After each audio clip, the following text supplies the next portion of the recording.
Chapter 14 Mouse in the Cloud. The silence that had shuffled forwards like worshippers before an altar was broken suddenly by a soft thud that made everyone present look over in time to see one of the formerly hidden ANBU guards of the chamber sprawled out ungainly on the floor, completely away with the fairies behind his Inu mask. Incomprehension seemed to war with disbelief for a long moment before, with a long, low chuckle that for the newly revealed former genin boded nothing but ill, Zaki looked up to his partner and quirked an eyebrow. "Wow, Rinchan, that's gotta be something to put in the bingo book. Your face can drop an ANBU at 20 paces. Totally worth it," he declared a second later as she didn't miss a second time, the liberated Kunoichi rubbing the knuckles she'd just bruised against his scalp with a vindicated expression, grateful that the purple patches on her cheeks hid at least some of her embarrassed blush. "I did not drop an ANBU, you disrespectful little brat. He's probably just," she tailed off lamely, taking in the limp form before her and trying hard to ignore the very obvious smirk that the gaki she'd been forced to spend the past 4 months, nearly a third of a year, in close proximity to was sporting, even by a torturer's standards. Surely that would have to class as cruel and unusual punishment. Tired. Luckily for Rin's sense of self-worth and Zaki's immediate health, before either of them could say anything else they were interrupted by the arrival of a third party. Having been sat next to her, Inoichi would be the first to admit that, had Tsum not been on the end of the council chamber table and therefore able to skip around the edge of it so easily, with the mindset she was in at the moment following the apparent resurrection of another of her clan, she'd probably have run straight through it. Rin didn't even have a chance to squeak before she found herself caught in an embrace only marginally less tight and painful than the one Zaki had been subject to at the paws of Karamaru towards the start of the evening.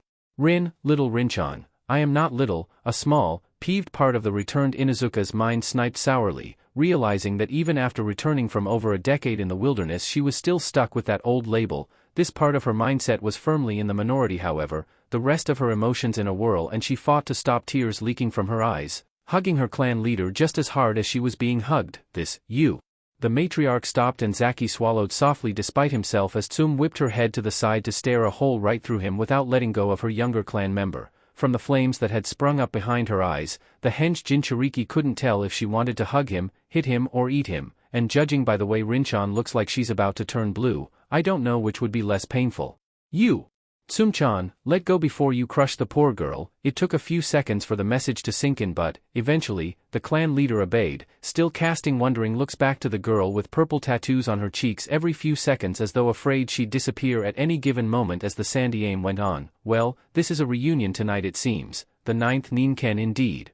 Rin growled low in her throat and tossed her companion a filthy glare, though as usual this just bounced off his thick skin and dazzling smile as someone else broke into the conversation. Inuzuka Rin, even Shikaku's eyes were wide this time, shock banishing even his legendary lethargy at least temporarily. "As I live and breathe, I can barely believe, we all thought you were dead. We'd have turned the elemental nations over looking for you if we hadn't." Very true, one of the last remaining links to the 4th Hokage, hidden in Kumo all this time. Wait. His suspicions were immediately rekindled, and yet another reason to hate the village of the mountains added to his mental chalkboard as he was forced to ask the loaded question, "Why were you in Kumo in the first place?"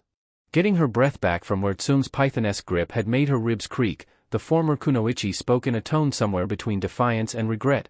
"You probably won't believe me," she began, taking the seat Zaki had stepped away from as her legs started to act up again, throbbing with faint vestiges of pain, almost as though sympathizing with the village that had been at the same time her destroyer, her savior, her prison and her home. "But I was forced to stay there because you, Hokage-sama, declared peace at just the wrong time." Even as the council started to mutter at this and cast suspicious glances at the Inuzuka before them, Rin, after all, wouldn't have been the first ninja who'd been captured and fallen prey to some kind of manipulation that made them loyal to the place that had taken them. The grown woman who had once been the girl on the squad of the passed-out ANBU on the floor took a breath and started to tell her tale. XXX. The last thing she could remember was a bright, impossibly bright white light. And pain, of course, immense amounts of blinding agony. Slowly she felt herself start to come to, consciousness filtering back into her aching body from the top down. There was a pounding in her head, dizziness almost overwhelming her despite the fact she couldn't force her apparently lead-lined eyelids up to see even a hazy picture of the world around her. Her neck felt almost pitifully thin, nowhere near enough to support the crushing weight of her throbbing skull, and each breath sent tiny starbursts of fresh troubles rushing through her body, each one a fresh drop in the lake of aches she appeared to be drowning in. Letting out a low, wheezing groan and bracing herself against the nausea the action caused, Rin tried to command her body to move a little, wriggling upwards to try and alleviate a knot of tension in the back of her neck.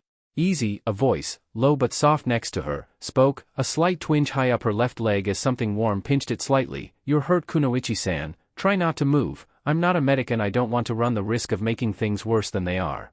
She tried to answer, she really did, but her tongue wouldn't obey her commands and her mouth felt as dry as the deserts of Suna. With nothing else to do and no feasible way of making things better, she fell back into sweet oblivion. Next time she came around was a little better. The aches had lessened but there was the same pressure still on her thigh, everything below that was numb, and this, more than anything else, made her finally screw up the courage to blink her eyes open and try to take in the picture around her. It was dark, not pitch black but comfortingly dim, and she was in what appeared to be a low-walled room, though whether she was above or below ground she couldn't tell. Her ears and nose worked in tandem to realize there was another person very close to her, the odor of the body telling her both that he was a man and he hadn't had a chance to shower for a few days, though as soon as she glanced over and realized where his hand was with a cold spike of dread, she feebly tried to kick her way free. Easy, he said again, the hand he had held on her thigh clamping down and stopping her from moving at all. Stop struggling, you'll hurt yourself, oh Kami, damn it all. He twitched his hand slightly and Rin found herself gasping as agony the like she'd never thought possible rushed like a crimson tide up her entire body and surged into her brain with unrelenting ferocity. As she struggled to hold on to consciousness and fight away the red stars exploding in front of her eyes, the man spoke again. Now are you going to listen? She said nothing but, unable to see much beyond a smear through the film of pain-induced tears in her eyes, Rin managed a nod at this question, allowing the man to sigh. Okay, first things first, you're in no danger here apart from the damage to your leg. What I'm doing is pumping a small amount of Raitan chakra into the nerves above the injury to keep it numb. You just felt what would happen if I didn't. Just stay still, this is a pain in my ass as it is, you kicking and yelling just makes it harder, alright? Wetting her dry lips with the tip of a tongue, Rin nodded again and managed to answer, wincing at the rasping croak that issued from her vocal cords. Hi, what happened? You took a kunai about midway up the left thigh and, just after that, a few thousand volts through the wire that was wrapped around it. I would have stopped the technique a lot earlier had I been able to see you, but I didn't know you were a girl, or even that you were as young as you are, until you screamed, and for that. He turned a mop of reddish-brown hair and an abashed face, surprisingly young and speckled with equal parts freckles and spots, towards her and smiled, the expression both tired and apologetic. I'm sorry. Cold slush and lots of it slopped into the Inuzuka's stomach as she beheld the symbol carved into the forehead protector that faced her, and she realized with mounting dread what must have happened, what this man actually was. She was no fool, she'd heard the stories about what happened to Kunoichi who were captured by opposition forces. Those who died quickly were the lucky ones. Like all mortal beings suddenly confronted by forces beyond their control, Rin felt horribly unprepared for the uncertain future, and something of this fear and trepidation must have shown in her face. The shinobi's smile slipped from his face and he looked away, concentrating on his task as he spoke again. It's probably a wasted effort to tell you this, but don't worry, you're safe here. The only girl I've got worth fighting for is waiting back home in Kumo, and any one of the Kunoichi here would have my balls for breakfast for even thinking about what you're worried I'd do. And they do the same to anyone else who thought that way as well. Unfortunately, we're a little low on the basics at the minute, including the services of any medics, so I'm afraid you're stuck with me for the time being until you leg heals to the point when I can cut the technique out and you'll be able to live with it, understand? Still justifiably terrified by the knowledge that she was in the hands of the enemy, Rin did nothing but nod and, satisfied with this, the Kumo shinobi turned back to his jutsu, working to keep the young girl's body unaware of just how badly one of its legs had been damaged. Though it took a long time for the icy fear to thaw out of her heart and jaw, eventually Rin stopped jumping at every footstep and got used to at least some of the faces that swam into view in between the long periods of unconsciousness that dogged her tired but healing body. As far as she could tell, the Kumo ninja who had seized her following an ambush that had broken up her escort squad, though as far as she could tell she'd been the only capture and casualty, praised the Kami for small mercies, were at a small fallback station, set close to the front lines of battle, a place like several of the ones of the Konoha front Rin had visited and served in. It was a simple structure, hastily scooped out the earth by shinobi using Doton jutsus and concealed by a combination of genjutsu and several low-power seals, and secure enough to allow the Kumo patrols that came in to grab a bite to eat, get their heads down for a decent night's sleep, and, if they were lucky and a Suiton user was close by, even have a shower or bath to scrub off the worst of the battle debris. It was not, however, well designed to accommodate prisoners. To make space for Rin, they'd stripped out one of the storage closets and jammed a bed in there, just large enough to hold both her and a visitor, and to her surprise there had been a steady stream of faces pass through. Some, she was sure, were there simply to gawp at the captured Konoha ninja, some seemed curious to speak to her, and some looked like they'd been all but forced into the room at kunai point, but as long as they kept the ration-induced anesthetic flowing into her injured leg she wasn't going to complain. Her injury was not pretty, even as a ninja trained in the medical arts and by default exposed to several of the nasty ways ninja had of messing up both their own and other people's bodies. The first time the kunoichi who just relieved her friend from pain-relieving duties had grudgingly agreed to her request and slowly peeled back some of the bandages that hid the wound, it had taken all that she had to stop herself blacking out at the sight. The incision the kunai had made was a mottled, angry red, like it had been boiled from the inside out, the white-hot lightning chakra flashing, cooking the fluids in her thigh muscle and reducing roughly half of the outside of her left thigh to meat, the skin around it inflamed and looking like it wasn't healing well. Small white shapes wriggled blindly in the open sore, forcing Rin to clamp down hard on her nausea as she recognized the battlefield first aid. Maggots in a wound just eat the dead flesh, reducing the risk of infection from other debris.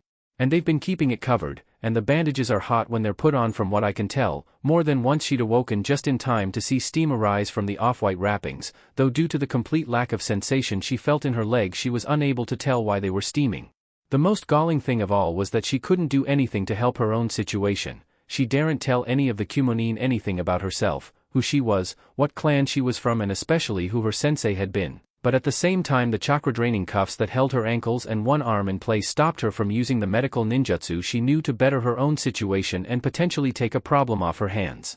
Though battlefield doctrine stated that under no circumstances should any information be divulged when in captivity, even under the strictest interrogation or more dire torture, Rin was seriously considering the pros and cons of admitting her speciality before there was a sudden rush from outside. The door banged open and a jolt of pain splashed up her leg as the kunoichi's concentration wavered for a second.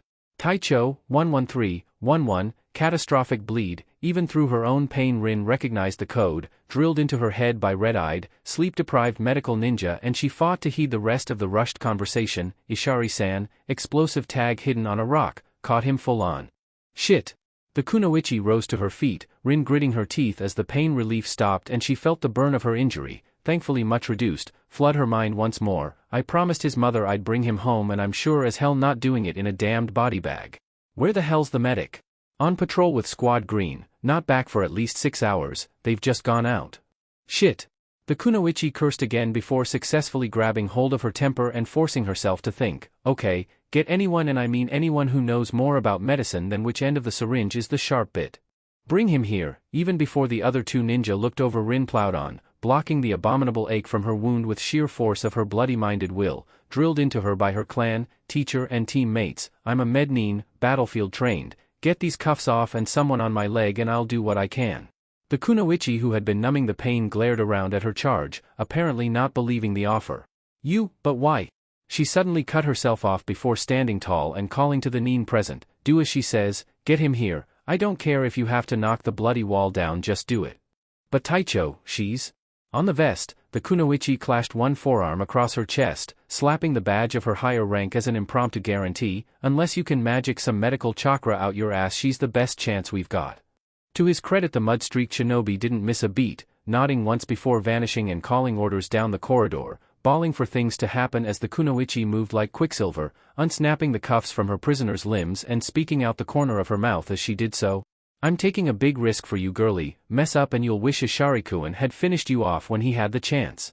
Well used to death threats due to the rough affection of her clan, Rin merely nodded while massaging her wrist and preparing herself. Chakra reserves aren't full, but they'll have to do. Got both arms free so as long as they can hold him. She broke off her thoughts in time to see a shinobi, or at least the back of a shinobi, wrestling his way into the tiny cupboard, his front splashed with dark red blood and manhandling a limp body over the threshold. One of his teammates grabbing the unresponsive figure by the feet as the leader of the squad took a seat by Rin's waist and barked orders. Hold him above her, don't let him drop. Okay, Rin. She turned to look at the girl she was now treating and who was about to treat one of her subordinates, a wild but controlled anger smoldering in her eyes. This is it. If I see or suspect anything wrong, I'll kill you before you can blink. The Inuzuka snorted, eyes already on the patient as his two carriers heaved him over the foot of her bed. And if you're through with the death threats, get me some boiling water. the closest thing you've got to forceps and as many blood and soldier pills as you can get your hands on, she shot back, noticing the hair and face, now almost pathetically small and white in the gloom of the small room compared to the vitae that caked the body of the shinobi who'd captured and wounded her, of her patient before thrusting personal feelings to the side. This is a faceless person, a slab of meat. It doesn't matter if they're your parent, sister, lover, or most hated enemy or a mednin, you patch them up all the same. Thanks for the memories, Choshi-sensei. Before she could get lost down memory lane, Rin had a diagnostic jutsu playing around her fingers as she waited for the hot water to arrive. Much as she'd like to go diving in, to do so into wounds this serious with unwashed hands would be little more than a delayed death sentence for the Kumonin. Damn it, blast injuries, shrapnel wounds puncturing the ilium, duodenum and possibly colon, liver perforated but hepatic veins and arteries intact. Rin recited as much to remind herself of what to do next as to keep the Kumo ninja near her in the know. Stomachs untouched thank the kami, second-degree burns and mass contusions to the abdominal walls and several fragments of rock still in the injury site. Where the hell is that hot water? You, lift his legs higher to get more blood to the internal organs so he doesn't go into cardiac shock and you, she flashed a glance sideways, meeting the eyes of the kunoichi whose hand had clenched around her own injury as soothing green medicinal chakra swirled into being around her fingertips, ready to be used as soon as her hands were clean. Make sure I don't get distracted because of my damn leg. What happened next happened like a blur, but a horrible one where she could see and hear almost everything about it. She remembered the stickiness that began to coagulate around her waist as the lifeblood of the shinobi. But he looks so young, he must be at most the same age as me. Had we been born to different parents, would we have served side by side instead of on opposing forces? No, enough, he's the patient, he must be saved. Saturated her blanket, biting down on and swallowing the grainy, gritty powder of soldier pill after soldier pill to try and keep enough chakra in her techniques to force Ishari's soul to stay tethered to his mortal coil, her orders going from yells to low, growled commands to murmurs as fatigue and chakra exhaustion took hold, the background graying out and her vision tunneling to a smaller and smaller field showing only the injuries she could only stem the flow of, not heal, and, at the very last, hearing a low shout before the tunnel caved in upon her and she passed gratefully into the blackness of the void that rushed up to claim her. Is this heaven? It was certainly warm and comfortable enough, just the right temperature for her, and whatever she lay upon felt as light and airy as a cloud, but she was still so sleepy she just couldn't bring herself to shatter the illusion by forcing her eyes to peel back their lead-lined lids. The scent around her was slightly odd though. Cammy must have known she'd grown to detest cleaning chemicals in her life, so why did this place smell like bleach? And surely if she had passed into paradise, why did her body still throb and ache so much, though admittedly nowhere near as much as she remembered it doing while she'd been alive? Having formed a few half-baked conclusions in her own mind, Rin knew what she had to do to prove them outright and cursed in advance for doing it, but after a long battle of wills and efforts at negotiations, she forced her body to reluctantly peel its eyes open and take in the scene around her, and, as I suspected, I'm in a hospital, nowhere else I know has ceilings that awful shade of white. So she wasn't dead, that was a good thing overall, she decided, and someone had obviously gone through the hassle of arranging her proper medical treatment and keeping her alive through what she could only guess, as she felt for her chakra reserves and winced as she realized she still couldn't feel them in the slightest, was or had been a near-fatal case of chakra exhaustion. She had no idea how long she'd been out, but judging by how weak her arms felt and the level of muscle atrophy, she could roughly judge from the look of the one she wriggled free of the blanket she was tucked under it must have been a while. Realizing there was only one way she could possibly get her answers, the Inuzuka reached up to above her head, groped around for a minute before locating the button she was searching for and, after a second of mentally reciting a very brief prayer, stabbed down on it with her thumb. Obviously no one up in the higher kingdoms was paying her any attention. As soon as the door to the hospital opened up, as she was met by the curious face of a nurse that very quickly blossomed into a bright smile, it was all Rin could do to mirror the expression with a sickly grimace of her own. As far as she was aware, no one in Konoha had skin tones that dark. "Oh, you poor thing, the doctor said there was a chance you'd wake up today." She immediately bustled over, checking the bed and patient over with an easy, well-practiced eye before reaching down, Rin leaning forwards as much as she was able to allow the taller woman to fluff up her pillow. "I was just about to start my rounds as well." To the Mednin's relief and surprise, her voice was actually relatively intact following her coma once the nurse poured a glass of cold water from the container at the side and helped her to drink. "What was wrong with me?" "Chakra exhaustion mostly, one of the worst cases I personally have ever seen, though I've not actually been here that long," the nurse admitted, leaning against a nearby wall, Though apart from that the shock injury to your leg was quite severe, you had a few operations to clear the worst of the damage, but I'm afraid there will always be some scarring there and it'll take physiotherapy for you to get full muscle control back. Could have been worse, Rin admitted more to herself than anything else. Too right, with a wound that severe I was afraid I'd lose it completely. Now she was out of the woods and at no risk of becoming an amputee, the Inuzuka could focus on her next few problems, like what Kumo had planned for her now she was recovered. So, what happens now? To her slight surprise, the nurse was forced to stifle a quick chuckle and brought a hand to her lips before answering. Now, she began before fighting off a second grin, I have to go and inform someone who wants to speak to you. No, don't worry. Seeing the sudden flash of fear across the girl's face, the older woman held up a hand to soothe her worries. Of course, you wouldn't know, there's no war anymore. Reikage-sama signed the peace treaty about 2 weeks before you were brought in. That news and the realization that it brought hit Rin worse than the lightning jutsu that had incapacitated her. It was over, the third war had finished, and I survived it. Not unscathed, but who cares, I did it, I lived through a world war.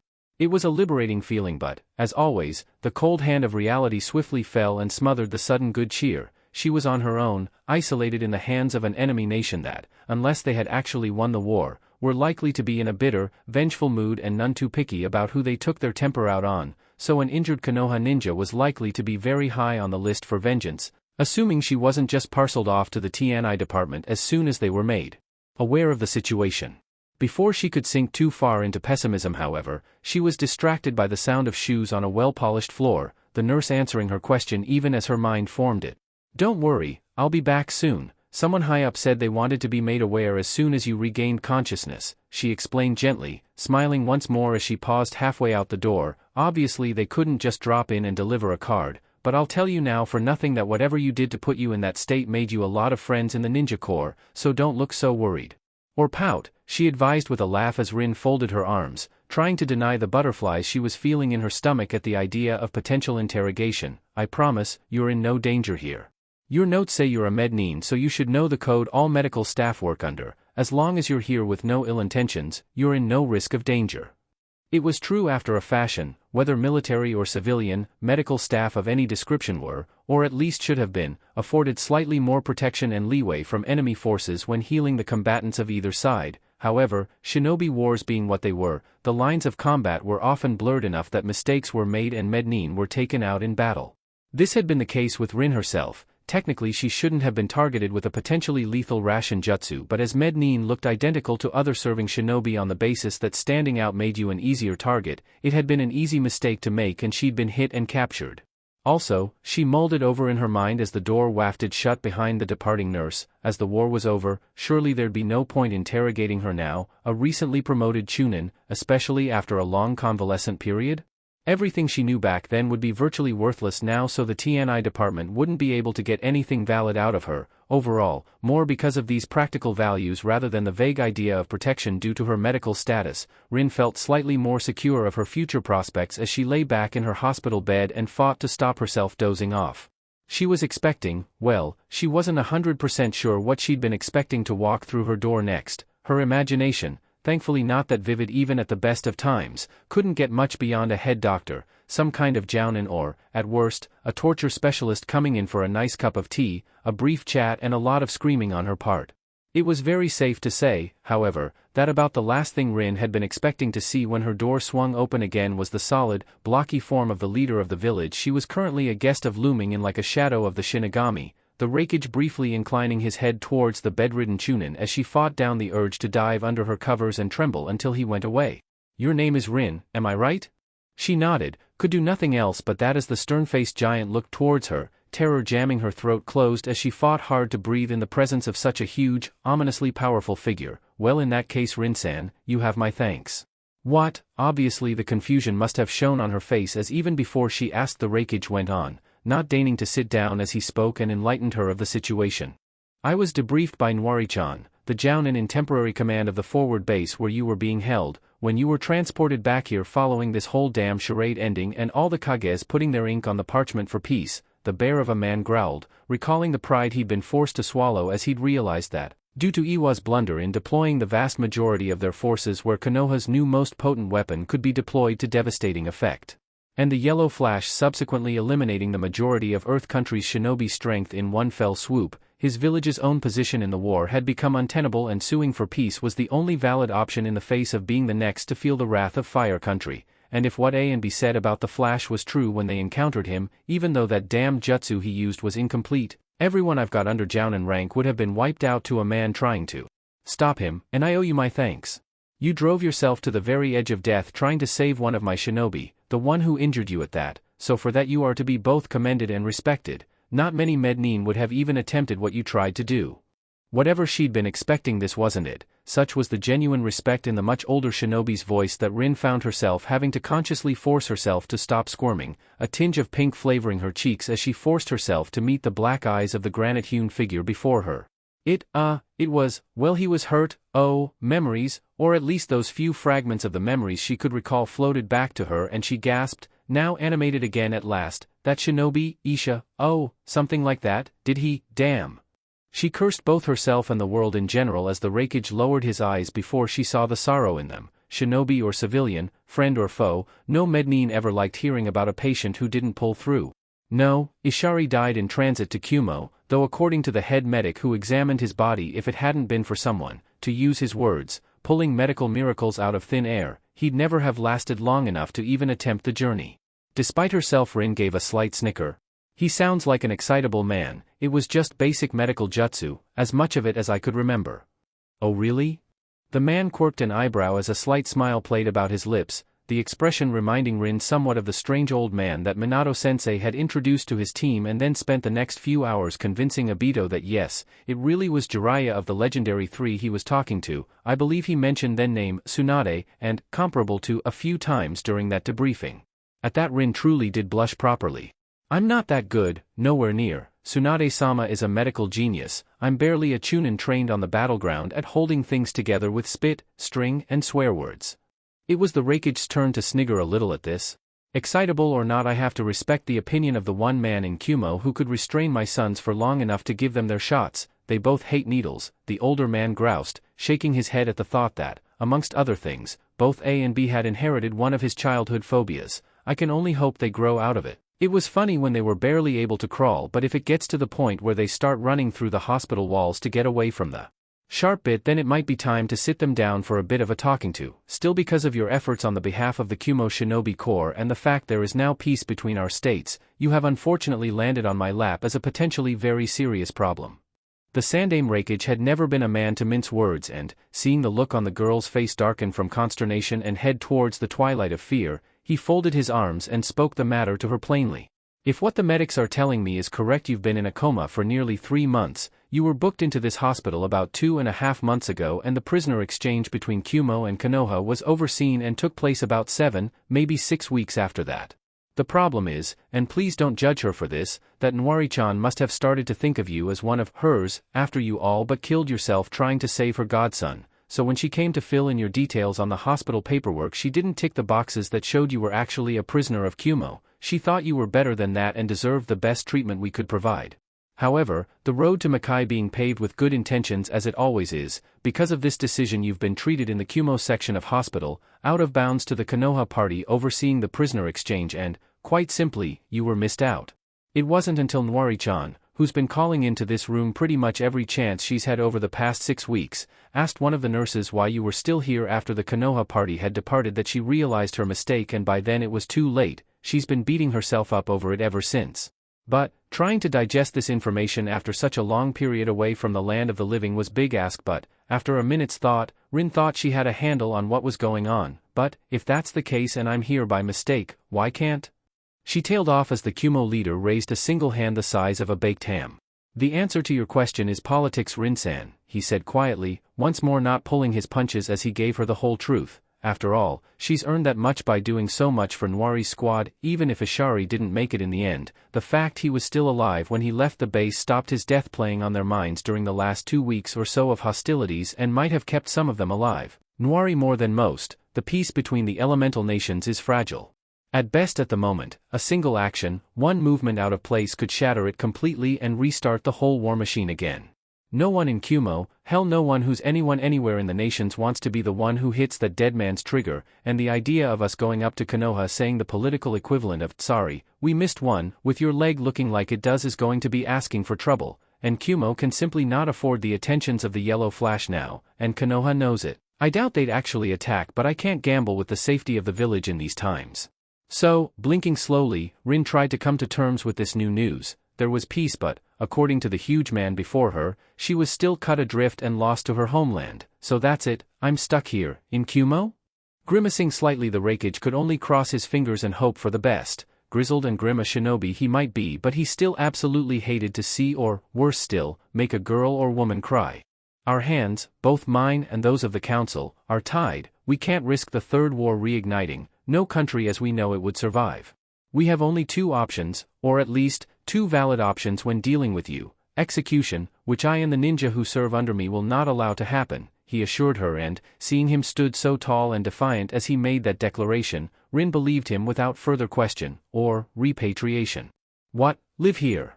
Rin blinked and looked around herself. The walls around her seemed to press in suffocatingly, a prison rather than a place of rest. Stay in Kumo, for how long? The rest of my life? Yes, unless there is a situation in the future where a prisoner exchange is possible, the Sandaime affirmed sagely, seeming to deflate for a moment before carrying on. On the positive side though, we have the most advanced facilities in the elemental nations for dealing with injuries like those you've sustained due to our signature jutsus, and there would be no shortage of people willing to take you in. It's not what you want to hear and it's not what I want to tell you, but it's all we can do for the moment. I'll give you some time. With that, before the situation could go too far downhill, the Raikage bowed once more and retreated from the room, the nurse who had led him here slipping in after his departure, but not quick enough, not quite, for him to avoid hearing the first sniffles of Inuzuka Rin's tears as she realized, fully realized, that though the war was over, she was never going home. XXX. Wait, Tsum's voice echoed through the council hall, seemingly split somewhere between disbelieving humor and outright ire. Are you telling me that those mountain rat bastards held you in that pit of theirs all this time under the pretense of some paperwork cock-up? Afraid so, Rin shrugged, apparently not seeing her pseudo-aunt's face rapidly turning murderous as she flexed her claws, ready to lead the hunt into the land of lightning herself at any given moment. But after I saw Nwari-san the next day I realized it was an honest mistake. A likely story, Tsum scoffed, though as the younger Inuzuka turned a gaze that would have stripped paint her way she fought to defend herself. Kumo's policy of bloodline theft is well known and, though our clan techniques aren't bloodlines as such, the fact they had you and then stole our Ninken just proves this was a long-term plan to usurp part of our pact to the mountains. Well, if it was a long-term plan, it was one Nwari-san had no idea about Oba-chan. I don't know about you, but when someone offers you the position of second at their seppuku ceremony to make amends for their mistake and, when you turn that down and have to virtually beg them not to kill themselves, they extend their shinobi career for another 5 years to put a roof over your head without so much as another word on the matter, I'd say they were being pretty damned serious about feeling guilty over the whole thing. And anyway, apart from that, who told them I was an Inuzuka anyway? That did put the purple-cheeked Inuzuka back in the spotlight. Even as the council cocked their heads and looked at her askance, she carried on. As the Sandaime told me as soon as I was booked out of the hospital and had my chakra sealed up, Kumo doesn't interrogate its citizens. They asked me my name, rank and former shinobi number, and that was it. They already knew I was called Rin, so when I said I'd never known my family name they took me at my word. Not like I'd be the first orphan or bastard child to become a ninja, is it? And it was true. As far as I knew I've always been part of the pack. Never knew what my original family name was, so, in that respect, they could never have pinned anything on me if it came to light later and, let's face it, I don't look much like an Inuzuka, not a word you. Suitably chastised, Zaki closed the mouth he'd just opened and sat quiescent as someone else turned his attention to Rin's story. A most elegant and cunning ploy to deny the enemy information, Inuzuka-san. Danzo spoke softly after a moment of ruminating on the subject, but why did you let it fall to that point? You were held in a Kumo base with several high-priority targets around you, guard lowered as you treated their comrade. Why did you not? You know perfectly well why not. It was war, Danzo. Surprisingly, especially for those who dealt with him on a regular basis, it was Hamura who half stood and shot his old squad mate down in flames, glaring over the table across the Sandaime and meeting the steely, one-eyed gaze without flinching as he continued, and you better than most should know what that means. It was a point the grizzled veteran couldn't call the other advisor on. In truth, only 4 of the shinobi sat at the table could have truly known the answer to Hamuru's point, despite the remainder being clan head, ANBU, and a former prisoner of war. Unlike wars started by daimyo's shinobi wars, even the world wars, were silent affairs fought in the shadows with the vast majority of the civilian population unaware of the conflict that was raging around them. Very few attacks by shinobi were designed to go after traditional military targets such as towns and cities. To a shinobi such things were virtually meaningless. More important was information on the enemy, hence why so many shinobi techniques had been developed to capture rather than kill a target. Because of this need to take the enemy alive and get any information they may have carried within them, large portions of the entire shinobi code of ethics had evolved into a largely unwritten but mostly well-followed code of rough conduct for wartime actions. It was this code that all present were considering at the time, either to redeem or attempt to damn the newly returned Inuzuka for her actions, and as he sat upon his seat and swept his eyes over the figure of Rin, standing with Tsum's hand still on her shoulder and the matriarch meeting any who dared try to challenge her eye to eye with a look that spoke protective maternal instinct, the Sandaime found he could feel nothing but pride in her actions. Sarutobi knew the reason for Hamaru's impassioned defense of the kunoichi, for he had been there when his now advisor had truly had his closest brush with the Shinigami's knife and been saved by the actions of someone who should have been an enemy. By necessity as well as tradition, most shinobi bases were built underground, but, on the borders of Kiri, this had proven to be a flaw in Konoha's battle plan, and there had been several cave-ins due to the incessant rain making the ground unstable. One such cave-in had happened as Sarutobi's squad had been resting after being on patrol for 2 weeks solid. Several of the rehabilitation rooms had been completely submerged, and only by diving under the sturdy bunk he'd been sleeping in had Hamaru avoided instant death as the ceiling above him collapsed with crushing force.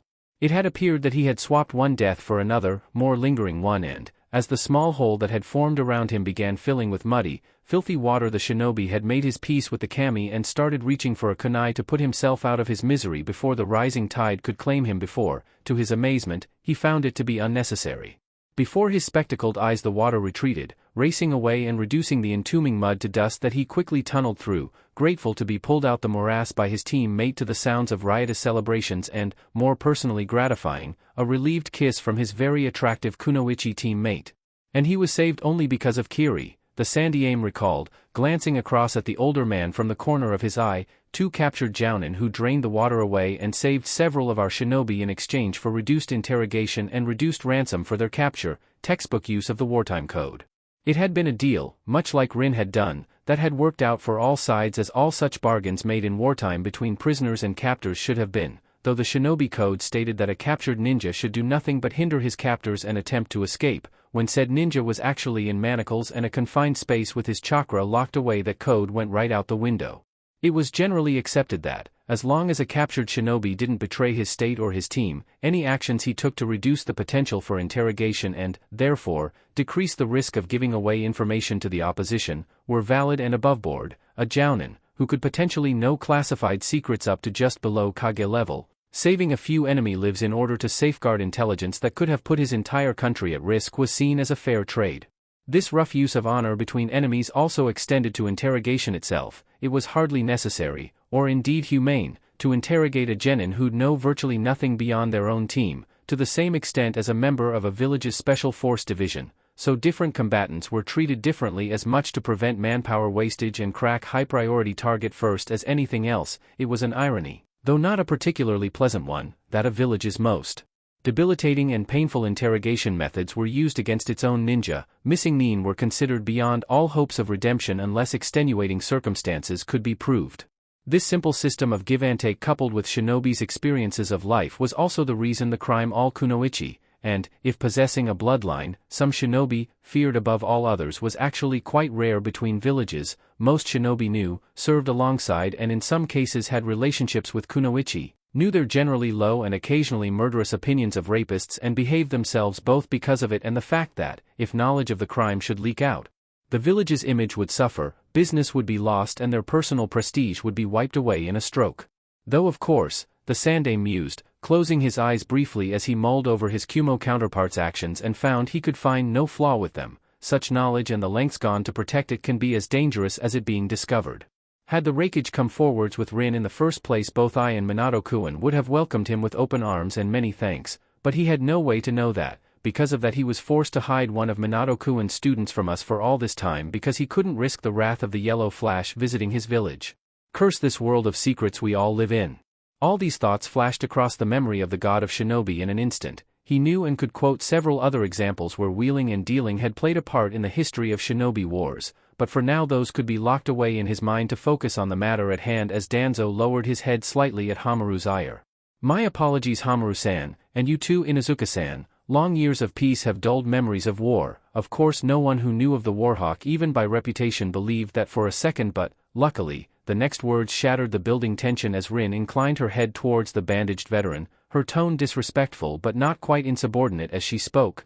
No need to apologize Danzo-sama. Indeed, had I known then what was waiting for me nearly a decade down the line. She gave a very pointed glance towards the figure beside her who stood up and beckoned for her to take a seat, knowing that she'd been stood for a long time and that had a tendency to make her old scars ache. I'd have taken execution like a shot. XXX. Not enough that she'd had a brand new problem, or to be more accurate 8 separate furry problems, dropped onto her completely unsuspecting shoulders from a great height, each of which were angry and upset at being uprooted from their home and dropped into this brave new world, but now the Rakich's assistant needed to see her? For a long, horrible moment Rin was convinced that someone, somehow had connected her to her former clan, one she'd not seen in the past decade, but then she ironed her face blank, remembered that was in the past, used what little of the beast speech she'd been able to dimly recall to try and reassure the newly arrived dogs that she was a friend and they were safe as much as she was able to before answering the summons. Nodding her way inside the Rakichi tower, the former Inuzuka stepped forwards into the room and smiled at the woman she'd come to know first as a contact in the tower and then, more closely, as a loose sort of friend. Good morning Maba-chan, you wanted to see me? The Rakichi's assistant smiled back but before she could say anything another voice piped up and both women looked over, Rin narrowing her eyes as she beheld the figure inspecting her. So this is your so-called dog person? Well I have to say this much, she's got the look for it. Formerly narrowed eyes widened in shock before Rin reasserted control, strode forwards without so much as a limp and soundly cuffed the cheeky brat across the head, not noticing Maba close her eyes resignedly as she did so. Let me tell you something that'll get you far in this life child, Rin began, hand still raised as the boy before her glanced up at her through watering eyes. Respect your elders and betters and you'll live a lot longer, especially in a ninja village. Okay I apologize, got that wrong, the kid relented, physically beaten but not browbeaten as he glanced up with his ears ringing. You've got the looks and the temper for it. Still, can't complain too much when it nets me a bit of cash on the side now can I? Even before Rin's jaw had finished dropping Zaki had held his hand out and, after a moment of disgruntled muttering and shuffling around in her desk drawers, the secretary forked over a small sheaf of crisp Rio notes before glancing over and making eyes at Rin. Thanks for that Rin-chan, I was hoping you'd hold your temper better than that but obviously not. She had to gape for a minute before her brain chimed in with a timely reminder about the importance of breathing in maintaining everyday life. You put a bet on me?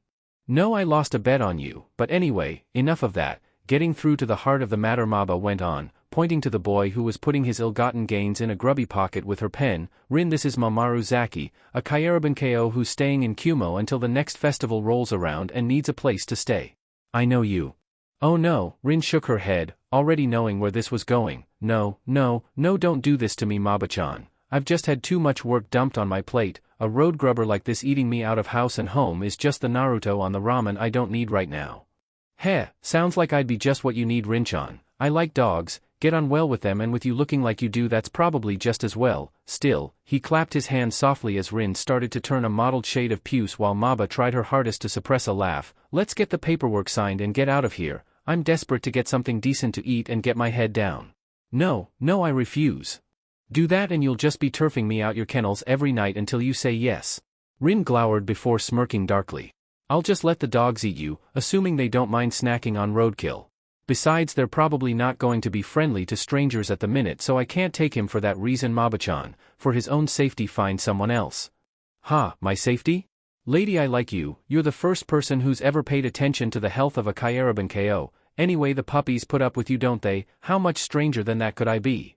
His own safety Maba-chan, Rin repeated, counting backwards for 1,000,000 in threes to try and keep a lid on her temper as the secretary tried hard not to laugh out loud at the brewing fight. This simply has to happen, they're already fighting like siblings. If the dogs don't kill him I sure as Cammy will. You could try, but then again how would you get the chance if I'm living with someone else? Zaki pointed out, neatly tripping his opponent over her own line of reasoning at the same time as internally praising Aoba-san to the highest circle of heaven. If he hadn't been on hand to introduce him to his first humor book all those years ago he was certain he'd never be able to come up with so many quickfire quips so quickly. In the face of this, Rin stumbled slightly to a halt, visibly weighing this up in her mind as she kept her gaze on the boy in front of her. Zaki smiled brightly but did nothing more than that as he bore her scrutiny well. The impromptu stare down was broken abruptly as the older of the participants finally whipped her head around to where Maba sat quiescently awaiting her decision and kept an admirably straight face as her friend growled out tonelessly, "Give me the damn forms." Half an hour later, having left Maba to laugh herself sick in peace, the duo were walking down one of the main streets of Kumo with the smaller and younger of the two chatting away amiably and the second of the pair, teeth still gritted, trying her hardest to ignore the newest addition to her menagerie now skipping around her feet. XXX. Stretching her legs out in front of her and wincing at a twinge from her old battle wound, Rin spared enough of a glance to the side of her to puncture Zaki's air of innocence with a sharp glance. "So yes, there it was, hate at first sight as soon as you opened your big mouth. Hey, the Kyarabanko fought his corner like a weasel in a drainpipe, not like you helped in any way. The second we got to your pit you threw the door open and pushed me inside with the words, I quote, 'Dinner time boys and girls, enjoy.' I was just lucky the Haimaru recognized my smell before the others ripped me apart and had me for lunch. I'd have pulled them off before that happened, probably." The Inuzuka allayed his fears somewhat, the corner of her lips still turned upwards with a slight smirk as she rolled her eyes down to see him out the corner of them. "I was just amazed they didn't actually go for you. They were Ninken in a strange place, away from the pack and only just having thrown off the drugs they were on to keep them under.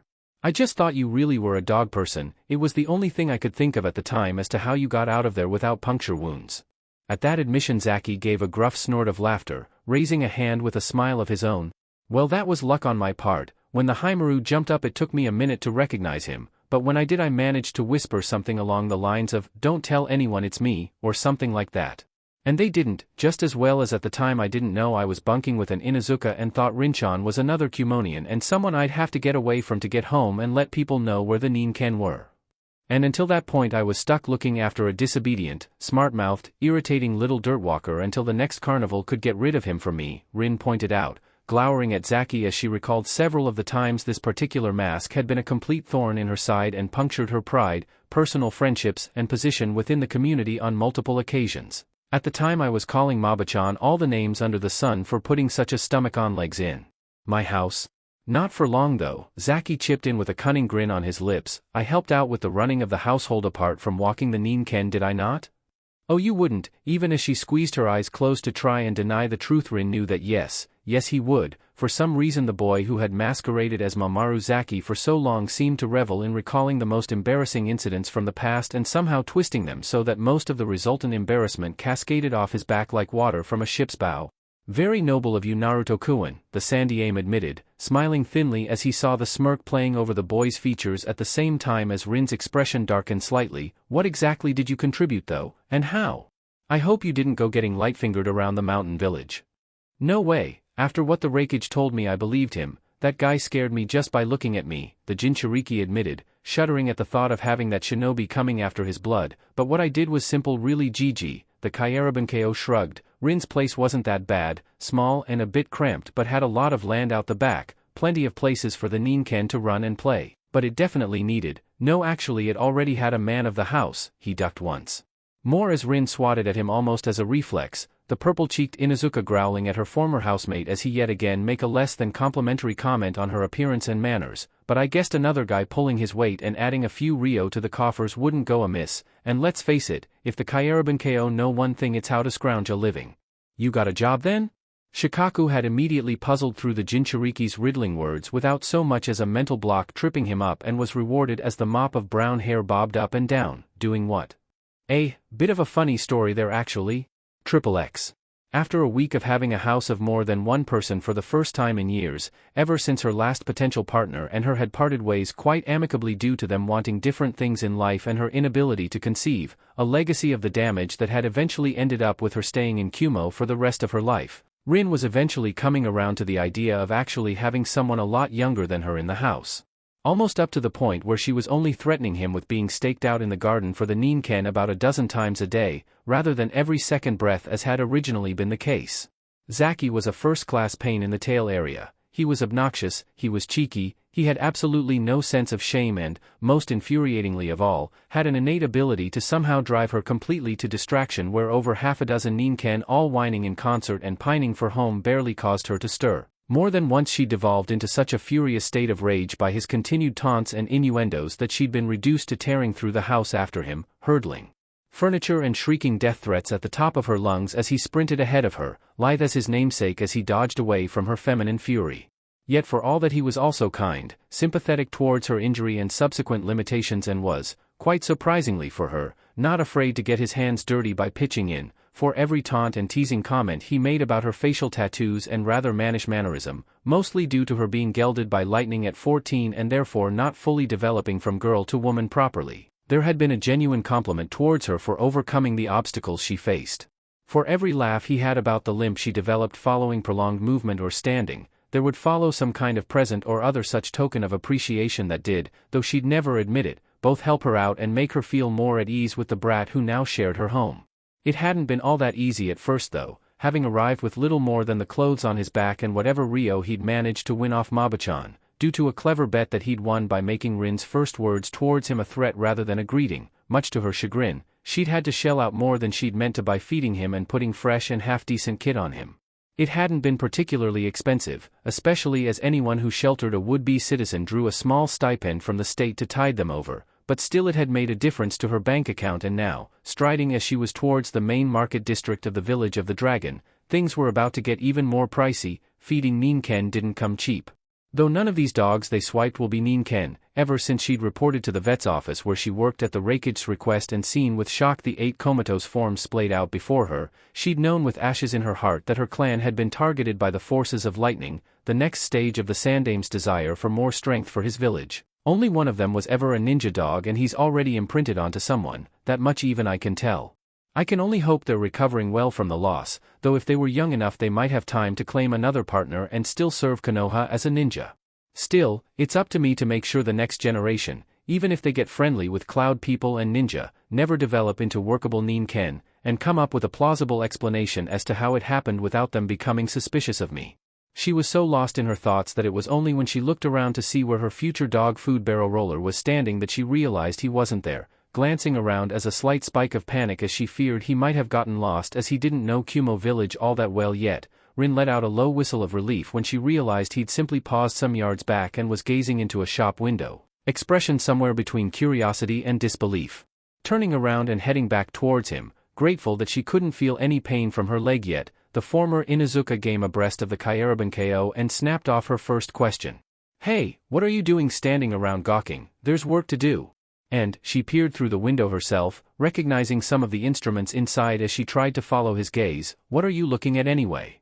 "I'm not sure," he replied slowly, extending a finger slowly to point something out as he finished, "but if I were to hazard a guess I'd say it was something like the bastard lovechild of a set of forge bellows, a tablecloth, and an explosion in a pipe factory." Glancing through the window and seeing the implement he'd pointed out, the Inuzuka stifled a snort in laughter and nodded briskly in agreement. "And you might well be right, but that's either here nor there. You've got a lot to do to keep those tails wagging at home." Yeah, I know, and I'll be right." He tailed off slightly, looking past her and across the street, though Rin, always a fast learner even at the worst of times, waited a good few seconds before glancing over her shoulder. Even in the scant few days they'd shared the same roof, the message of never turning your back on Zaki was one that had already engraved itself on her brain. "I'll be right behind you as soon as I've done the gentlemanly thing." Before she could even think about stopping him, the Kyaraban-ko had nipped past her and crossed the track, approaching a figure who appeared to be struggling slightly with what looked like a very large and unwieldy bundle of something. Luckily, as Zaki approached, she, for it was a girl, Rin realized as she saw the delicate features and traces of makeup as the woman, or growing girl as the former Kunoichi couldn't gauge her age accurately at this range, turned at the call of her lodger.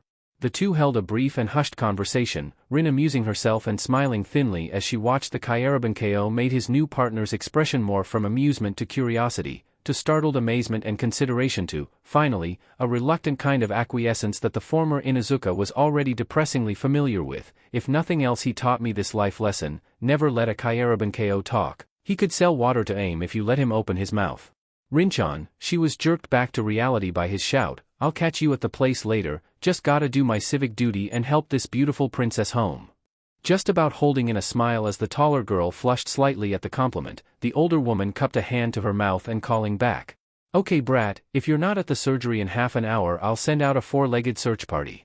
Zaki merely sketched out a half-mocking bow and, gathering the bundle in his arms, tottered off following the lead of the girl he'd spent the last 5 minutes wheedling around to his point of view, as Rin was left to shake her head and inwardly pray to Kami that sometime next year there wasn't going to be some poor woman left raising another future Kyarabanko as his father had hit the open road again. Luckily, though he was 15 minutes late to the surgery where she was picking up the barrels of dried dog kibble for the puppies, she didn't think even he'd had enough time to get to know much more than the girl's name and where she lived. However, upon looking a little closer as seeing his slightly flushed features and eyes that appeared to deviate between breaching the barrier of full alertness and sinking into the morass of glazed recollection, Rin inwardly shuddered. Please don't tell me he found out her favorite drink as well, and, if he did, it really was just tea she invited him in for. Where have you been? As always, Rin's voice didn't betray any of her gnawing inner concerns. Get lost again, did you? Well, I shouldn't be surprised, even alley rats take time to find their way around a new city. Unusually, Zaki didn't have a quick-fire quip ready, instead glancing up at her and giving a quirky kind of grin as he raised one hand to rub the back of his neck. Well, no, I didn't get lost really. I helped the girl, Rizu-chan, back to her place. She showed me where to put the laundry and was just about to bow me out the room when one of the other girls rushed in shouting that her Kaa-san needed to see her. She must have forgotten about me, or assumed I'd just leave either way, because Rizu-chan just bowed to me and ran off like the fiends of Makai were at her heels, leaving me in the lurch. So what?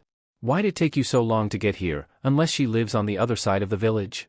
Oh no, it's just that I didn't leave straight away, Zaki explained with a casual shrug. Far as I could see there was a lot of clean laundry just dumped on a side, a pressing board close by and a pretty girl who'd be left having to get her hands scalded when her Kaa-san was finished with her, so I just did as I've been taught and started ironing. Must have done a half-decent job of it as well. When she, Rizu-chan that is, came back about 10 minutes later, I thought she was going to pass out, seeing me there with a small pile of folded laundry to the side, though before I could say anything she raced off, calling for the Kaa-san.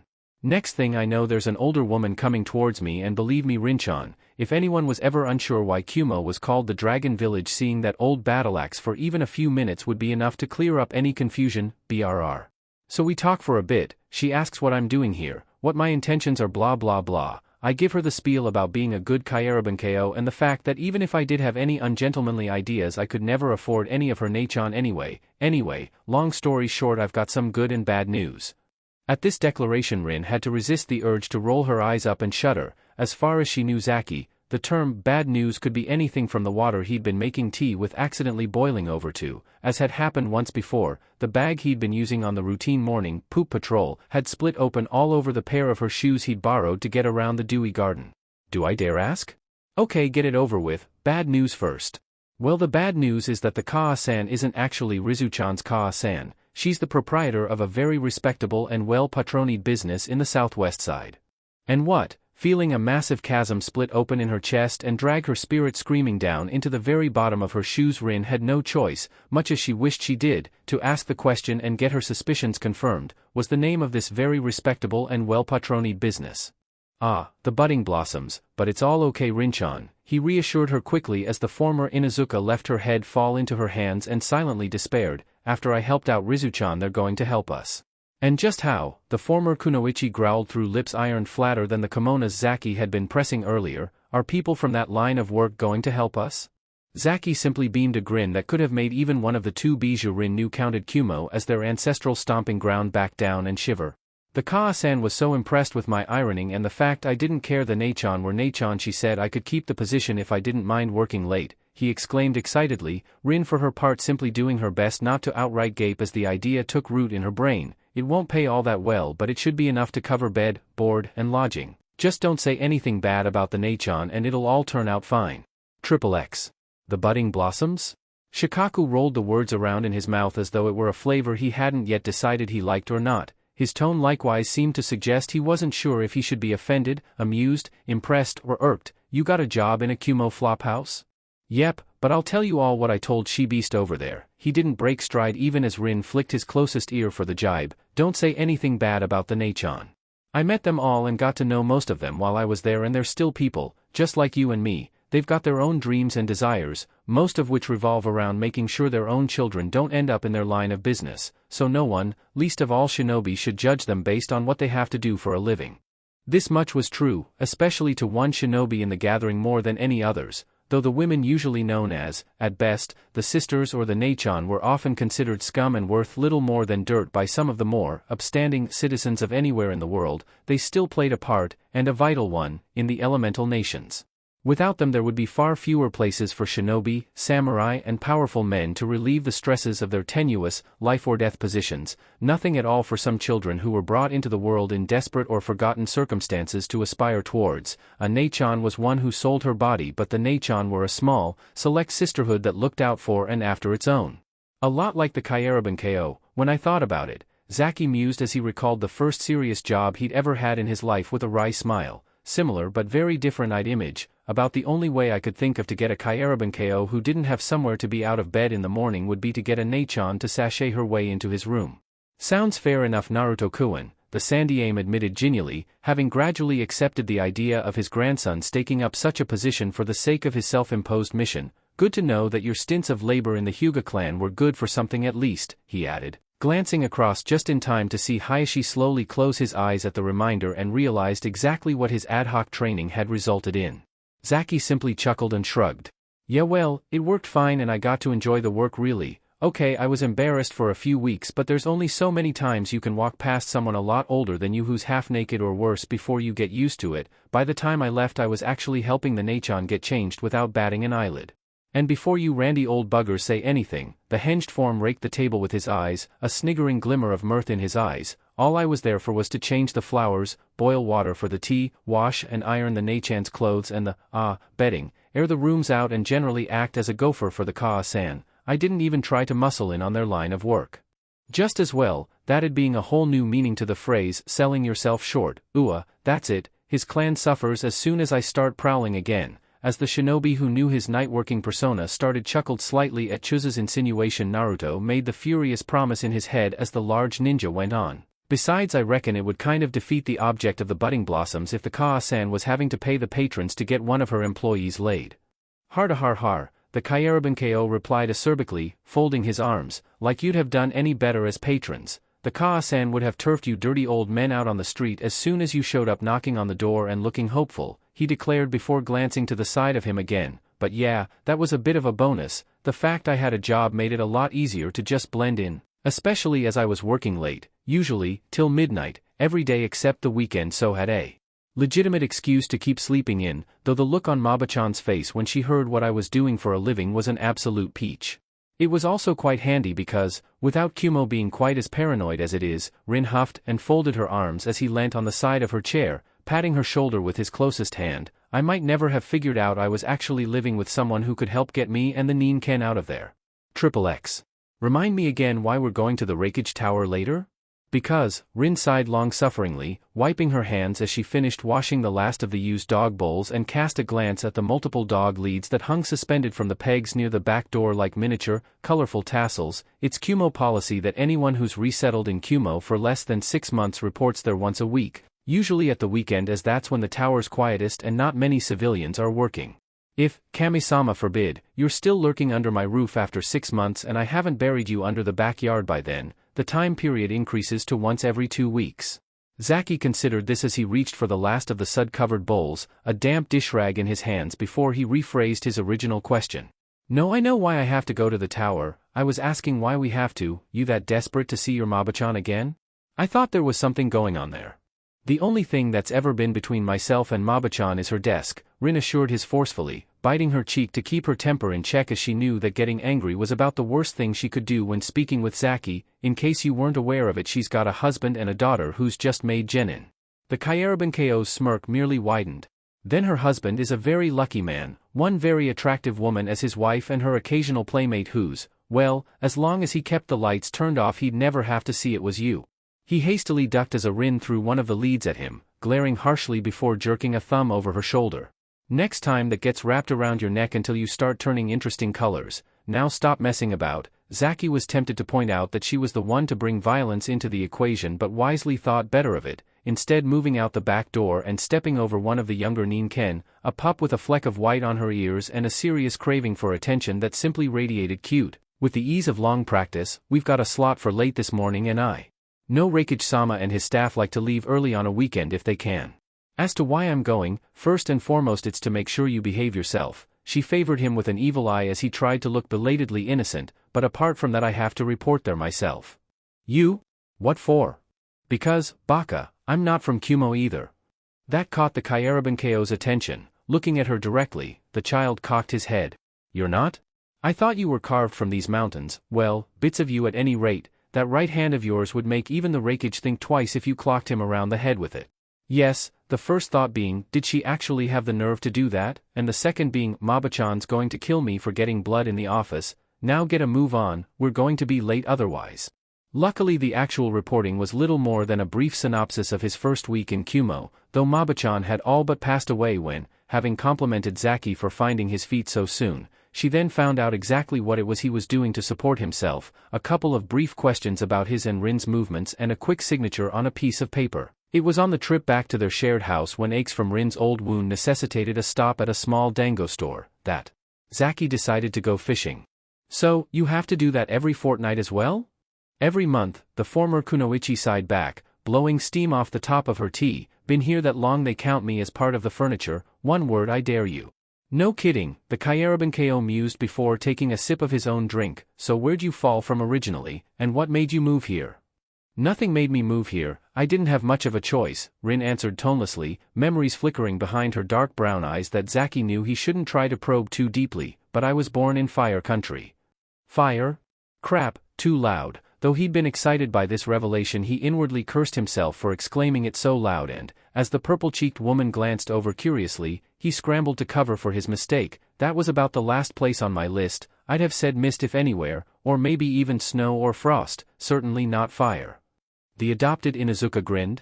Well, shouldn't that just tell you not to judge a book by its cover, not that you'd be caught dead trying to actually read anything? Her lodger gave a scowl but didn't push his luck as she went on, knowing it was the truth that he couldn't actually read all that well. But no, fire was my birthplace and, since I'm not a native, I'm looked after like you are.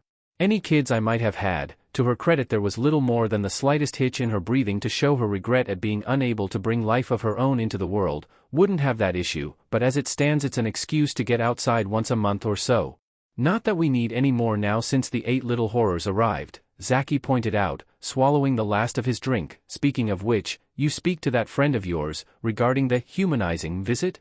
He prodded her memory before, with a slight start, Rin remembered what he was going on about.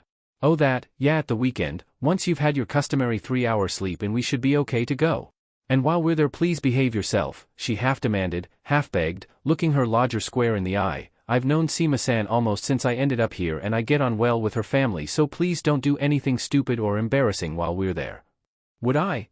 The Kyarabankeo wheedled, a faux-mortified tone in his voice that made even the jaded former Kunoichi chuckle a little before she tuned in to listen to his next question. So, from fire to lightning then, what brought that change about?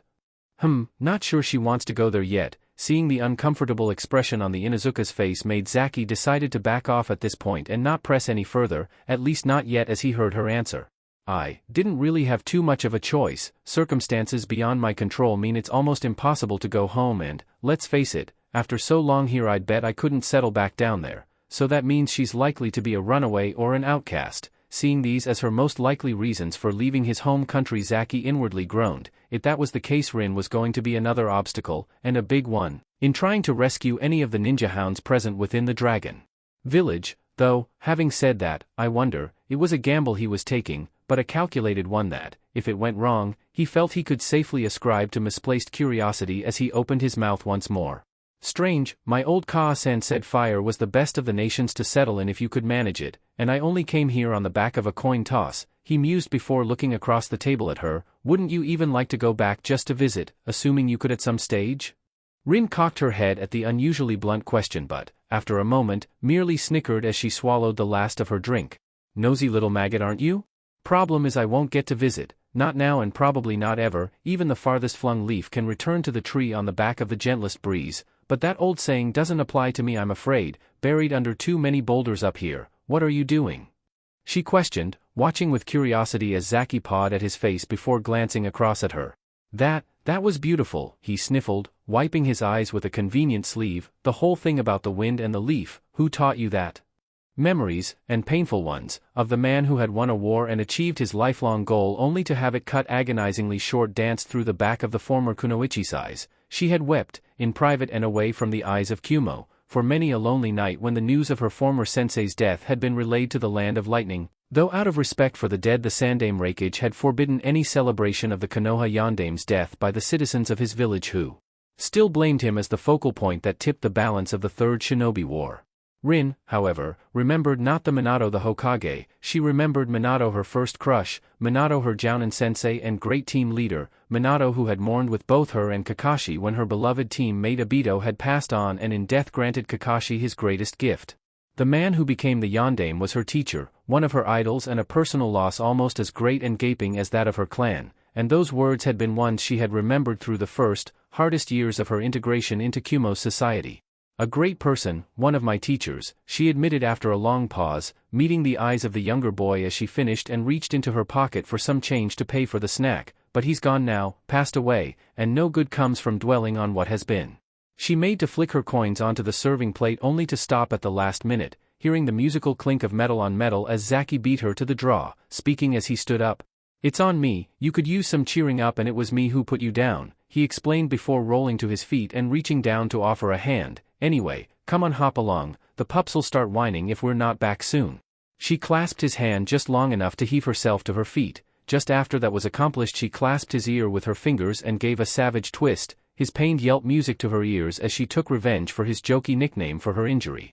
"Less of the jibes or you'll be the one hopping for days. When I give a dead leg it stays dead," she threatened ominously as Zaki, rather wisely, took her at her word and kept silent on the whole journey home. XXX. So, Kumo wanted the Ninken to boost the power of their tracking division, Koharu surmised gravely, looking concerned. This is a very serious situation. The Land of Lightning is still trying to overreach its military might to attain an edge over its competitors via illegal means. Rin nodded at this before smiling darkly. So it would seem, but there were flaws in their thinking. Firstly, they never knew I was an Inuzuka so I could speak to the Ninken and let them know what was going on, and secondly they didn't know enough about the clan in the first place.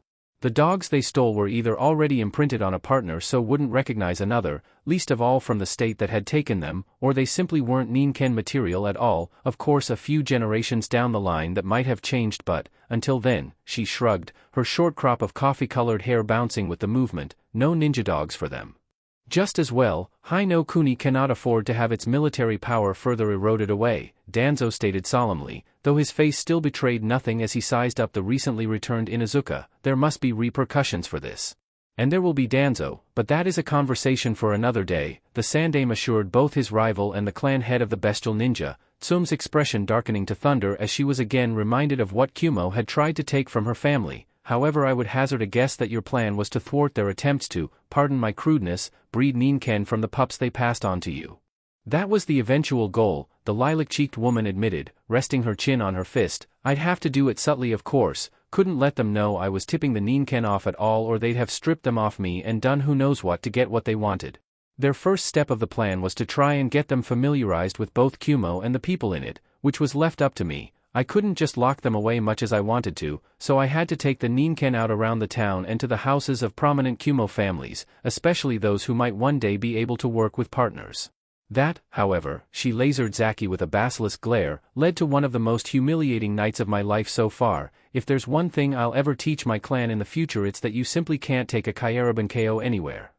"Oh come on, we all had a laugh about it afterwards," Zaki deflected her ire with a fond recollection, "and besides, neither of the two I was working on was complaining when you guys walked in.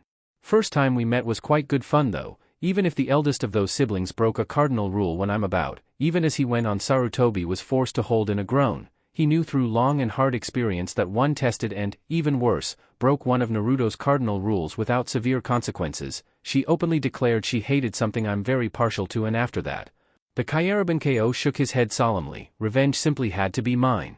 XXX.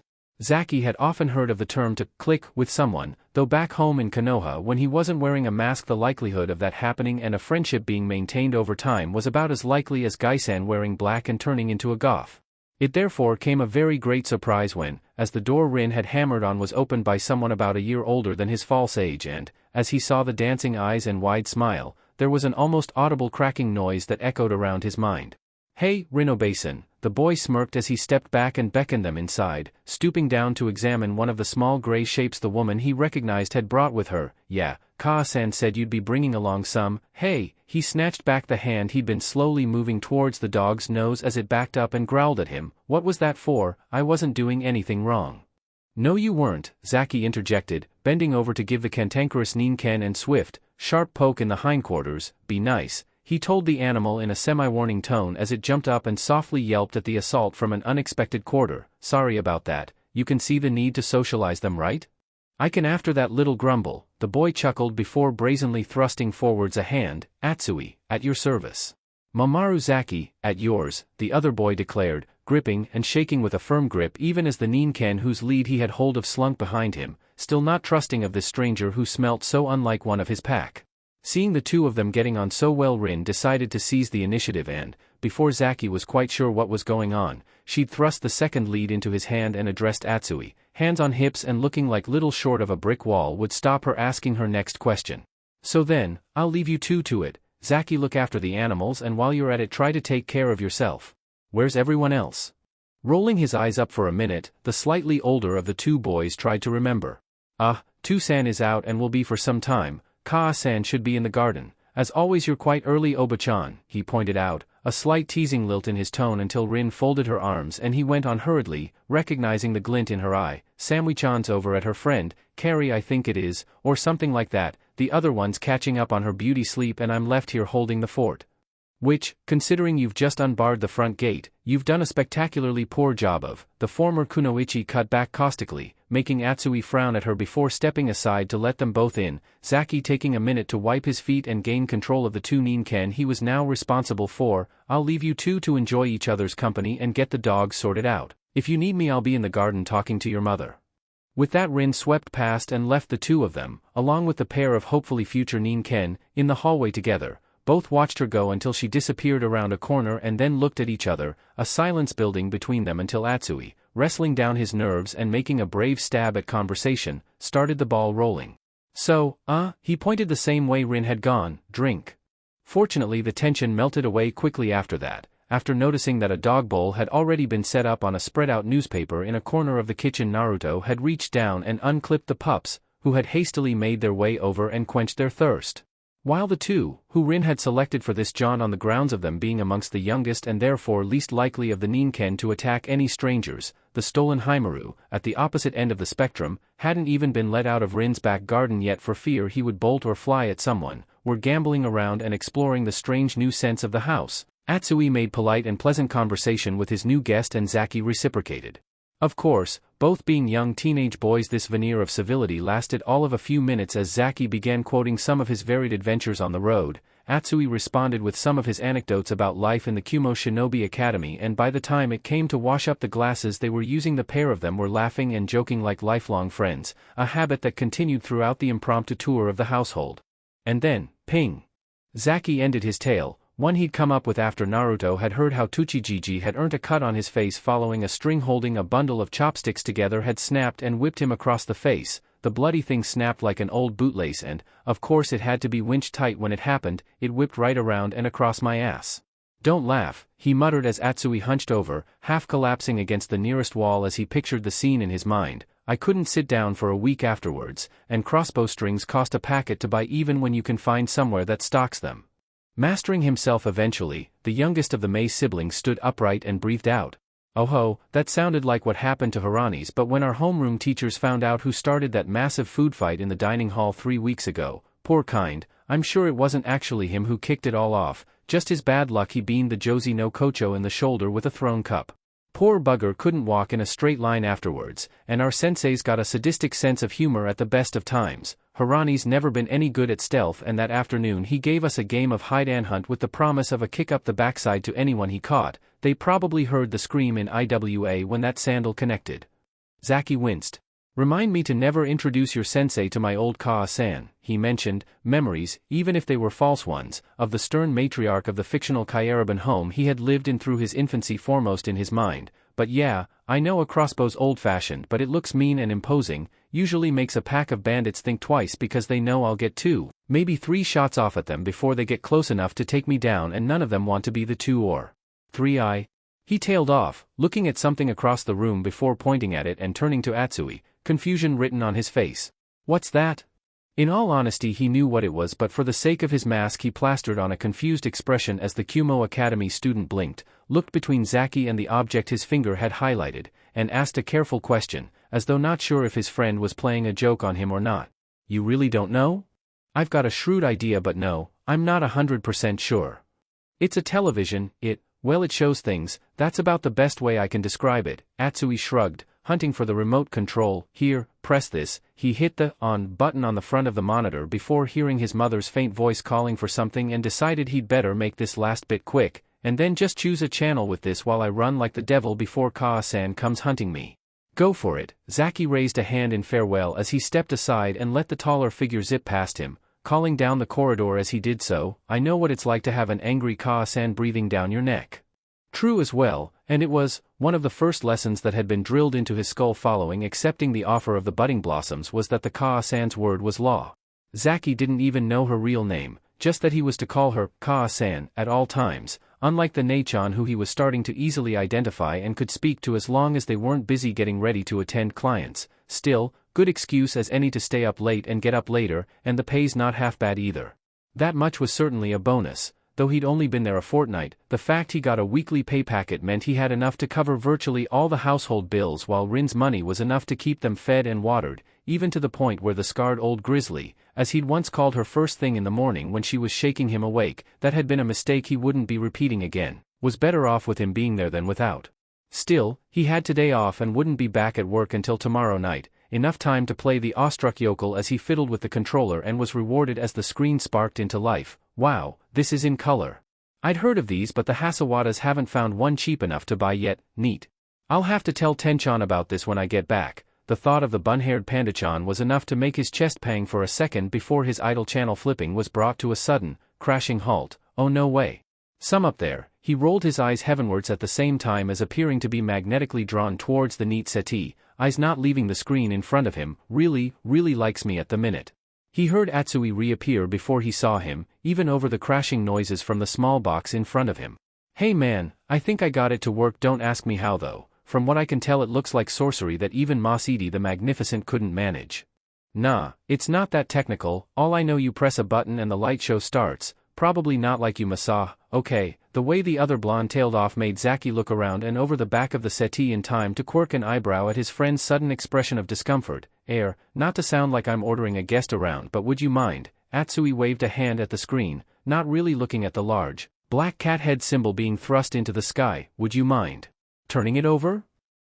What's got him so nervous? Though he was no Yamanaka, Zaki was sure his friend was looking worried by something and kept his eyes on him as he jerkily approached the settee. Sure, what's the big deal? The big deal. The voice that broke in on their conversation was one that made both the Kairabanko and the prankster of his family both stop dead and pray to Kami for deliverance. The actual voice itself was loud but still feminine and actually rather pleasant. The tone, on the other hand, was one that sent a fleet of icy spiders dancing down Zaki's spine. It was a tone all men, even orphans such as himself, instinctively knew, feared and rolled over upon hearing. It was the tone of a pissed-off woman, and because of it Zaki offered zero resistance when he felt the remote tugged out of his hand and heard the television fade to black as the person who'd leant over the settee to relieve him of it finished her words. Is that I hate that show? When he finally mustered up the courage to peek upwards to see the owner of said pissed-off tone, he found himself looking at the upside-down vision of a woman who, he guessed, was probably about the same age as Hana-chan, maybe a year or two older. From what he could see from this angle, she had a long mane of ash-blonde hair that she hadn't yet had time to brush or comb if the way it was sticking up and around was anything to go by, two black, oddly slanted eyes that were rimmed with flaking sleep and, most importantly, a plate of gleaming steel tied around her forehead. Good afternoon Shinono, Kunoichi-san? He ventured, as though not sure of the proper greeting and breathing out a massive sigh of relief when he got it right, the woman standing up and rubbing her eyes as she dropped the remote back into his lap. Yeah, morning to you as well. You're the one Kaa-san mentioned Rin was bringing around with those new pups she inherited? Yep, afraid so. I think Rin's out with your mother in the garden, the dogs are too come to that. Anyway, let's stop being so rude and do this properly. Mamoru Zaki, pleased to meet you. Yujito, ni Yujito, the taller woman replied, moving towards the kitchen after nodding at her brother. I'll catch up with you too when I've had a chance to wake up and feel human again. Too busy following her departing form with his eyes, Zaki missed the twitch that rushed across Atsui's face and was gone by the time his guest swung around to face him again. Ni? I thought your name was Mei.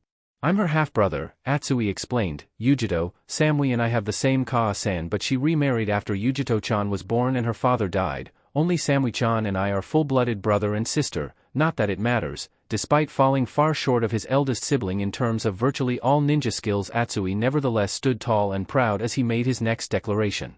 Yujito-chan's my sister and I'll look after her if she needs me to, no matter what those losers out there think. Despite not showing much in his expression, not that the other boy would have noticed it in the middle of thrusting his hand into the air as he made his declaration, Zaki was rather intrigued by his words. It sounded like something he might once have said in defense of a certain trenchcoat-wearing special jounin who had a bad reputation in Konoha. Was it possible Yujito had the same, or at least, had some kind of bad reputation in the village? Too early to tell. You can't be Hokage in a day, just enjoy the rest and sniff out what you can later. Good way to be Atsui-san. Just like the Kairaban KO, family have to stick together to make sure they make it, he advised sagely before pointing at the now-dead television screen with the remote. Just out of interest though, why does your Nei-san not like that, what's the word? Show? Yeah, that'll do. Long story short, she's not all that fond of cats in general. Really? Suits me then, I've always been a doggy-type guy myself. The waggling eyebrows and suggestive tone immediately set off Atsui's protective measures. Are you hitting on my sister? I wasn't planning anything, but now that you mention it. Try and die. I'd die happy. Damn it, give me a minute and I'll have a comeback, just you wait. XXX. So that was it mostly, for the first few months at least, Zaki went on, the council in front of him enmeshed in the tale he and Rin together were weaving. The pups were socialized more with different people. I was bringing home the bacon and Rinchan. Actually, good point, what were you doing while all this was going on? Running a household, holding down my own job and trying to cling on to whatever shreds of sanity you were kind enough to leave me at the end of each day. The Inuzuka semi-snarled back, muttering under her breath for a second before addressing one of the issues she could see bubbling under some of the calm facades in the council before her. But apart from that, I was trying to make sure Kumo could never start a pack of its own. Had I known Zaki's true identity from the start, or we more to the point, might have got here earlier, but it took time for us to actually work out who the other actually was. I was afraid she might have gone Kumo completely. The disguised Jinchuriki chipped in as an explanation. Couldn't tell her everything right off the bat even if she said she was born in Fire Country. Very wise Uzumaki-san, Hamaru complimented dryly before moving on, but I assume you did eventually confide your plans in Inuzuka Rin and she helped you achieve them? You got that right. I might be okay at sneaking around, but I don't think anyone except the Nidaime Tsuchikage could have walked out of the middle of Kumo village with 8 Nin-ken. Rinchan's the only reason we all made it back, Zaki admitted breezily, inadvertently making the Inuzuka squirm at the praise, even if the circumstances under which we managed to confide, as Hamaru-san put it, in each other were slightly unorthodox and allowed me to get that sweet revenge over the Kaminari. Nico's hating Kunoichi. As the council chambers watched Inuzuka Rin squirm once more, all of them, even Hayashi and Tsum who were still not quite believing the gifts that had been dropped into their laps, a single thought ran through their collective minds. This ought to be good. Chapter 15 Cat and Mouse. Though all were aware of the importance of obtaining this hard-earned information in the face of what, if they were unlucky, may prove to be harsh Kumo retaliations for the infiltration of their land and theft of a priceless artifact, none present in the council, despite their own curiosity and need to know exactly how Naruto had managed to speak clearly to the person whose help he needed to bring his targets home to Konoha, none of them could find it in themselves to break the boy out of the momentary trance that had fallen over him. Naruto for his part merely went silent, the present fading away as his mind tumbled back to the past, back through memories that were both important to his home and those that were not, hearing voices that he would likely never hear again and seeing sights that would never leave him, even as he pictured how exactly to phrase the exact plan that had bailed both himself and Rin out of the mountain village. A small part of his mind was detached from the past and merely tracing backwards over the less important but still treasured things. Remembering what was important to him. XXX.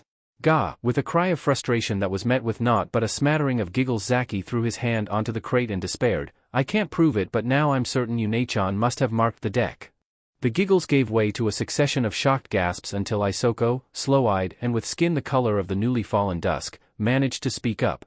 Mew, Zaki-kun. Like all Nei-chan, Isoko was never above using a little emotional blackmail to twist the situation to her favor, and the way she nervously nibbled her lower lip, coupled with just a hint of nervous worry mixed with daring defiance in her eyes. This was more than enough to pierce straight through the Kyarabanko's faux outrage as he lost yet more of his rapidly dwindling supply of buttons. "How could you impugn our honor with such harsh words? Have we not been nice to you in the time you've been here?"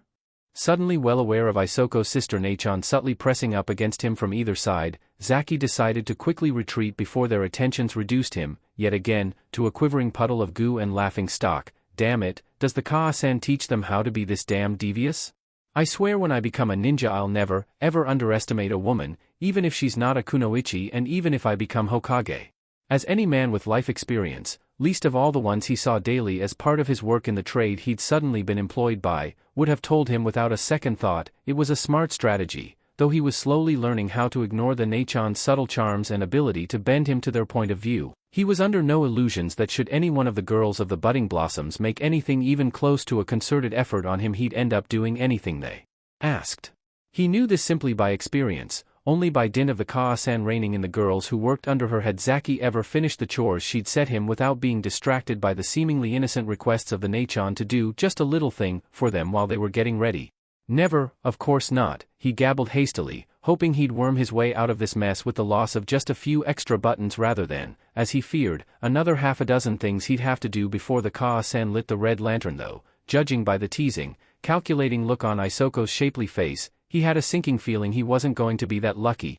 Haha, the boy learns, saved by the mad old man, despite his wariness of Zanchu, as having seen the old man add up a night's takings with little more than half a glance he knew for a fact that the husband of the budding blossoms Kaa-san was nowhere near as stupid as his gap-toothed, broken-nosed face would have one believe, as the Nachon immediately leapt up in fright and then began admonishing the newcomer for startling them. Zaki had cause to be grateful for the old buzzard as he waved off the attention of the pretty girls and took the heat off of his slip-up. Hi, forgive an old man his joke. It is just good for old Zanchu to know he can ruffle the feathers of such beautiful young things when he has a mind to. Bah, as the oldest of the Nachon present Isoko had seniority and therefore answered the older man, you ruffle our feathers only as we all fly away from you. How Kaa-san can bear your ugly face Kami only knows. At his gap-toothed smile and knowing that all comments about his lack of look simply rolled of him like water from a duck's back, the Nachon simply shook her head. Have you come to take our Zaki-kun away? Hi, and not only me. Come now girls. Zanchu folded his arms and shook his head as to a woman. The Nachon all sidled closer to the seated Kyarabanko as though protecting him, Zaki for his part going rigid as the lithesome bodies closed in around him before slowly forcing himself to relax and resigning himself that the card game, for him at least, was over. He must earn his keep, and besides, 'tis bad manners to keep him to yourselves all night. As he'd been expecting, the Nachon all lamented at this loss, but, the more experienced man noted, the boy himself was much quicker to react properly to the command, standing up and gently brushing away the delicate hands that tried to hold him down in his seat. Quite unlike the first night where Zanchu had been all but forced to go in mob-handed and heft the boy away, as in the face of so much pleasurable company he'd simply frozen up like a genin exposed to killing intent. He learns the game, and he learns it well. A flicker of respect lit up in the man's mind as Zaki quickly tiptoed his way through the crowd to his side after splitting up his remaining buttons to the remaining players in the card game, thanking the Nachon and assuring them he'd see them all again soon before straightening up to his employer. What's the job, Zanchu-san? Restock the kitchens and light the fires firstly, then speak to the Kaa-san. The man ticked off on his fingers as he led the smaller figure away, Zaki giving a last wave to the Nachon before turning to face his employer. She'll have a few other things, I'm sure. Oh, before I forget, bidding him wait where he was, Zaki only watched as he reopened the door he'd just slid shut and poked his head around it. Isoko-chan, we've had word that your favorite will be here tonight. Tell Zaki-kun of his orders when the time comes. Hearing the excited gasps and sudden rush of low conversation from the Nachon before it was cut off as Zanchu shut the door again, the Kyarabanko could only wonder what that was about before he put it from his mind and preceded the part owner of the budding blossoms towards the small storerooms, speaking over his should as he did so. You've got my thanks for coming in when you did, Ji-san. Though within rights Zanchu could have demanded all within his business called him Tu-san, he never did, saying he found the title too formal and that man such as him could never hope to have such beauties as his daughters. Another minute and you'd have found me without a button to my name. The man chuckled, clapping the newest worker on the shoulder as he did so. Zaki-kun, you remind me so much of me in my youth. Come to places like this often, did you, Zanchu-san? For shame. No shame at all, it led me to finding my beloved, at a price. He probed the gap where one of his front teeth used to be with his tongue for a second before carrying on where he'd left off. Anyway, if you've a grain of sense between your ears, you'll remember that behind those innocent eyes and charming smiles, any Nachon worth her salt knows more tricks with cards than half the circuses in the elemental nations put together. That was enough to force a laugh from Zaki's lips as he preceded the owner of the house into the small cellar where the foodstuffs of the budding blossoms was kept, along with the less well-used musical instruments that were dusted off and used on grand occasions. The old man had once more rapped the nail right between the ears. The vast majority of people knew that Nachon were women who sold their bodies for coin, and therefore proved the old adage that the vast majority of people were idiots. Even after a few weeks amongst them, Zaki had come to see that the Nachon were also expert courtesans, dancers, singers, instrumentalists, musicians, actresses, seamstresses, and gatherers of gossip and secrets. Many a man would have his tongue loosened when in the arms of his favorite woman, often spilling secrets that might have got him his throat opened had the wrong ears heard them, sometimes even by the Kaa-san of the Nachon he was sleeping with. Stately and solemn though she might have appeared, Zaki knew that the woman he worked for was far more skilled in the martial arts than most, least of all a drunken sot who threatened harm to her or one of her girls, would have assumed, and the long hairpins that made up her ornate kenzashi were not there solely for decoration. More than one heavy-handed fool had left the budding blossoms with far more than just his conscience pricked. Still, the boy thought, had he heaved up a small box of flour and blew away a little white dust to check that it was the right grade, if they're stupid enough to try and hurt the Nachon here, they deserve everything that comes to them, and if they think the Kaa-san's bad, they haven't seen anything I can do yet. Luckily, as he handled more of the laundry side of things, Zaki didn't have to help out much in the small, cramped kitchen of the house. Zanchu was skilled enough to handle things in there and didn't need anyone else getting underfoot, though. If the night was expected to be very busy, he would always put a night's work out to tender by word of mouth and then select the best candidate from the queue of youngsters that showed up during the day. These volunteers, Zaki had heard, were the children of the red lights, the Akasenko, born to Nachon by accident and an unfortunately permanent side effect of the job. They were as much a part of a secular society held away from the prying eyes of the mainstream as he himself was as a Kyaraban KO. Raised in the rears of the houses of pleasure, they grew up immersed in the trade. The boys often adopted into a more wholesome occupation by one of their many potential fathers who either took a shine to them or heeded the honey poured into their ears by the Nachon and Kaa-san, the girls more often than not becoming the next generation of Nachon. They were far from faultless, as Zaki was already beginning to suspect that many Akasenko, especially the boys, often absconded into the ranks of the criminal fraternities and yakuza, though, due to the shinobi presence, this was virtually unheard of in Kumo or the other shinobi villages. However, as a member of a group often considered to be little more than organized beggars and vagrants, he had a more open mind about the situation than most. No one was blameless of crime, and those who stated they were only committed the gravest sin of all in his mind, rank hypocrisy, the one thing guaranteed to get on his goat. That's the lot. Banishing his thinking for a moment, he looked up at the gap-toothed maw of his employer as he quickly stood up from the fire he'd just lit, closing the grate as he felt the heat wash over his legs. Need anything else brought up? Maybe some more rice balls later in the night. Heed me if I holler for you, the old chef began, already washing his hands and casting an eye at his beloved pots and pans. Go see Kaa-san, or, if you can't find her, the elder sister, and help them as best you can. All right, you old pot clanger. Just call if you need help. If your back goes out while you're trying to lift something too heavy, I reserve the right to point and laugh. Zanchu grinned. Be away with you, he declared, wafting a hand towards the Kyaraban KO's retreating form. I'm still in my prime. Prime? If you were beef, you'd be considered well-aged at best, Zaki delivered as a parting shot before darting out the kitchen and heading towards the back rooms of the budding blossoms and his lovingly pressed ironing piles. He bumped into the Kaa-san en route to his destination and nodded his head deferentially, not quite meeting the woman's steely eyes as he answered her unspoken question with alacrity. Fixing the linen, Kaa-san, won't take 2 minutes. Good, take time to get it right, Zaki. First impressions are all important. He nodded again and stepped aside as she swept past, waiting until she was gone before carrying on from where he'd left off. Though not inapproachable, the Kaa-san had to control all that went on in her domain with an iron hand to prevent anything rocking the boat. Like most Kaa-san, she was a former Nachon who had grown into the role and taken over from the previous Kaa-san. True to form, she was currently grooming a successor in the form of Kasisi, the Ichiban, or eldest sister, who would take over the Kaa-san's duty when the current incumbent felt her abilities slipping away and stepped down into well-deserved retirement. As he entered his private domain and took down a selection of laundry he could use as a patch job until he had a clearer idea of what each room needed, the Kyaraban-ko remembered the exact circumstances that had led to Zanchujiji actually claiming the hand of the Kaa-san when she'd still been an Achan. She had been his favorite and, when he saw her being given trouble in a less than reputable area of town when she was on an errand from her Kaa-san, he had immediately stepped in to help. The result of this, and being dragged into a brawl involving low-chunin-level ninja, Zanchu had earned himself his missing tooth, a nose that had been smeared across the side of his face and a new wife. Typical love story of the red lights, Zaki thought with a smile as he folded another pillowcase over his arm, and the Kaa-san even gave him a discount on her price for his chivalry. Darting across the upper rooms, the Kyaraban-ko paused at each door, his knuckles rapping out 5 quick taps, rat-tat-tat, like a frantic woodpecker hunting for grubs in a tree after he'd cocked his ear and made sure there were no intimate noises coming from within. It was a rough code of sorts and, having delivered the message, he began to count slowly under his breath. If he reached 8, a lucky number, without a reply he moved on as the Nachon within was busy. This time he reached about 3.5 before he received his response. "Come in, Zaki-kun."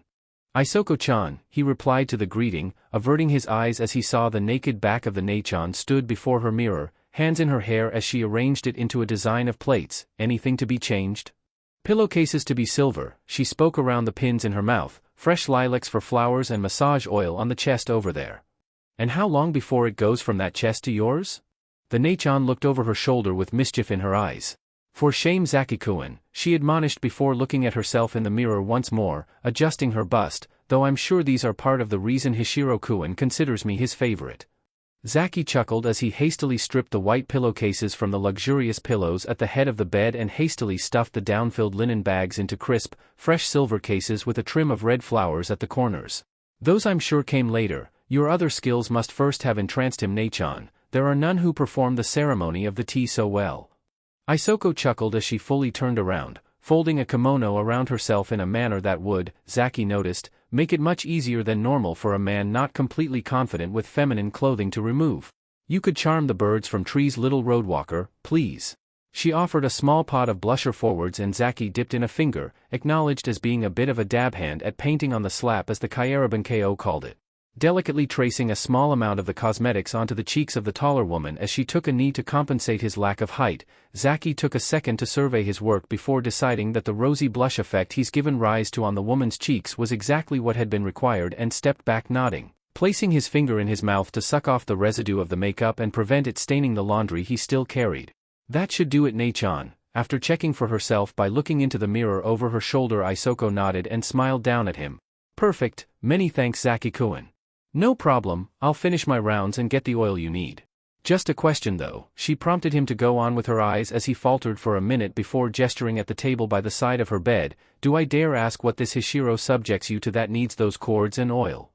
Isoko considered this for a minute before she gave a teasing smirk, raising an eyebrow as she stood to her full height. "Listen in if you can on your rounds and ask me again when the lantern snuffed," she suggested, a tone in her voice that he couldn't quite place. "Until then be away quickly, before Kaa-san or Ichiban catches you loitering." Before the lantern was lit, Zaki's main job was to iron the clothes and bedding and prepare the rooms the Nachon would be using before the night began. When the patrons were coming in, Zanchu's kitchen was fired up baking small, complimentary treats and tea for the guests and the sake was flowing. His job was to be for the most part as invisible as possible. This suited him just fine, it was what he'd trained himself to do after all, but his main role was to keep an eye on the rooms and as soon as the patrons left he was to go in, strip and replace the bedding, air the place out and then be out of there as swiftly as possible. Usually such haste meant that he was stripping the room at the same time the Nachon within was washing herself after entertaining a client. The result of this was that Zaki very quickly lost his sense of embarrassment when confronted with the feminine form. It was purely business, there was no time for play during work time and the Nachon were too busy to tease him. Though he had been caught staring the first few times, he quickly shook off such feelings, ignored his blushing cheeks and got back to work, to the point now where seeing one of the Nachon coming out of her shower with next to nothing on was barely enough to raise an eyebrow. It was quite exhausting work, but he was more or less used to the late nights, though as always it was when the Kaa-san snuffed the light that it all caught up with him and made the last round the worst. "I'm just grateful the Nachon have this gear washed every time I come in. If I had to take it to the cleaners as well, it'd be the end of me." His exhaustion is such that he could barely raise his hand to bid the Nachon in the room farewell, though he did have to gently decline her offer to let him wash her back and deflect her disappointed pout as she stoked up the bubbles in her bath. At the end of the night was about the only time the Nachon had to enjoy a proper bath save if their clients were that way inclined, and Zaki had often helped Zanchu wrestle barrels of hot water from his old kitchen stove up the stairs to the Nachon's waiting bathtubs, a nice luxury for the girls after a hard night's work. Tottering from the room towards the latest one, he knocked his traditional 5 raps and, after being invited in, perked up as he recognized the voice. "Hi Isoko-chan," the Nachon smiled over as she laced a plain dressing gown over her body. "Nice bath?" "Just what the Mednine ordered," she replied breezily, still giggly from the actions of the past hour as she pointed towards the ceramic ladle clipped onto the side of the bath. "I'll strip, you empty, fair?" "Sure thing Nachon." With that the Kyaraban-ko pushed the window open, slowly dragged the bath as close to the window as he could manage and cracked it open, pouring the water out of the bath and into the exposed guttering one ladleful at a time until the bath was light enough for him to lift wholesale as Isoko casually pulled the covers off the bed, ready for the last change of sheets the bed would have that night. Being close to the window also had the benefit of airing the room out and replacing the musk of post-coital ecstasy with cold, crisp air. It was a scent Zaki was already well used to and aware of, as well as the actions that generated it, part and parcel of the trade he worked with for the moment. That should do it. After testing the weight of the remaining water in the bath, he carefully lifted it up to the window and poured the remaining suds out, wiping around the metal tin with an absorbent cloth to ensure the tin wouldn't rust before it was used again as he put it back down and looked around at the pile of used laundry Isoko had left in the center of the room. "Thanks Isoko-chan," he nodded in appreciation as the Nachon smiled, though a sudden memory made him pause halfway through stooping down to sweep up the discarded linen. "Though, just before I go, remember the question I asked earlier regarding your favorite? Was he here tonight?" "Hi, he's been stationed in Kumo now." "Stationed, part of the military then, samurai most likely." Zaki slowly digested that information while listening as Isoko went on. "Rotating deployment or so he says. He always visits when he can though. He says I'm his only one and, though he wouldn't be the first to say that, for Hishiro-kun I believe him." "I should hope so too. I thought I heard screaming from in here when I was doing the rounds earlier. What horrors was he subjecting a poor Nachon to?" Isoko reddened slightly, not quite meeting the Kyaraban-ko's eyes as she answered. "It is what he does to drown out the sounds of the morning flutes he's heard so often. He replaces such a sad noise with laughter and forgets the battles he's seen for a moment.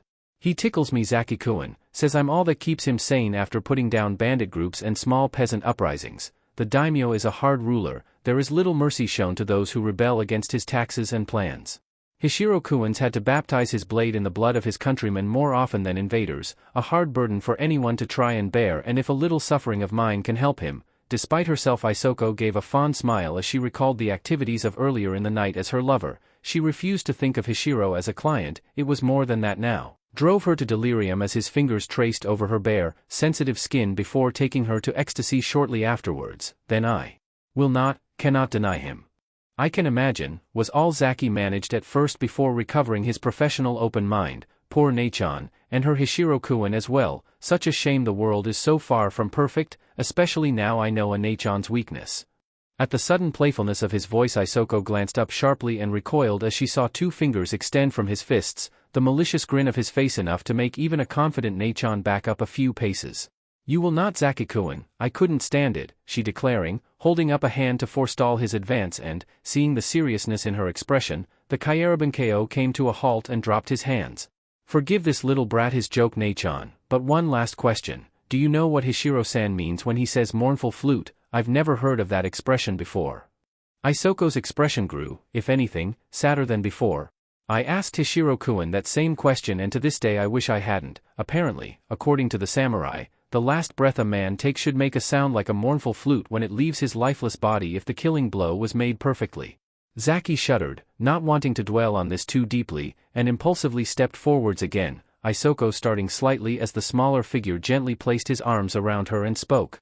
"I'm sorry Isoko-chan, I didn't mean to bring up bad memories. Hishiro-san must be a wise man to forget such horrors for a pretty Nachon like you." "Flatterer," she accused, but still returned his soft hug with one of her own for a second before stepping back. "Still, you'd best be off before the Kaa-san comes to check we're asleep for the night, then you can go home."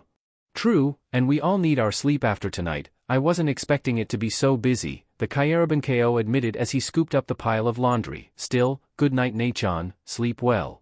"I will," she assured him, dreams of her Hishiro-kun already in her mind as she turned towards the recently remade bed. "You as well Zaki-kun."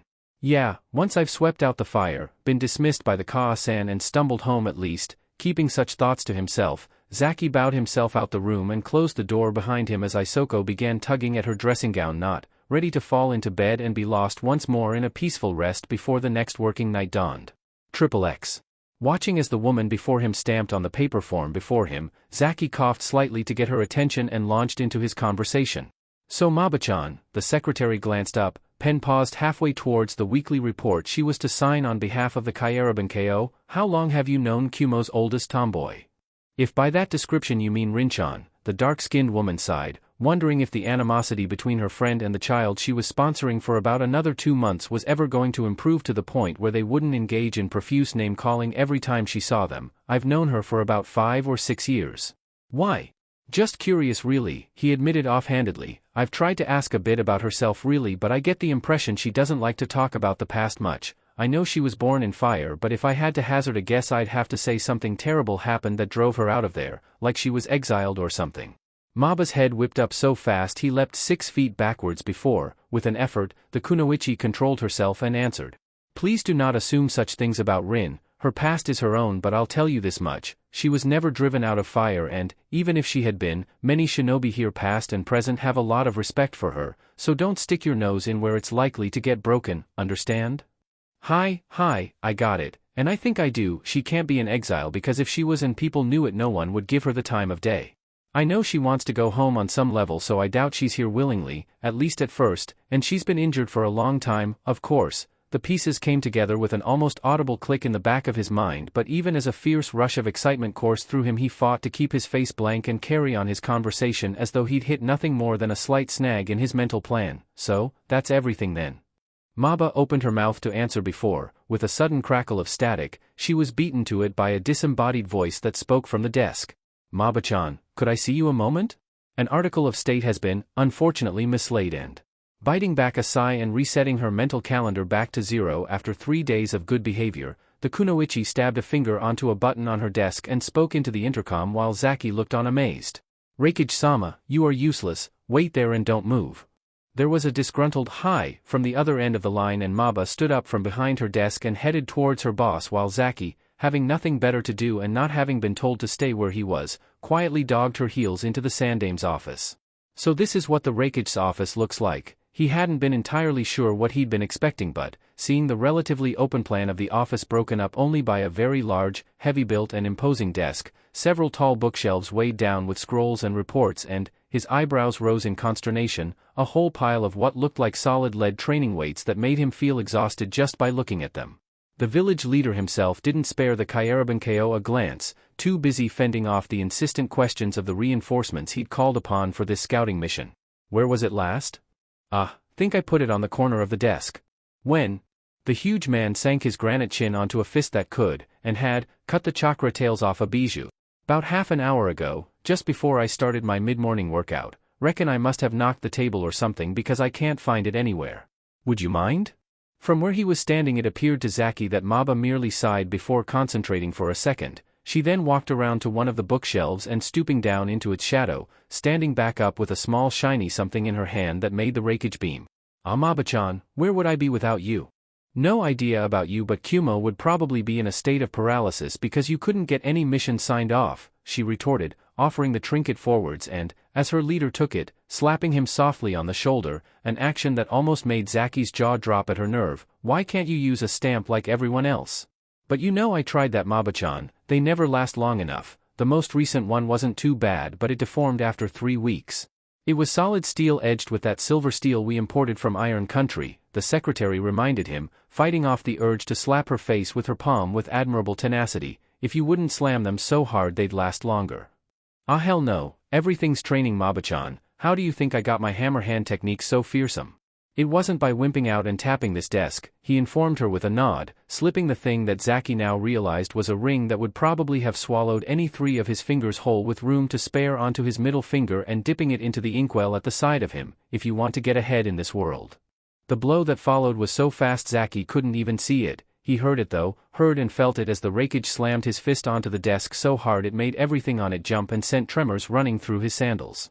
Just about swallowing his heart back down into his chest after it had leapt up into his throat, Zaki realized what had happened and felt his mind boggle. Gigi just uses that seal of his, of all the ways to stamp a paper, whacking it with an inky ring must take the cake.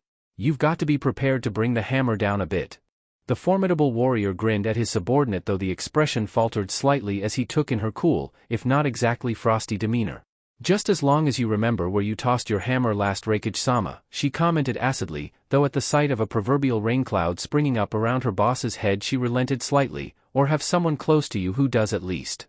Hi, the older ninja conceded, readying himself to sign another parchment. Well, thanks for your help. Now if you get the hired hand out the way we can both get back to work. I want to have dinner with the family tonight if I can manage it. Maba merely bowed before the village leader before turning towards the door and, without even being told, Zaki zipped out the office ahead of the kunoichi, waiting for her to reappear and sit back down behind her desk. I've seen brave people, Maba-chan. Some of them swing from trapezes, some stick their heads in a lion's mouth, but that really takes the cake. He shook his head as the kunoichi regarded him with a thinly amused smile. Even the carnival folk would have to say that cuffing someone with that many muscles in that many places is absolutely mad. I'm a ninja, madness comes with the job. Still doesn't explain why you're still here rather than a greasy little pulp on the floor. I'd bet if I did that and he swung at me I'd probably land somewhere in the land of hot water. Probably, but then again you're not as vital to Kumo as I am. As long as there's been a Raikage in that office bellowing the orders, there's been a Rokita in this one making sure they get heard, Maba explained, for once taking pride in her unique position in the village's hierarchy. Love him though I assuredly do. The sad fact is that old ox would lose his knuckled head if it wasn't welded onto that thick neck of his. He can't be that bad, surely? Maba merely raised an eyebrow. That ring has been in his family for 7 generations and is arguably one of the most recognizable things in Kumo. Its worth is probably sentimental, but regardless there's a lot of emotional baggage with it, and you saw how easily it went missing when he had hold of it. True, but I also saw how easily you sniffed it out, Zaki pointed out. You must have really sharp eyes to find something that small so quickly. Not so much sharp eyes as a quick mind, and enough knowledge to place a tracking seal on the damned thing. About every week he loses it, usually on a Saturday, as that's when he does more workouts in his office. Maba shook her head, huffing in equal parts fondness and exasperation for the Kage who labored in his office at the back. He's hopeless, I swear he is. I can only pray his sons picked up their mother's tidiness, though I'm not holding out much hope for that one. Ah well, hope springs eternal and all that, Zaki commiserated before pointing to the side of him, highlighting what looked like a small black box that was perched above one of the windows of her office like a spider waiting to pounce, though before that thing springs on an unsuspecting victim. Can you let me know what it is? Following his finger, the kunoichi bit back a smirk, quite proud of herself in wrangling a contract for obtaining that piece of technology from the recalcitrant land of snow. Something that's helped the bolts out like you wouldn't believe. Invisible eyes, she explained, a hint of mystery infiltrating her voice as she went on. Not sure exactly how they work, but if you trip them they activate alarms that we can pick up on. Because of that we don't need bolts in the Raikage Tower anymore, so there's more out on ops or patrolling the village. Really? Wow. Filing that tidbit of information away for the future, Zaki looked up at the featureless black thing with new respect in his eyes. Powerful bit of kit, but aren't you worried they'll replace you in the end? Maba snorted, jerking a thumb over her shoulder. Oh yeah, like they'll ever come up with a machine that can put up with that meathead and his short-term memory problems. You do realize the intercom is still on, right? What? Oh Kami, I'm sorry Rai, you're a bastard. Completely unashamed, Zaki grinned and bowed low as Maba fought both to get her heart rate down from the rapid tattoo it had started hammering before she'd realized the Kyaraban KO had been pulling her leg, and to stop herself flushing too much at the idea that she, a fully fledged Chunin kunoichi, had been caught out by a civilian. Probably, never knew who my parents were, but seeing as they were circus folk it's a fairly safe bet, he admitted breezily. Still, you said it gets boring in the office sometimes. Have to provide the entertainment when I can. The sooner the carnival rolls in the better, Maba sniffed before turning back to her work. Then you'll be gone and we can all get back to normality. Normality's overrated, he shot back without missing a beat. Anyway, see you later Maba-chan, I'll let the she-beast know you miss her. He ducked out of her office just in time to avoid having his ear pierced by a well-aimed pencil and gave a grin, partly because he'd gotten yet another rise from the cool-natured secretary of the Raikage, but also, and more importantly, because he now knew a lot more about his housemate than he had a few minutes ago, and if he was right it was information more priceless than gold. She was injured, she came to Kumo over 10 years ago, and she's not an exile or a disgrace from the land of fire. She was a ninja, had to be. 10 years or so was the time of the last war. Is she a prisoner here? No, though that had been his first, though it didn't quite fit. too well treated for that, and I don't think she's a collaborator either because she's hinted she'd like to go home but feels for some reason she can't anymore. Could that be because of the Ninken? Does that mean she knows what they are? If she's from Konoha and is, or was, a kunoichi, surely she'd know about the Inuzuka and their hounds. The picture was still slightly smeared but had been a lot clearer than he'd ever seen it before, and if he could smudge a few more details into place it might yet paint a portrait he could use to full advantage, but not yet. I've still got time, just need a few more days, maybe a week, to get the last few details I need and come up with a way to present the facts to her that won't give me away if she is in thrall to the dragon. That last bit will be tricky, but I only need one chance. XXX. One of the benefits of his relatively unusual working day was that, for an hour or so, his schedule neatly overlapped with that of the few Kumo children he'd had a chance to meet. For that reason it wasn't unusual to see him, once he'd finished walking the future Ninken, as well as reassuring them through the Haimaru, who he was sure could understand him on some level and had taken over the position of alpha in the estranged pack as the eldest male present, that he was still on their side and working on a way to get them all home safe, and chewing his way through the rest of the little list Rin scribbled for him to follow while she went to work, heading over to the park closest to the Kumo Shinobi Academy to hang out with a few of the students after classes had finished for the day. This was one such a day, but while it started out normal and, after the standard greetings, devolved into a kickabout with Atsui and a few of his friends, it quickly flipped on its head, following one of the older boys giving the ball an almighty hoof out of the playing area. Play came to a screeching halt when all present realized exactly who it had come within a whisker of hitting. As the livid girl stalked forward, Zaki was at first unconcerned until she suddenly swerved from her course towards him. It was only when he looked around that he realized every other player, Atsui included, had mysteriously vanished and now appeared to be cowering behind one of the goal area with expressions somewhere between fear and commiseration, leaving him the only target for her rage. Hey, before he could puzzle through why Atsui, who would face down his elder sisters at times when he was feeling particularly brave or had a reason to fight his corner, had run like a rabbit, he found himself subject to the verbal equivalent of a hairdryer being blasted into his face as the dark-skinned girl stomped up to him and all but thrust the ball up his nose. "This yours?" Not exactly," the Kyaraban KO began, jerking backwards away from the waving ball thrust towards his face. "I was playing with it but it's not mine." "Well, pay attention where you're kicking it next time," she demanded, dropping the toy at his feet and glaring at him with eyes of the strangest color, almost a golden sheen in her irises as she finished her declaration, "or I'll be the one who starts doing the kicking." "Hey, no need to be nasty, it was an accident." This was apparently the wrong thing to say and he fell back a pace as she flared up and stepped forwards menacingly with fists clenched and teeth gritted. "An accident could get people killed in the field, Baka. If you were in the academy you'd know that." "Yeah, but if I were in the academy I'd have to put up with a loud hawk-eyed bitch like you. Okay, this is either going to work or I'm going to get hurt." Heh, even as he tried to fight down the traditional fight or flight response and get ready to react if this prickly girl actually decided to go in swinging, he found himself superimposing another loud, prickly girl with blue eyes and pale blonde hair over the top of this one. "No matter where you end up you'll always find a troublesome woman or girl somewhere." "What did you say?"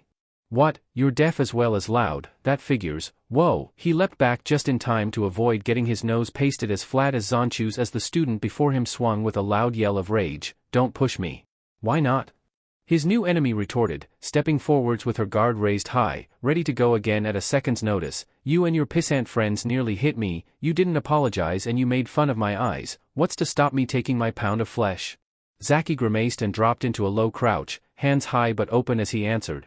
"Because I was ready to apologize before you threatened me and my friends, and apart from that if you do attack I'll have no choice but to use the ultimate attack of my clan." Despite herself the academy student raised an eyebrow, framing that glowing gold iris with a thin, curving line of hair. "Ultimate attack? Okay then, road creeper. Yeah, I know who you are, Samui-chan described you often enough. You're that caravan brat that crawled through the gate 6 weeks ago. Give me your best shot. I'm top of the academy in my year for taijutsu. I'll introduce you to the floor." "Not if I introduce you to my best friend's pain and humiliation first," he pointed out, fingers tracing through complex patterns in the air as he spoke again. Kyaraban KO's secret technique. Quick as a whip he span on his heel and took off, tearing away as he called back over his shoulder. "Run like boogery." Even as he ran he kept his pace just slow enough that she'd still be tempted to chase him but not so sluggishly that he'd be immediately caught, as he'd suspected. It worked like a charm as after a second of stupefied inaction his latest enemy let out a war cry and sprinted after him, fists raised and golden eyes flashing. Come back here you coward, she roared, insults flying from her lips like bullets towards the retreating back of the figure she was slowly catching up to. You can't run forever, I'll hunt you down and kick your aha. Her defiant shout morphed into a slight scream as her prey suddenly stopped dead and threw himself to the ground in a tight ball, an obstacle that despite a desperate last-ditch attempt to slam on the anchors she had no way to dodge. She felt her foot catch on something soft and the world tilted crazily as she went flying base over apex, landing with a thud in the soft earth and stunned by the impact. The inaction cost her dearly, though his ribs were aching following her inadvertent kick, a price to make sure the feigned flight and drop routine he'd perfected against Ino worked in a foreign land. The boy who was wearing the mask of Mamoru Zaki pounced on the back of the prone girl, stopping her standing back up by wrapping both his legs around hers and winding them up like an octopus. He just had time to cross his ankles over, trapping the girl's lower thighs between his own and laying her out prostrate on her front just as she began to come to and struggle. Damn it, she cursed, wriggling frantically from side to side to try and free herself. Let me go and fight fair. Against someone who could rip me apart given 10 minutes, do me a favor, the Kyaraban KO declared, gritting his teeth as he consolidated his position of strength, sitting upright and scooting in closer to her hips and knees. Now, are you going to say sorry? Screw you. The second I get up from here I'm going to beat you to death. Well, if that's your attitude, give me a reason why I should ever let you up? Because if you don't, my dad will find out what you've done and kick your ass. Well, that's big. Start a fight then hide behind daddy when it goes wrong. No, nice try. He'd seen her left hand, the closest one to him and the only one she could really catch him with, try to snake down and grab his vulnerable thigh or, worse still, the even more vulnerable bits the thigh guarded. Sorry, but you're all out of options, he pointed out, pinning her hand down with one of his own and leaning on it to stop her moving at all, now holding 3 of her limbs down with 3 of his but having his spare hand where it could have an effect on this battle if the belligerent woman he had trapped wouldn't relent. Now say sorry, I'll let you up and we'll go our separate ways, okay? No, it was your fault. Still she struggled, not giving up and unable to see the actions her opponent was about to undertake to break the stalemate they were in. You and your idiot friends almost hit me, you should have SA. She tailed off as a loud slapping noise hit her ears with almost physical force. For a fraction of a second she heard the noise and had no idea what was happening. Then the slow, burning, agonizing sting crept up to her brain like a fire and she bellowed in pain. Oh well. With her golden eyes aflame with fury and shame both, she looked over her shoulder as much as she could to see, with mounting dread, her opponent drawing back his hand for another strike. What the hell are you doing? Something your Kaa-san should have done a long time ago, the boy retorted, brandishing his palm threatening. Now swallow your pride and say sorry or this just gets worse from here on out. In the end it took half a dozen blows for the quarrel to be settled in a manner that Zaki felt was admirable, and another 3 on top of that to extract the grudging promise from her lips that she wouldn't hit or kick him when he let her up, something Zaki was quite grateful for. His arm was starting to tire. However, even mad hawk-eyed girls apparently had breaking points and therefore the Kyaraban KO was eventually able to release his constrictive grip on the girl's legs, ready to roll away and run at a second's notice. Luckily this wasn't necessary. His opponent, whoever she was, eventually stood up straight and wiped a small smudge of blood from where it had welled up from a cut on her lip, glaring back at him as he too came to his feet. Both regarded the other with mutual loathing and grudging respect before, pride stinging worse than her chastised behind. The girl muttered blackly under her breath. That was a cheap trick. True, but it worked. Anyway, he surprised both her and himself by giving a sharp jerk forwards from the waist. I'm sorry we almost hit you with the ball, we'll be more careful next time. Oh, well, good. The unexpected apology seemed to catch her off guard and she returned his gesture of respect with one of her own almost without realizing it. Pay attention next time. I'm tough enough to shrug it off but not everyone is. And next time I see you out here I'm gonna kick your ass. Zaki merely smirked. As long as I don't paddle yours first, maybe next time you'll know when to turn the other cheek, he pointed out, the insult making the would-be kunoichi go rigid for a minute before with a visible effort she uncurled her fists and stalked away, pushing past him roughly as she left and muttering under her breath the whole way, Zaki watching her go and shaking his head as she was lost from his sight. Weird girl. Once more the comparison to someone he knew and had a similar love-hate relationship with back in Konoha sparked up in the back of his mind. Still, maybe next time we won't be tearing at each other's throats straight away. Or, knowing her, we probably will. Man, Shika was right, girls, especially pretty girls, are really troublesome. He wasn't so blind that he couldn't tell when a member of the opposite gender wasn't blessed with attractive features, and personally he found the unusual eyes that had sworn vociferously at him throughout that encounter quite exotic. If she'd been a Nachon she'd have commanded a very high price for such looks. The sound of footsteps from behind him made him look over his shoulder and, seeing the odd expressions on the faces around him, ham up his performance gleefully. There oh brave future shinobi, it's all right now, I've scared off the big, bad Onobugeisha, she can't get you any more. Oddly enough, no one seemed ready to dispute or take offense to this. Indeed, it appeared to be quite the opposite, as one of the upperclassmen of the academy, stepping forwards with something akin to awe in his voice, spoke with complete seriousness and in a perfect deadpan. You are my new god. His confusion must have shown on his face as the other boy went on, becoming more excited and animated as he elaborated on the situation. Don't you know who that was? That was Karui. She's, like, one of the contenders for top kunoichi this year in the academy. I think she's lost twice, no sorry, 3 times before in the taijutsu spars of her class, and one of those times was because she had a bad cold, and you called her Hawkeye and managed to beat her? Kami must really be looking over your shoulder to get away with that. Not to mention there's not one of us in the academy who wouldn't chop off his left hand if it meant we had a chance to do what you just did with your right. Another voice piped up from the back. She's gorgeous, but she hates anyone telling her that almost as much as she hates people making fun of her eyes. But I wasn't making fun of them, Zaki protested, pleading his innocence. They do make her look like a hawk, but that's not a bad thing. Hawks and other hunting birds are awesome. Not to Karui, Atsui advised, finally muscling his way to the front of the group and looking his friend up and down. Runs in the family and she hates it. People think she's got a bloodline because of them, but she doesn't. She's pretty tight with my sister, so I see her around a bit, but she scares me. She's got a really bad temper at times, especially when Omoi-san's not around, friend of her who she likes to wail on because he's always overthinking things and drawing all the wrong conclusions. The boy who'd spoken first had to suddenly bite back a snicker as he was reminded of the lollipop-loving member of his class and what he'd have made of the situation. Yeah, like if he were here now he'd be worrying that Karui would tell her father what you did. He'd petition the Raikage to have you executed. It'd be a public show, and because of that no circuses would ever come to the land of lightning again and trade would dry up. End of the world and we're all screwed, that kind of thing. Feeling a sudden cold sweat down the back of his neck at the talk of execution, Zaki merely gave his best, if slightly sickly grin and tried to laugh it off. Just as well he's not about then. Oh crap, and I'd better not be around here anymore either, he swore, glancing at the sky and seeing with a jolt the position of the sun. The boss'll have my hide if I'm late. Sorry guys, gotta go. With that he raced away from the gathering into the center of the village, luckily knowing where he had to go and determining how to get there before the Kaa-san and Neichan became worried for him. All thoughts of what had just happened flown from his head as he raced against the clock to try and prepare for his tasks for the night. Said thoughts returned with a vengeance, however, when about a quarter of an hour before the lantern was lit Zaki found himself called to the back entrance of the budding blossoms by the Kaa-san and felt his stomach give an unpleasant lurch. Standing there with her arms folded and looking thoroughly disgruntled was the girl from earlier, Karui if he remembered rightly, and beside her was a man who could only have been her father. Atsui was right, those eyes do run in the family.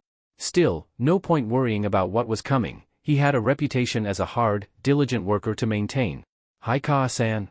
This gentleman wishes to speak to you about his daughter. Oh Kami, I'm either dead or... The alternative was almost worse, and he felt a very important part of him tingle with both nerves and excitement. About to lose my favorite friend, or be sold. Before he could think too far along that line of thought it was cut across by the Kaa-san's voice. I will leave you in private, call for me should you need assistance. She nodded at the youngest member of her workforce, the words, in negotiating. A fair price, going unspoken but nevertheless heard by 2 of the trio remaining if the shaking shoulders of the man stood beside but slightly behind Karui was any indication. Just for once Zaki found even his sharp wit blunted and his mouth dry. Ideally he should have been face down on the ground begging forgiveness and mercy, but, right now, he was paralyzed with indecision and doubt, the only saving grace being that the girl he'd spanked, quite justifiably in his opinion, though that opinion counted for nothing right now, seemed to be as tongue-tied as he was. In fact the stalemate was so complete that it was only broken when Karui's father cleared his throat and nudged his daughter gently in the shoulder. Karui-chan, you have something to say? Huh? Oh yeah, with a scowl on her face and exceeding ill grace the academy student bowed forwards in a manner depicting full apology and repentance as she managed to speak without moving her lips. I'm sorry for threatening you earlier in the park. My actions were unbecoming as a future shinobi of Kumo. That was quite unexpected. In fact it was so unexpected that Zaki was paralyzed for a few seconds before he remembered his manners and returned the bow with one of his own. Ah, it's nothing Karui-san. Though his traditional response would have involved an affectionate suffix, he thought it would have been unwise to try that trick with the girl's Tusan so close at hand. We should have been paying more attention. You didn't have to come here. She did, I made sure of it when she told her Kaa-san and I what had happened. The man, a full shinobi, Zaki realized with a thrill of dread shooting through his suddenly shaking spine. She threatened you with my attention for teaching her some manners. This is not something I'll tolerate. Stand on your own 2 feet or learn to take it lying down. Despite the circumstances, it was all Zaki could do to keep a grin off his face. If I wasn't in fear of my life, you would have so many innuendos coming your way right now. There is truth in that to a degree, Zaki conceded, drowning out the small, suicidal part of his psyche that was screaming at him to put in a filthy comment or two after the peach of the leading line the taller man had granted him. However, though I've heard many things about your daughter's prowess in sparring, she's never had the misfortune to come up against a Kyaraban KO in our underhanded ways. No finer way to learn than hard, if non-fatal but chastising, experience, the shinobi agreed, his daughter by the side of his muttering mutinously and glowering. However, I would respectfully ask that you don't mention our eyes too often, unfortunate quirk of the family and not one we're too proud of having. I can understand that and can only plead ignorance as a defense for earlier. It will not happen again, he reassured the father and daughter duo before offering his own opinion. However, just as a personal point of view, I think they really make one stand out. When I said Hawkeye, I meant no offense.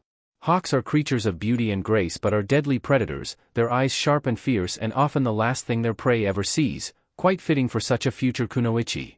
That comment more than any other seemed to chip away at the harsh exterior of the girl who'd nearly flattened him in the park. Karui seemed to have to swallow hard for a second before her father, controlling his mirth and half aware of where they were and that there might have been a chance, however remote, of what the Kyaraban KO was angling for, stepped in and made the save. Your compliments are a credit to you and your family, he commented dryly before placing a hand on his daughter's shoulder. Still, we've taken enough of your time. My thanks for your time, Mamoru-san. He nodded, a gesture Zaki returned before the taller man ushered his daughter out of the back garden area of the budding blossoms and was lost to sight. Zaki watched them go before shrugging and smirking to himself, grateful he was still fully intact after coming so close to a Kumo shinobi who had no reason to leave him alive after he'd molested his daughter. Stepping back indoors, the Kyaraban KO took a minute to relive the sensation of what he'd done to the slightly older girl for a moment before shaking his head clear and looking for the Kaa-san to give him his next job. It was a few days later, when he was hanging off Samui's fist and trying desperately to force air back into the lungs she'd just emptied via gratuitous use of force, that Karui crossed his mind again. Through the dull buzzing in his ears and the sound of Rin cracking up helplessly at his comeuppance, he heard the middle of the Mei siblings telling him in the same calm, detached tone she always used that Karui was one of her best friends, knew her family was friends with the woman the Kyaraban KO was being sponsored by and therefore calling out a hit on him via her best friend using a bribe of the chocolate she was most partial to was a perfectly valid shinobi tactic. This proved, Samui concluded as she withdrew her strike and let Zaki flop to his knees wheezing and clutching his aching stomach, that shinobi were capable of fighting just as dirty as road grubbers. Unable to muster much of a protest at this, Zaki could only nod weakly and then let his body get back to the important business of hurting lots. XXX. Something must be up, he realized blearily as the room began swimming into focus. Rin knows I don't get up early. Yeah?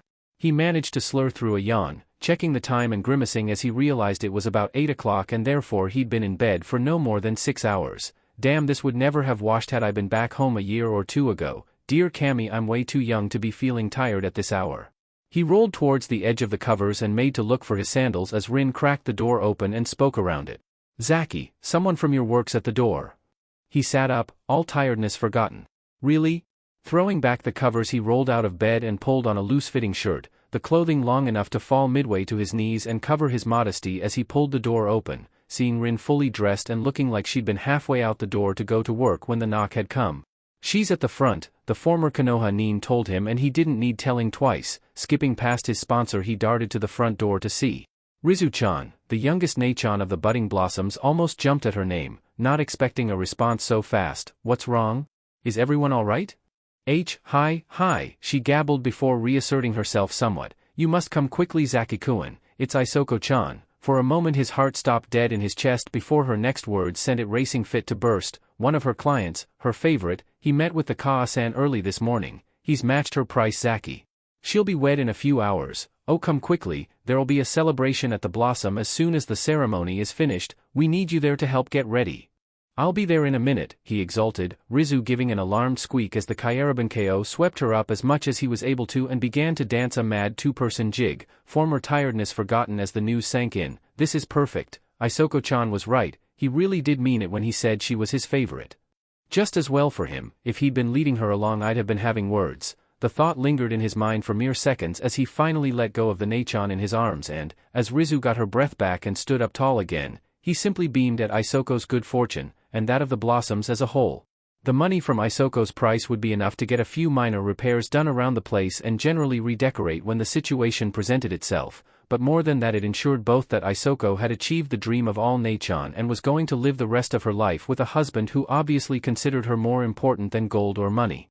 As he had matched her price, the amount of money Akaha-san would request before allowing one of the Nachan to go from under her eaves, Hishiro must have wanted his favorite as a bride enough to impress the Akaha-san that his intentions were lifelong and true, as much as it was a kind of dowry that compensated Akaha-san for the loss of her Nachan's work. It also allowed Akaha-san a surprisingly accurate picture of the man who was trying to claim one of her workers as a bride. A good Akaha-san who did her work properly and kept her eyes open would have a rough idea of, aside from how often he visited the woman he was trying to buy and how he treated her within the establishment, how much the man earned in a year and would accordingly tailor her price to suit but still press him a little, throw him slightly out of his comfort zone, though always relatively expensive. How hard the man would haggle and press for a better bargain would show a measure of the man's mentality. If he accepted too easily she may become suspicious that he wasn't entirely honest of his profession and therefore the manner in which he could keep her Nachan, while if he drove too hard to lower the price it was a warning that he was perhaps mean and cared more for coin than family, not something any Akaha-san wanted for her younger children. The art of crafting and sticking to a price was another game the Nachan played, though it was one that was usually mastered only by the Akaha-sans of the pleasure houses and they utilized it to both ensure they received a decent price for their hard work in grooming the Nachan to find suitable husbands and make sure in their own minds that the potential husband was a man who would put his bride first in all things, even over money. It was a game as old as the trade itself and had brought many Nachans their husbands, had allowed old Zanchu to claim the Akaha-san of the budding Blossoms as his wife, though his previous good conduct and the fact he'd had to meet her Akaha-san with half a roll of paper up his nose to shore up the break had doubtless helped convince her that he was willing to almost die for the woman he wanted as a bride and lowered the price a bit, and now, more than that, winning it had allowed Hishiro to claim as his future wife, one of the Nachan of the budding Blossoms. It was this thought that put wings on the feet of Zaki as he tore around his room, throwing the rest of his kit on in a typhoon of energy as his previous tiredness was blown straight out his head. Rizu-chan led into the kitchen and entertained by Rin for a few minutes while he got ready. As soon as he'd pulled on and tightened up his last sandal he bounded to his feet, darted to pick up Rizu-chan, shot a less than complimentary goodbye at Rin and dodged the spoon that was thrown his way in retaliation before shooting out the front door. Rizu on his heels and trying hard not to laugh as she witnessed firsthand the dysfunctional relationship the Kairabanko had with the woman sponsoring him and remembering fondly the young pups that had crowded around her ankles and jumped up. Small paws on her knees and thighs as the little noses sniffed inquiringly at her palms as the older woman pouring a small cup of tea gently admonished them for leaping up at a guest and explained quickly that they were still getting used to people and hadn't quite broken bad habits like this. Out in the street he drew in a deep breath and turned to Rizu, snickering slightly as he watched her trying to brush off the worst of the hair the Ninken had shed all over them. Sorry about that, it's molting season for them. Oh, it's no bother, the girl stood up, having disposed of the worst of the gray and black fur. We're all getting changed anyway while Soko-chan gets married. Zaki groaned. Perfect, the ironing pile's going to be up to the roof, he pointed out, rubbing his eyes as the Nachan smirked and chuckled, shoving his shoulder gently. Hey, look on the bright side, you don't have to lug all the way to the washing station. Just as well, on top of everything else I have to do to keep your shack held together that would probably crush me, literally as well as figuratively. You mean figuratively? Yeah, that one. Anyway, we can't stand here nattering like old women. A sudden buzz of excitement rushing through his body, the Kairabanko grabbed her hand softly and raced away towards their workplace. It's Isoko-chan's big day, we've gotta be there. Once she'd overcome her shock, Rizu was able to easily keep pace with her slightly younger friend. As the youngest Nachan of the budding Blossoms, she was the only one who did not fully work as the others did. She was still considered too young to entertain a man completely, so was instead learning the softer part of her profession, mastering the ceremony of the tea, the arts of music and dance, as well as the less intimate ways women could please men, to ensure she earned her keep. However, the Ka-san generally considered her more of a runabout than the other Nachan. Up until Zaki had joined up following, almost bumping into her in the street, Rizu had been tasked with most of the more menial chores and errands that needed to be run outside the Blossoms itself. The upside of this was that she knew the streets of Kumo like the back of her hand and was able to guide the boy through some of the back ways to the silent house, letting herself and him in with the key the Kaa-san had made for her on accepting her services as a future Nachan. She cocked her head slightly and quickly tracked down where most of her companions were with her ears. "Come on Zaki-kun, they're up here." Following her lead, the Kyaraban-ko dashed up the stairs in her wake and, stamping his feet impatiently as she rapped on the door, he forced himself to wait until the answer came through before holding the door open for Rizu and following her into the room. The Nachan were everywhere, talking amongst themselves in hushed tone as they congregated around a single figure dressed in white. The bulk of the dress part of her bride price had been used to purchase, hiding Isoko's normal figure behind a veil of white. A few faces turned their way and whispered greetings as the two children entered, both looking at the elder Nachan as she slowly came about and pirouetted on the spot to face the two newcomers. "Soko-chan." Rizu was overcome for a moment and rushed forwards a few steps before remembering herself with a few sharp-glanced reminders, coming to a halt and stepping forward slowly in a controlled measure until she was able to gently embrace her big sister. "I can't believe you're leaving." "I know Rizu-chan, I can't either," the soon-to-be wed woman murmured, squatting down awkwardly in her dress. Though it wasn't particularly big or ornate, it was slightly more confining than the clothes she was used to wearing, and placing a hand on her shoulder. "Don't cry, Amuto, not like the rest of this lot." Rizu hastily stifled a smile as several of the other Nachan hissed and glared faux death at their companion. "I'm sure one day you and everyone here will be stood where I am." I hope so." Rizu stepped back and pawed at her eyes, trying to deny her tears as it finally collapsed in on her that this was real and it was really going to happen. Isoko was going to leave the budding blossoms and it was very likely that they'd never see her again. "You look beautiful, Isoko-chan." The older woman smiled slightly, leaning forwards to softly brush her lips against the girl's forehead and whisper a soft but sincere thanks for her compliment and confidence before standing tall. For a moment Zaki was about to step forwards, thinking she was looking across at him before realizing he was now cast in shadow and looking behind him. As soon as he did so, he scooted hastily to the side and allowed Isoko to approach the matriarch of what had been her home for many years unimpeded. Giving only a low comment of "Go knock him dead, Nachan," as the Kaa-san spread her arms wide and stepped out to meet her departing charge. "My child." "Kaa-san." Isoko half-stepped, half fell into the older woman's embrace. The two were united for a long period of seconds before the Kaa-san stepped back, as unwillingly as a true mother letting her daughter go as she looked Isoko up and down, finally nodding her assent to the work her sisters had done on her face and her ceremonial robes, offering a few last words as she tucked a small strand of hair back behind one of her crystal blue hair clips. "Be proud and strong, Isoko-chan. You will make a fine wife for your favorite, just never be ashamed of where you came from." Though Zaki couldn't see her face, he saw the back of her head bob as she nodded at the wise words and then stepped away, through the door as the Kaa-san stepped to the side to allow her to pass. As expected in a ceremony such as this, only the Kaa-san would accompany Isoko to the temple and oversee the wedding itself.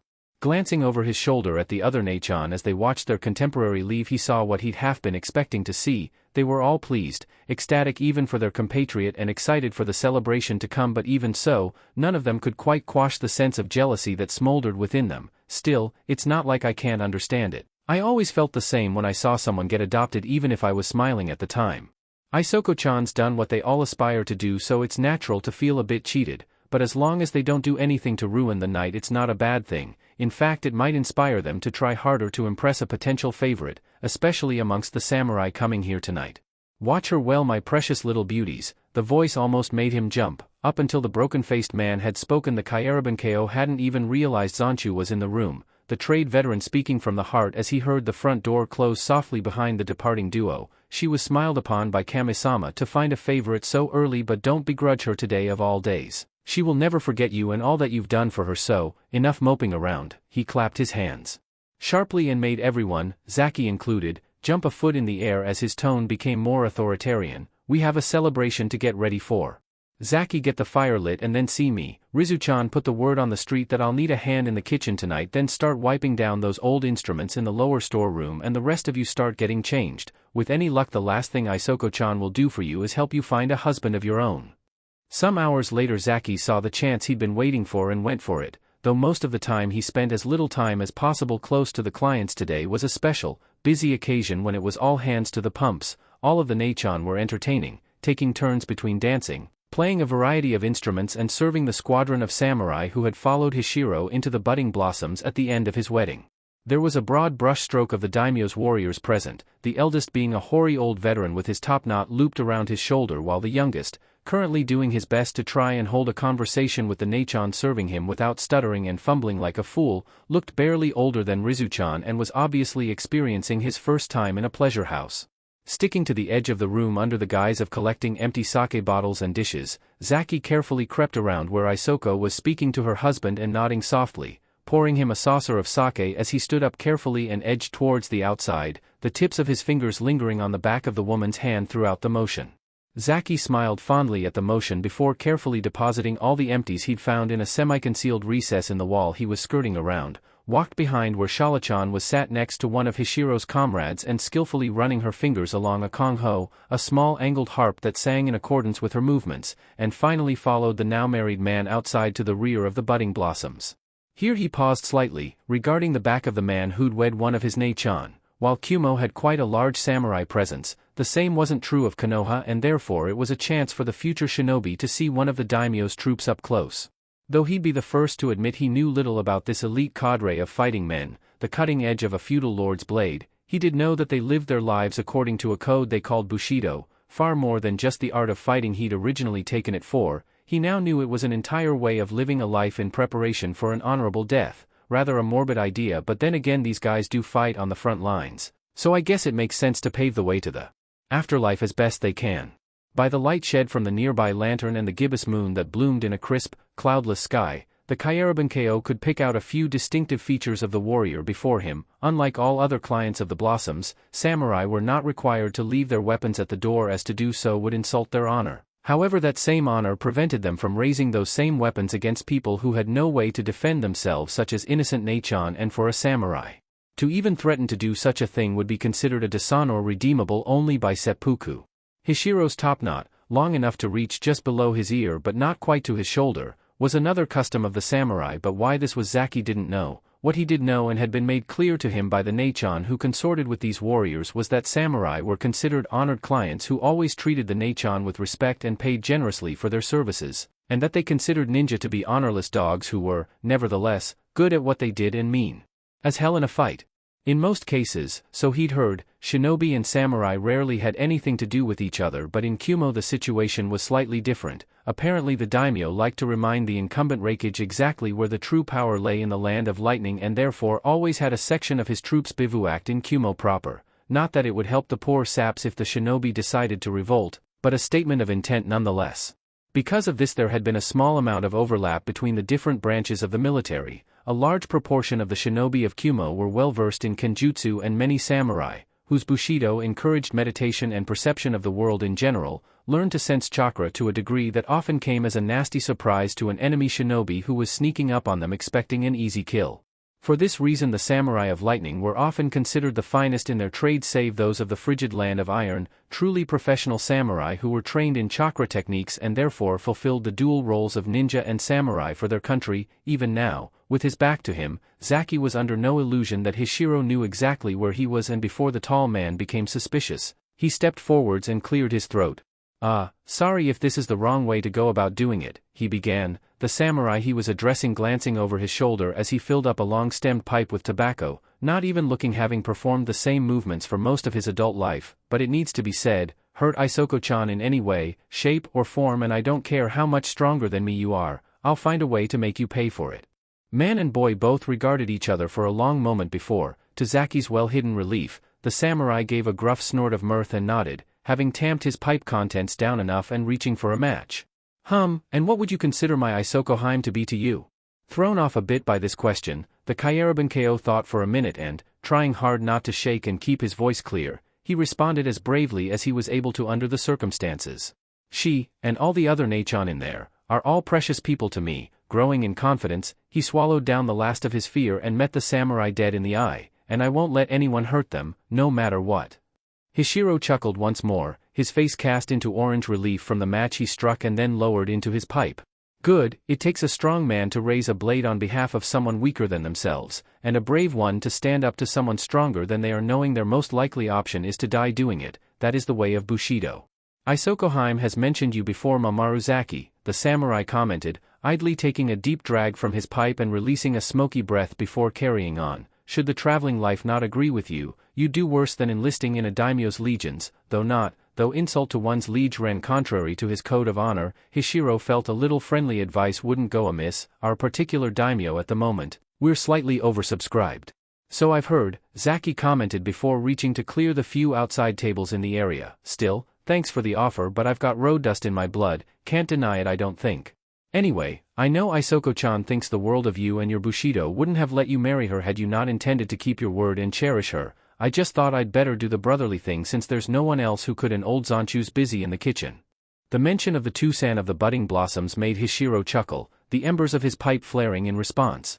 Another brave man who could have easily earned his topknot. Still, I assure you, Zaki-san, the day I insult or raise my hand to Isoko-hime will be the day I cut off my topknot, break my sword over my knee, slit my throat with the broken shards, and pass into the afterlife as honorless as a ninja, a shame for my entire family to bear forever.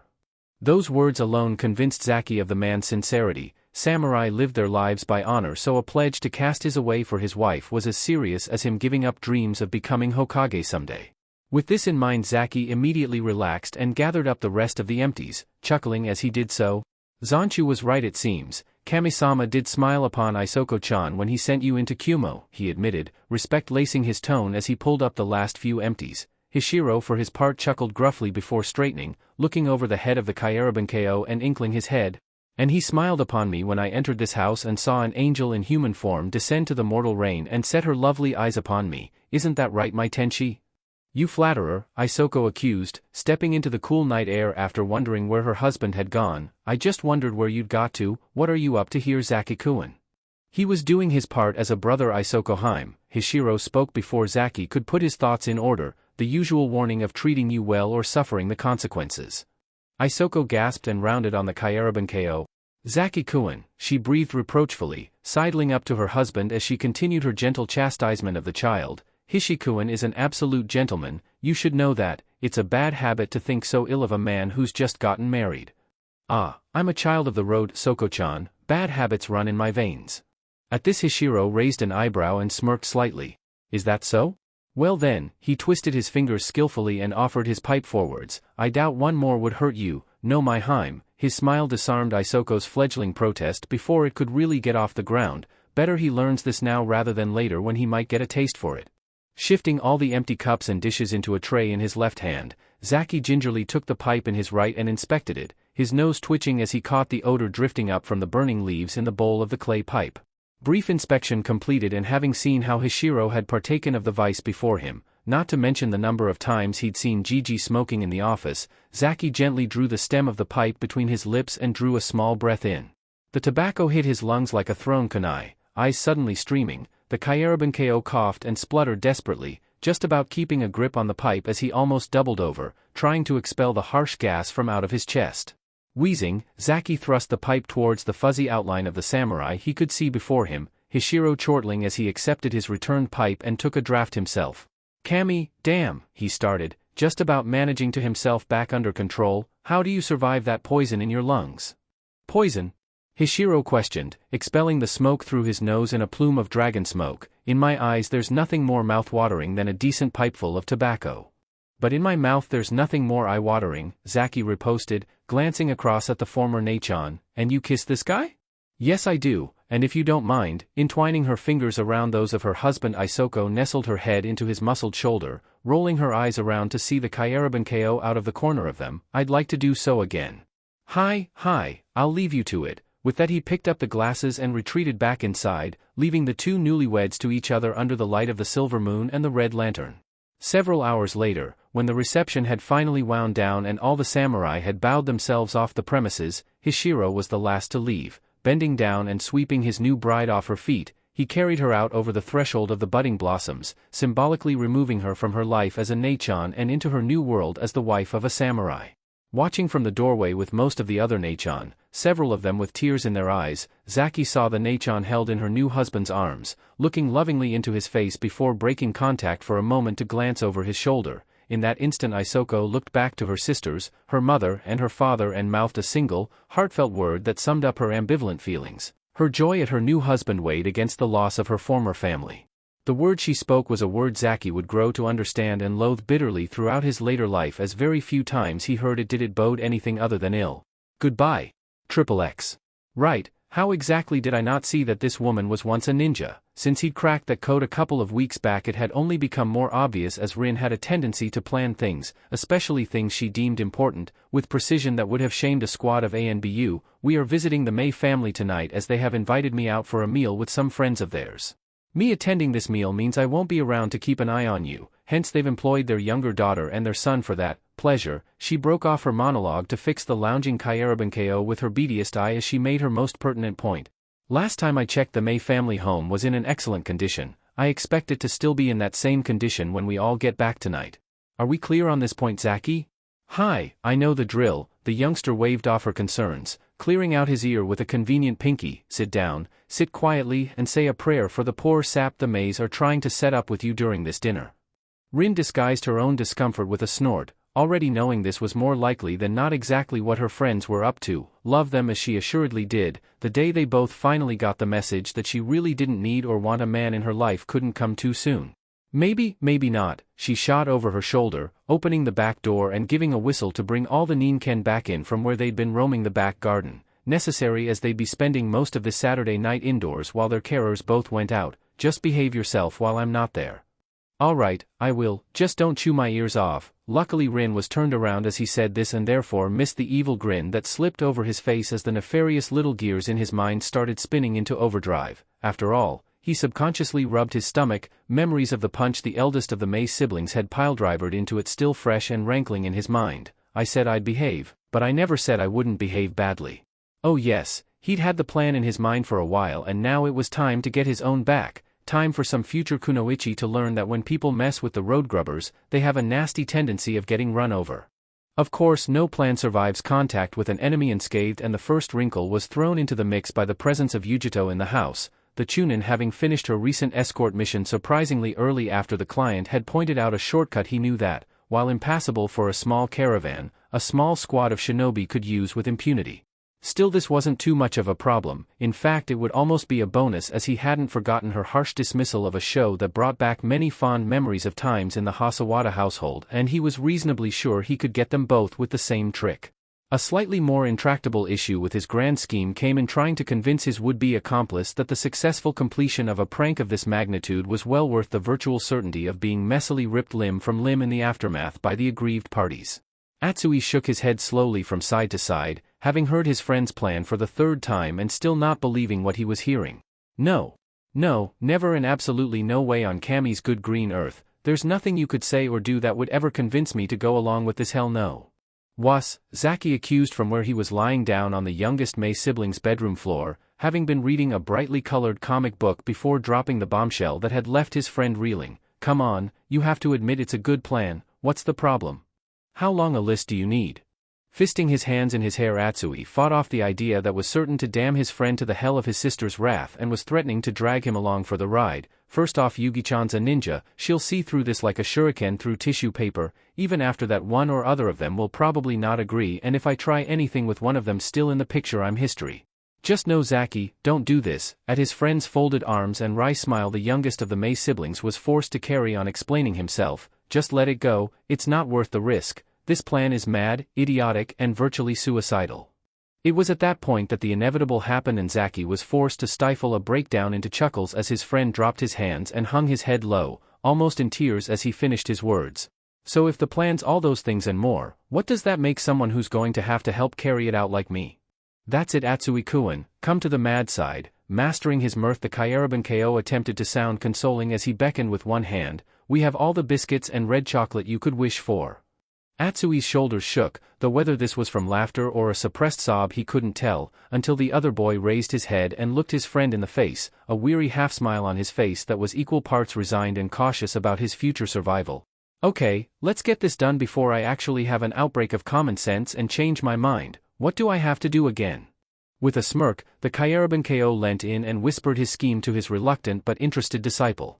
It was under these directions that Atsui took the item Zaki handed him. he watched and said nothing as the Kyarabankeo sat with his sisters and made idle conversation throughout the television shows they were both partial to and watching, and he hated, but for the sake of the plan he held his peace this once, could only marvel as Zaki timed it to perfection to make his move, his offer gently persuading first Yujito, who was still sore from her forced march through the mountains to get back to Kumo, then Samui who was forced to accept out of politeness and followed meekly as the roadwalker led them into Yujito's room, the only bedroom on the ground floor.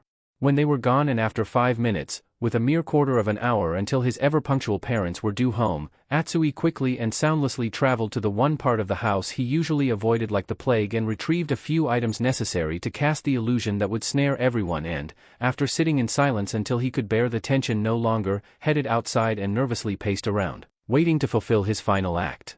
Fortunately, as he heard a babble of amiable chatter grow steadily louder in the distance and, shortly afterwards, the front gate open, he didn't have to wait all that long. Just as he heard the main door to the house open, he dived into position and quickly stuck his head over the parapet for a split second, enough to make sure Zaki had the message and, as he heard the sudden groans of his sisters get louder, he did his best to block them out and held the talisman the Kyarabankeo had given him close to his chest, a small, devious smile seeping over his face as he realized belatedly that yes, if this went according to plan it quite probably would be worth what his sisters would do to him in the aftermath. XXX. On the contrary to their son, the first inkling the elders of the Mei family had that all was not as it should be was when they opened their front door and immediately came to a juddering halt, the sight of what looked like a badly crumpled shirt haphazardly discarded in the side of their hallway crashing their mental processes for a moment. Rin, having followed on behind and run into the back of her friends, looked over their shoulder and felt her blood simultaneously freeze and boil as she saw the garment and put two and two together. Oh no, not even he would, but as the trail of discarded clothes became ever clearer and more risque, prompting a low moan of horror from the proud mother of the clan as the horrifying truth dawned on her, it appeared he had. Please tell me that's not a BR. Before she could say anything more the final curtain was torn apart forever as a low, happy-sounding sigh issued from the nearest bedroom door. Ah, lower, just there, XXX. He'd seen just a flash of Atsui's characteristic hair for just a second but it was enough. Luckily neither of the two girls he was currently entertaining could see the evil smile on his face as he realized the hour of reckoning was at hand. Shifting his attention from the elder to the middle sibling, Zaki reached down to the expanse of skin below him and hit some of the sweet spots the Nachon had shown him, grinning like a fool as he heard the blonde-haired girl under him gasp and writhe in response to his touch. Ah, lower, just there, He would have said something to this, in fact he had his mouth open to do just that, but before he could react there was a thunder of feet from outside, the bedroom door was hurled open and several things happened at once. The words that had been on the lips of the mother of the two girls died on her whitened lips as she took in the scene before them. Yujito and Samui both let out yells of sudden fear as they threw themselves as upright as possible, rolling over on the bed they were sharing and crossing their arms over their partially uncovered chests as Zaki, his work done, bounded to the other side of the room and snickered, trying desperately to contain his laughter at a prank well done. All in the room were suddenly blinded by a white flash of light. As they blinked the spots out of their eyes, they were confronted by the sight of Atsui stood at the window, camera still in his hand, pointing into the room and declaring dramatically, "Caught in the act." It was just after this as Zaki, about the only one who managed to keep his wits through all this, ran to the window, wrenched it as high up as it would go and all but dived outside to join his friend, the two of them cackling madly as they hared away from the scene of the crime, that the first few grains of sense filtered into a situation gone completely to the dogs. With the sudden departure of the two victorious boys all that was left was silence, an awkward, billowing silence that ended only when Rin, face on fire as she suddenly leapt to a guess about what had just happened and mentally swore a furious, bloody revenge against her sponsored child, cleared her throat and broached the topic at hand as genteelly as possible. "Ah, would you mind putting your things back on, girls? I think you, and we, have all been had." Suddenly reminded about their states of partial undress, the blushes of both blondes redoubled, Yujito recovering slightly the faster, reattaching her undergarments correctly and reaching for the shirt she discarded, moving in front of her sister as she did so to hide the younger girl's shame. Zaki told us the place where he worked had started teaching him massage and I'm not sure how he did it but he talked us into being test dummies for us. What's Atsui done? She didn't finish, she couldn't as she saw her stepfather, hiding a grin behind one hand as he saw what his son and friend had done and it tickled his funny bone no end, step to the side and reveal the carnage on the other side of the hall, the sight of one of her favorite t-shirts lying in a crumpled heap by the door stunning her to silence. But, how? I never put that there, it was in the airing cupboard. How did it? Oh, he didn't, they didn't. Even as she realized that yes, they both must have, there was a creak of bed springs behind her and, just as she looked over her shoulder, she saw her sister losing her grip on her legendary cool and bellowing out of the window at the rapidly retreating backs of the boys. You're both dead, Samui shrieked, not hearing as both her sister and her Kaa-san let their furiously flushing faces fall into their hands, her two-san erupting into full-blown laughter and Rin retreating into a quiet corner and silently praying for the floor to split asunder and swallow her whole. You hear me, dead. XXX. Good times, and indeed they were, so good that he didn't realize he was being called until Rin snapped her fingers in front of his eyes, jerking him back to the present. Ha, what, oh yeah, I'm back in Konoha now, no more Kumo. Naruto-kun, reeling his concentration back in, the unaware Jinchuriki forced himself to tune into the Hokage's question. Did you hear Inoichi-san? No, sorry Gigi, he offered abashed before turning to the Yamanaka clan head. What did you say, Yamanaka-san? Would you mind dropping that henge of yours, Naruto? Inoichi repeated himself, explaining his reasoning as the unfamiliar boy furrowed his brow at the request. The sooner you stop acting as a mask the easier it'll be to discard it completely. It's not healthy for someone, least of all someone as young as you, being masked up for too long. Oh, okay. There was a characteristic clap of hands and explosion of smoke as Naruto reappeared, Mamoru Zaki banished forever as the younger child blinked from where he was stood next to Rin on her seat. There, that better? Much, Tsum assured him, glancing between him and the woman on his right. So when did you break the ice in the end? You must have worked together to get out of there. I assume he didn't kidnap you. Rin gave a harsh laugh. Yeah right Oba-chan, even with no chakra and one leg screwed up I could still take this runt on with one hand behind my back, she assured her pack leader, missing Naruto's nasty glare following the jibe at his height. Still we, or actually he, came clean in about the nick of time. Had he left it too much later before confiding in me it'd have been too late to plan our way out of there. XXX. In the immediate aftermath of the prank that would never be spoken of again, following both boys sidling cautiously back up to the house under a flag of truce made up of Atsui's shirt wrapped around a convenient twig they'd found lying about and showing both aggrieved girls that there was and, according to Zaki, had never been any film actually in the camera. Rin and her delinquent lodger had returned home in expedient circumstances. During the whole trip not once had the Inuzuka loosened her death grip hold on the Kairabankeo's upper arm or stopped a nearly silent stream of vicious vitriol from boiling out from between her teeth, and by the same token neither had Zaki said a word in protest or let his victorious smirk slip from his lips. Throwing open her front door with one hand and Zaki inside with the other, Rin stepped inside, slammed her door behind her and finally took off the volume controls. Never, in all the 21 years of my life, like all women Rin wasn't above a little creative accounting when it came to her age, have I ever been so embarrassed and humiliated as I was tonight. My good name is now mud because of you. I've half a mind to go to Mabachan in the morning and get you exiled for that stunt you just pulled, and I've no doubt Reikage-sama would agree due to the fact Yujito-chan's a ward of his clan. Well, what have you got to say for yourself? Folding her arms and scowling majestically, the taller woman made her demand. Come on, I'll all ears. What pearl of wisdom could you dispense that could possibly explain the mess you've landed us both in today? You're just jealous I got more action that you did. The response came after a minute of thought on Zaki's part and stunned even her, who by this point had had almost 2 months of exposure to a Kairabankeo's humor, to mortified silence. Though if you're interested I've probably got one more massage left in these magic fingers of mine tonight. What do you say? As he found out a second later, running just ahead of the surrogate parent behind him who was bellowing like a rogue elephant and chasing him, the answer to that question was nothing repeatable. Half an hour later however Rin was wondering, in the same part of her mind that wasn't still upset with the younger boy for both upsetting her relationship with the Mei family and for driving her, yet again, to blatant fury shortly afterwards, if the offer was still open, racing around like that had aggravated her old scar and her leg was now aching abominably, stretched out in front of her as rigid as a board even as she glared down at it for failing her so miserably. Such introspection was broken, however, after a moment as she smelt something worth paying attention to coming closer. Without so much as a glance she held her hand out and wordlessly accepted the mug of hot liquid that was pressed into her palm.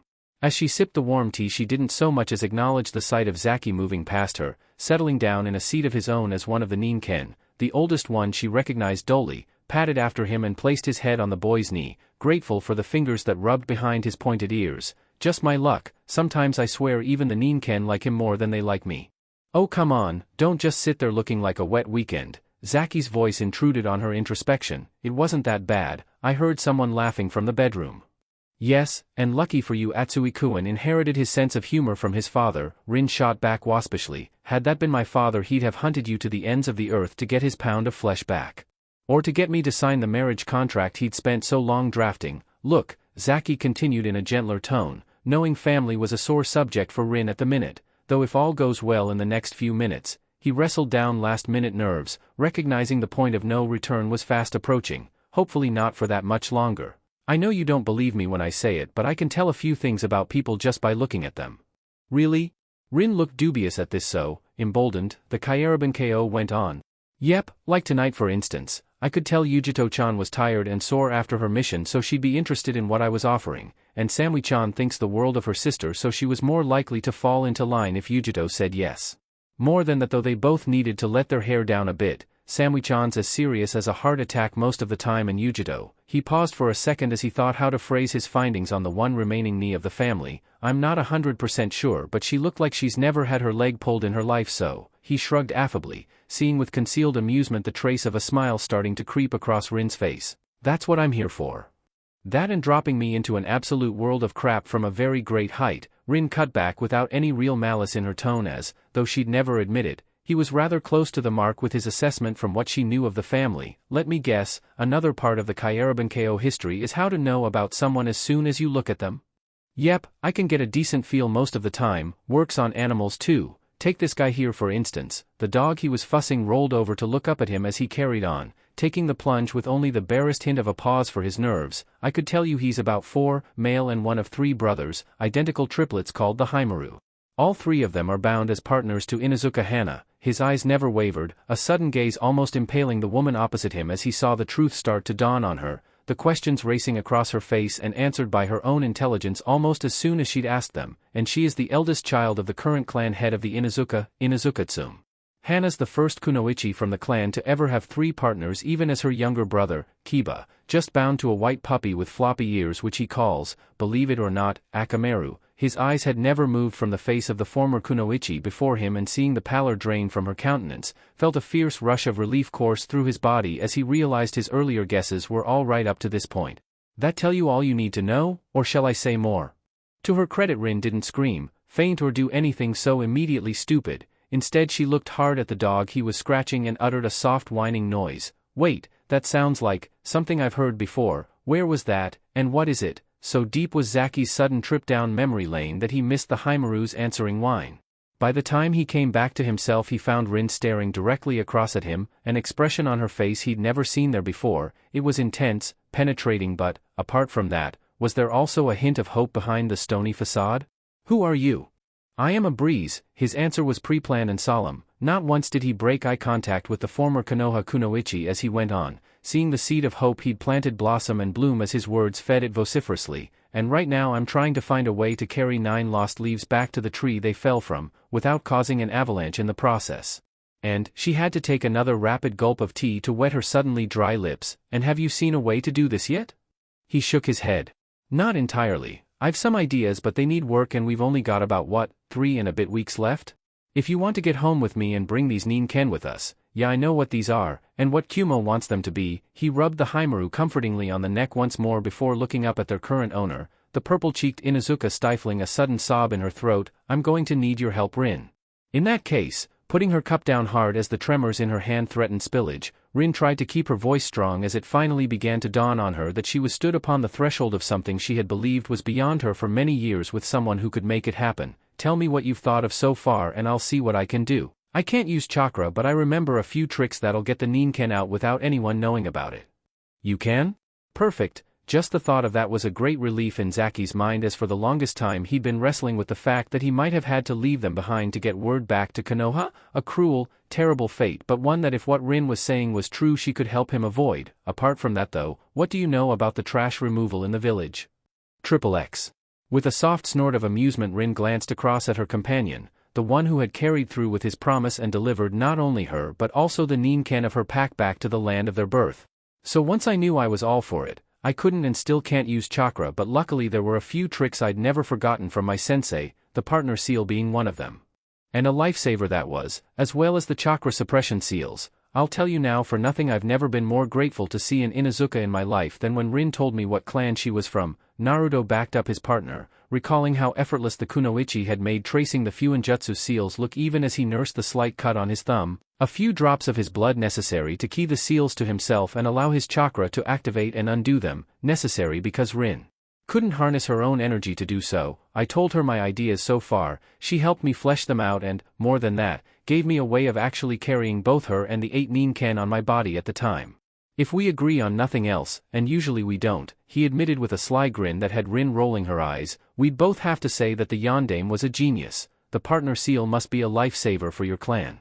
It is. Had Yondaime-sama not been an adult in his own right when he presented the seal to us, the Inuzuka would have adopted him and had their first ever Hokage when he ascended to the robe, Tsum assured him, memories of the charismatic young Jounin pointing out the finer points of his creation before requesting a test run. For a second she'd been tempted to push Kuramaru forwards as a semi-willing volunteer in the hope of getting to know her fellow Jounin slightly better, as at that time she hadn't been aware of any romantic attachments the future fourth may have had, but she'd been pipped to the post by her own mother, who was sealed into the scroll and released a moment later to great celebration by the entire clan. In one stroke of an inkstick he solved a problem that had vexed us for years and annoyed me for months. Naruto chipped in, remembering his feelings of relief when Rin had shown him the seal and explained exactly what it did. Kumo, in fact anyone else really, would have given their eye teeth for that seal even if it's not perfect to carry people in. The fact it let me seal up the Ninken almost indefinitely and Rinchan for at least a few hours meant I had a fighting chance of getting away, and the suppression seals Rin could draw around me allowed me to change out of my henge and use other techniques. He flashed a guilty look towards the Sandaime, who nodded slowly with a wry smile as he realized exactly which technique the Jinchuriki was talking about, without lighting up the senses of every censornin within 300 yards. So we had our plan, just as well really, because by the time we were happy with it the circus was almost in town, and all that was left for me before we put it into action was a small heist, a proposition and a near-death experience. XXX. He was walking back home in rather more of a daze than usual, and not just because if all went well it'd be little more than a week until Liberation Day, though he wasn't quite as innocent as everyone believed, not that someone who worked where he did could be expected to preserve the purity of their eyes or thoughts all that easily. He'd still been caught off guard by the smirk on Zanchu's face when he'd helped the old man douse the kitchen fire just before being dismissed for the night by the Ka-san. The conversation he'd had with the old man and the information he'd laid bare for the Kyaraban-ko was still echoing around in his head even now, preventing him thinking straight as he meandered aimlessly home. Scooping the last of the ashes out of the iron grate, Zaki ran a hand over his face and scowled as he smudged the flecks of gray soot stuck to his cheeks. Tipping the ashes into a box, he turned around to see Zanchu hovering over him like a vulture with a crooked beak. "Right, reckon that's about it," he stated, standing up and knocking some of the dust off his clothes, "unless there's anything else you've got stuffed up those sleeves of yours, you old reprobate." For his part the Tusan sucked his teeth for a moment before nodding. "Nay, nothing left, though before you go," the tone of his voice made Zaki pause and turn back around. "Are you aware that Rizu-chan has been talking to the Ka-san recently?" "Rizu-chan?" Zaki parroted, wondering if he was in trouble for something. "What about? Nothing serious, I hope?" "It might have been, had you been a year or so older." Zanchu smiled slightly, exposing his missing tooth as he enlightened his younger worker to the fate he'd narrowly avoided. "She was asking about the possibility of the Ka-san allowing you to be her first." That knowledge had been enough to almost snap Zaki's mind in two, straight down the middle between relief and frantic, tingling excitement that he might have been able to know Rizu-chan as something more than merely a Nei-chan. To be a first was considered a great honor or a matter of great expense depending on the Nei-chan in question, and the idea the Rizu was so fond of him that she didn't want him to leave Kumo without having a permanent memory of the budding blossoms to take with him wherever he went was at the same time touching and terrifying. Not to mention a terrible source of guilt in the knowledge that when he did leave and the illusions all came crashing down, an innocent Nei-chan was going to suffer because of his dupliciousness. "But I have to leave and I have to take Rinchan with me, and I'm only 8 years old." It was a case of how deeply into his mask he'd become that he'd only noticed this when glancing at the Rin's calendar to remind himself when the circus was due to arrive in Kumo, and jolted as he realized the 10th of October had come and gone already. "I couldn't be a first, even if my henge is older than I really am, it just wouldn't be right." He couldn't deny his curiosity though. What would it be like to be with Rizu-chan like that, as a client rather than a friend? The thoughts chased their tails through his mind like gambling Ninken, not stopping and leading him in such a merry dance that he didn't even notice the shadow that had dropped noiselessly to the ground in front of him until he almost walked into it. Stumbling to a halt, Zaki squinted and recognized there was only likely to be one sort of person out this late and moving that quietly. "Shinobi-san, how can I?" He tailed off, throat going dry as his eyes fell from the shining plate of metal on the forehead to the face underneath it. It was a face he recognized, and a body as well, though the last time he'd seen said body this up close and personal had been as he was undoing the bra the kunoichi had been wearing to get better access to her sore, strained back muscles. Mind gone blank and expression ridged with terror, Mamoru Zaki could do nothing as Niyujito stalked forwards, eyes like bottomless black voids as she beheld the child before her and growled out a command. "Stay where you are." As she'd expected, the youngster didn't move, pinned to the ground like a bug under the weight of even moderate killing intent and unable to move so much as a muscle as she grabbed him roughly by the shoulder, activated her technique, and the two of them vanished in a clap of thunder. They reappeared in the place Yujito called her home from home, the ground blackened and burnt by demon fire, a legacy of the brutal training she'd endured to try and control the nibi that raged within her, angry that the bargain it had made with her land had been ruptured so prematurely and struggling to adapt to the new, unfamiliar host. Her power was growing, but compared to the man who was training her, with his perfect rapport with the more powerful bijou held within his iron seal, she was a candle in sunlight, not strong enough to be considered even Jounin level, something B had been when he was a year younger than her. Though her mission record was good, the Raikage was loath to send her out on missions unaccompanied until she could fully master her two-tailed cloak and, beyond that, the full manifestation, and her last argument on the topic had been loud and very one-sided. On top of that, her temper had been further irked by a late-night run back to Kumo, and then after that the final indignity, her and her sister having their honor impugned by some lowlife from the gutter who'd humiliated them both in front of their whole family. Well, no longer, Yujito assured herself, setting a bale gaze on the miscreant who was still shivering as he tried to shake off the after-effect of the lightning shunshin. Atsui already got what was coming to him and is on airing cupboard duty until Samui-chan graduates from the academy. Now all that's left is this little bastard. "I suppose you thought that stunt you pulled was funny?" Still blinking spots out of his eyes, Zaki was caught rather flat-footed by this, hence his less-than-intelligent answer. "Which one?" Yujito ground her teeth and folded her arms tightly in an effort not to just beat the gaki into a greasy smear and leave it at that. "How about the one where you tricked everyone into thinking?"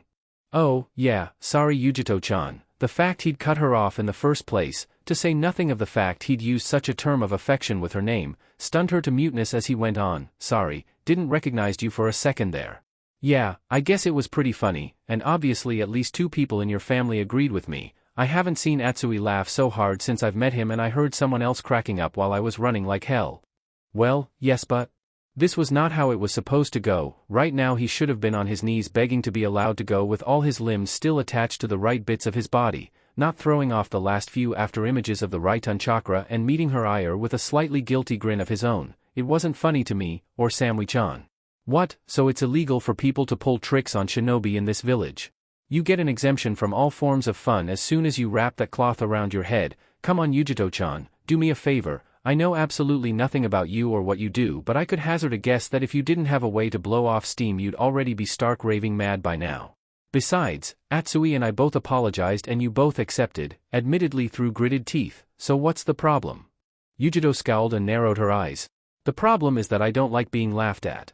So that makes it okay to bully and threaten someone who can't defend themselves." Zaki shot back, hands on hips as he sniffed at her threat. "Wow, what a strong shinobi you must be. Guess the samurai were right about ninja and Han." A hand, strong as steel and twice as cold, clamped around his neck and cut off his last words. Heart hammering and trying hard to breath, Zaki kicked out frantically but gained nothing save a pain in his toe as Yujito, despite her deceptively slender frame, appeared to be carved from marble, absorbing the flailing punishment without so much as a grunt as she leant forwards and hissed her answer into his face like a poisonous mist. "Do not question my honor, boy," she threatened, for the first time a deeper anger being revealed in her tone as she finally let go, Zaki pulling away, coughing and rubbing his throat. "I have and will continue to sweat blood, pain and tears for this village and country. I'll lay down anything, my life if necessary, to make sure Kumo remains and prospers as one of the great 5 villages.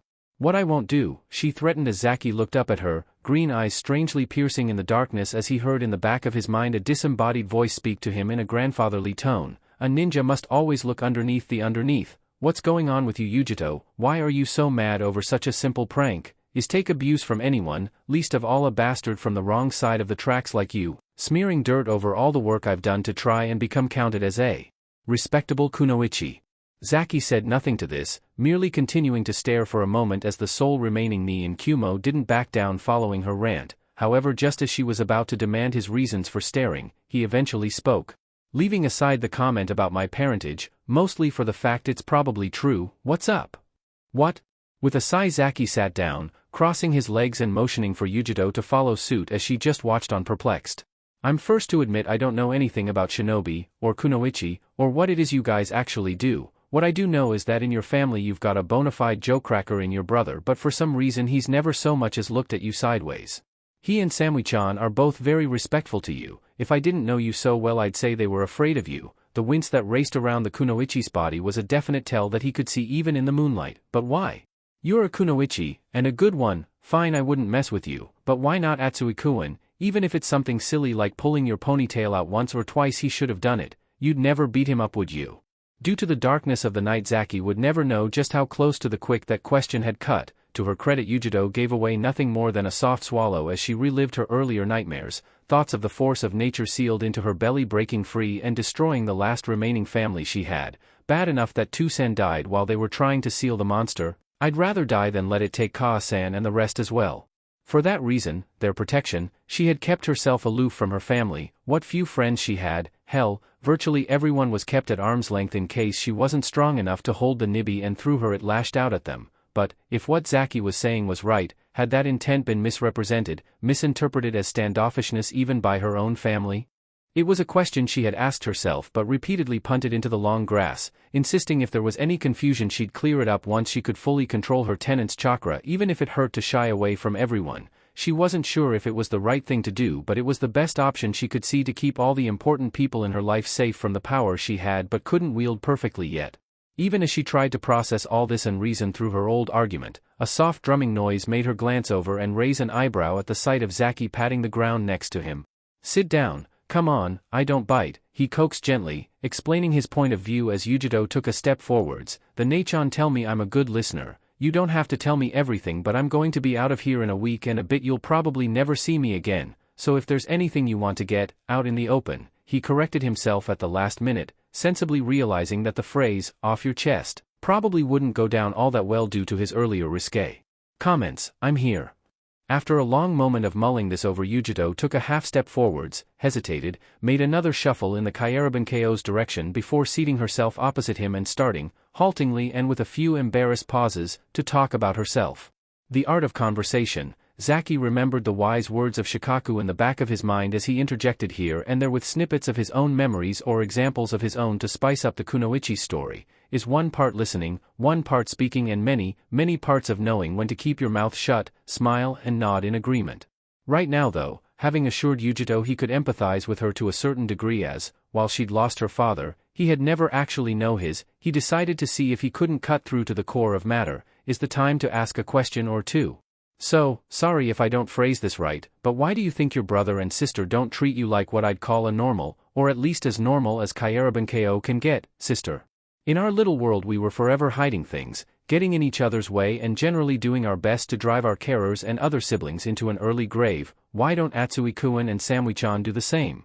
I can understand if you've just got back after a mission or something, and Samui-chan's never one to rock the boat anyway, but it looks like they're all hanging back for some reason. The reason, Yujito grated after a long pause, not sure exactly how much she wanted to give away without potentially giving away a secret of her state and trying hard not to let the other kid know that. Despite it all, she actually was finding it quite relaxing and different to just talk about something other than a mission, training, or her bijou, is that they, and everyone else for that matter, are smart. I'm not like most people, Zaki-san. Sometimes I can be dangerous without meaning to be. Yeah, some of the older girls at the home were like that, Zaki commented, not able to hide his grin as the kunoichi gaped at his seizing her innocuous words. Usually happened once a month or so for a few days, but they never said why. Yujito spluttered for a minute, absolutely agog at his cheek before, almost against her will, she sniggered and squinted across at him. Having worked where you have for the better part of 3 months, I trust you've figured it out now? Yeah, one of the first things I figured out there, BRR. He shivered as though remembering bad memories before leaning forward slightly. Still, you're a kunoichi, you've been literally trained to kill. no wonder people would be nervous around you, especially as you're still young and probably quite a high rank if your jacket's anything to go by. There are lots of people higher ranked than me, Yujiro sighed dismissively before shaking her head, but you're right and wrong Zaki. I am dangerous because I'm a ninja, but it's more than that, she admitted, looking down and letting an arm drift over her midriff, shielding the seal that had scarred her since that darkest night when she had been a mere 2 years old. There's something inside me, something that makes me a monster at times, even to people I really care for like my family. Silence fell for a moment before, with a sigh, Zaki shuffled forwards on his rear end, reaching forwards and patting her knee awkwardly, his voice as steady as he could make it as he realized what was going on and exactly why Yujito was afraid of letting her family in too close at the minute. I see, I understand that, you do. Yujito glanced up at such unexpected acceptance to see the Kyaraban-ko gazing at her, his eyes serious but still radiating compassion as he kept his warm hand on her knee. You're not the first young lady this has happened to, but it's okay if you're scared at the minute. Scared? Yes, the nibby did scare her at times, but mostly she thought of it as an annoyance. So what was Zaki? But I've seen your family in hell, they love you even if you're a bit of a stuck-up princess at times, so I'm sure they won't kick you out for making a little mistake like this. The Kaa-san always tells the girls if it happens to them the best thing they can do is tell her as soon as possible so she can start getting the place ready for the baby. Baby? Yujito echoed blankly before her mind put the pieces together and she recoiled, face flushing a boiling scarlet as she sought to correct the Kyaraban-ko's delusion. I'm not pregnant, you prat. You're not? Oops, well that's slightly mortifying, but, seeing the expression on the older girl's face swinging like a pendulum between rage and amusement, Zaki decided he could take a hit to his pride just this once. I think it cleared the air a bit, but you were saying.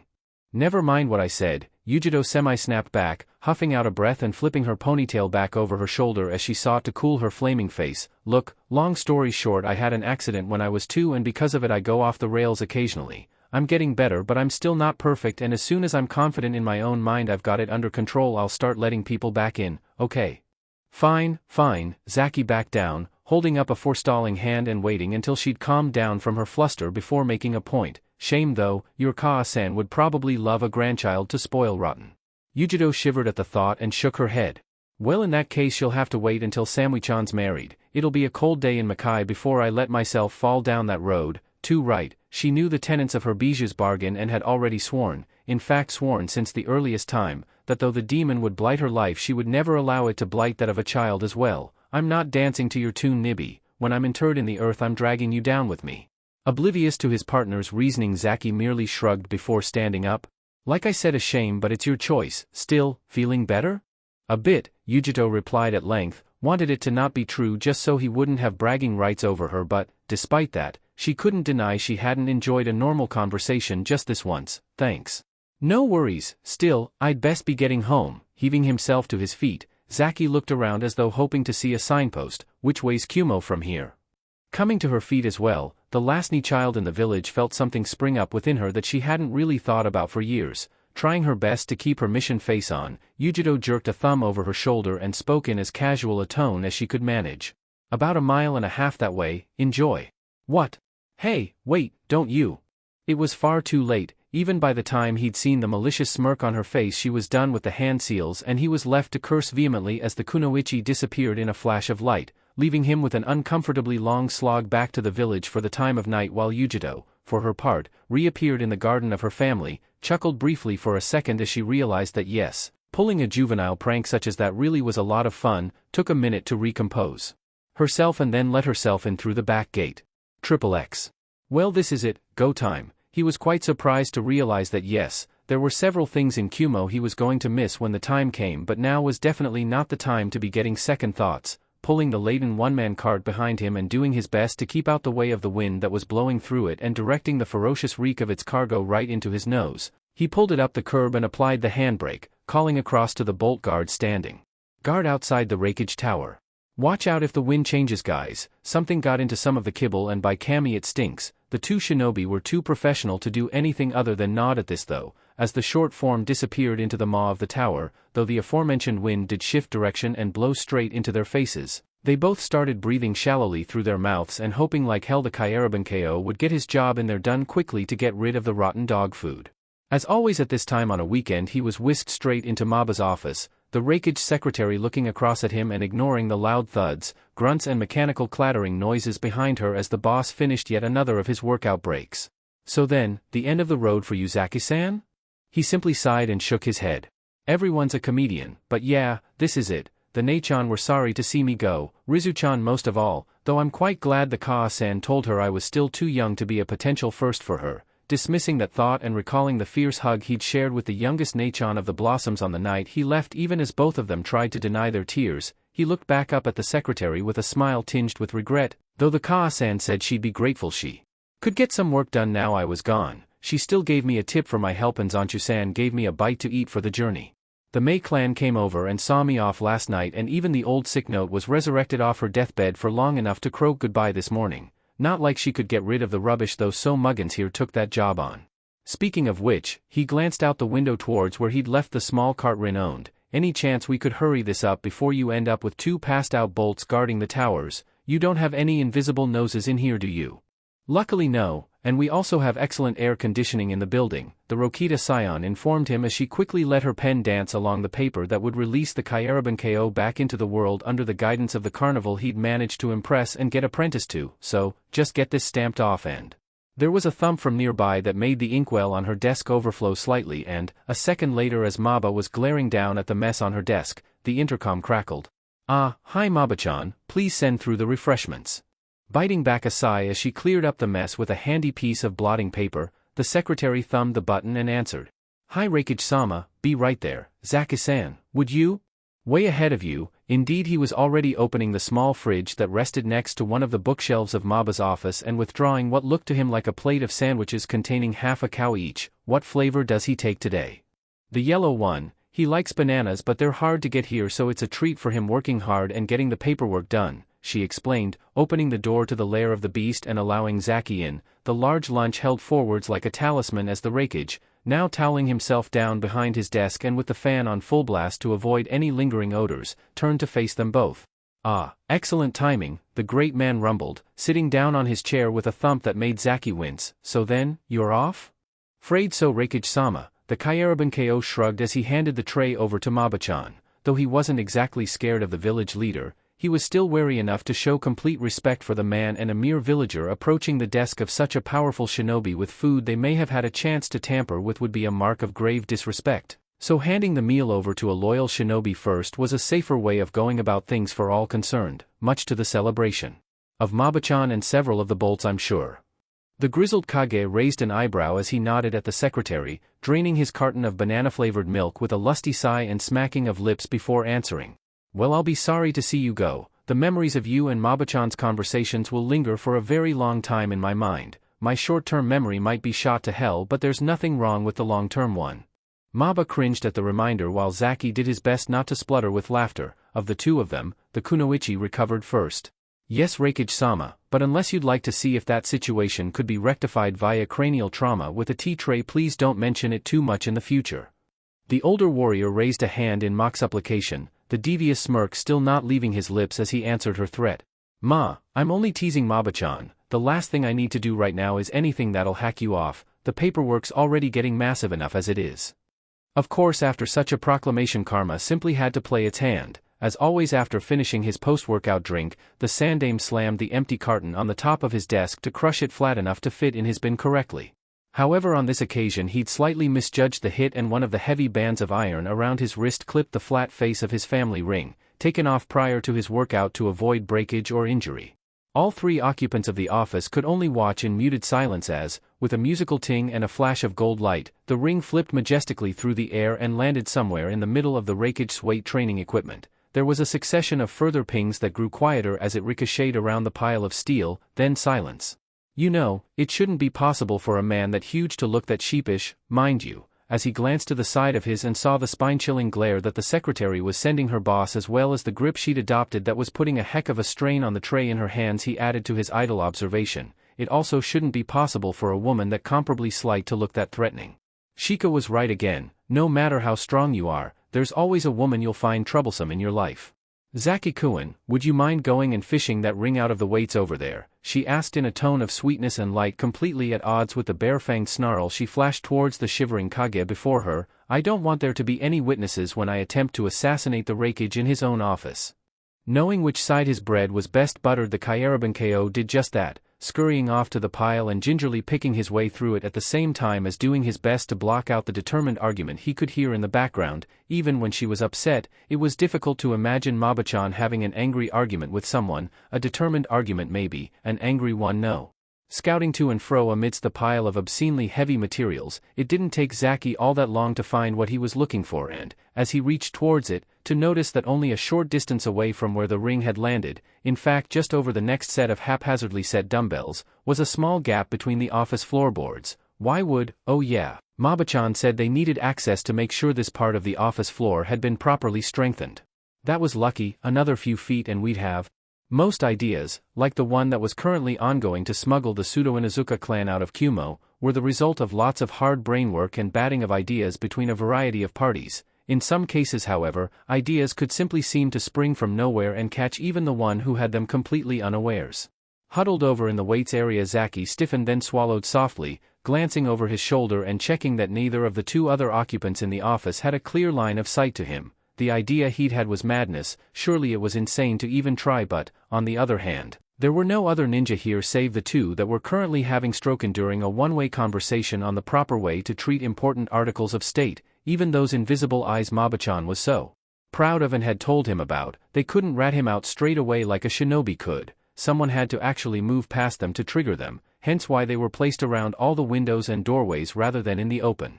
He had but a second to make his mind up and prepare a story of excessive blagging to get his ass out of Kumo in one piece should this not work, but, despite all of that, he forced himself to look relatively calm as he appeared to carry on searching the pile, surreptitiously reached down and rolling the ring over so that he could see the tracking seal stuck on the rear side of the ring's face. Leaning down as though scrutinizing the ground and hunting for a trace of the ring, he carefully picked at the seal with his thumbnail, expecting a shout for him or, worse, a heavy hand on his shoulder at any second, but nothing came, even as the seal was carefully peeled away from the metal surface, held on as it had been by a small blob of heavily squashed white tack. With the dynamite now on his fingertip and sweat prickling his underarms through the shirt he was wearing under his thick winter coat, the Kyarabanko leant on the dumbbells next to the ring as though trying to look over them, quickly flicking the removed seal towards the hole he could see in the floor. After a heart-stopping panic when it seemed to stick on the lip of the hole for a split second, he let out a silent breath of relief as he watched the seal disappear into the small void.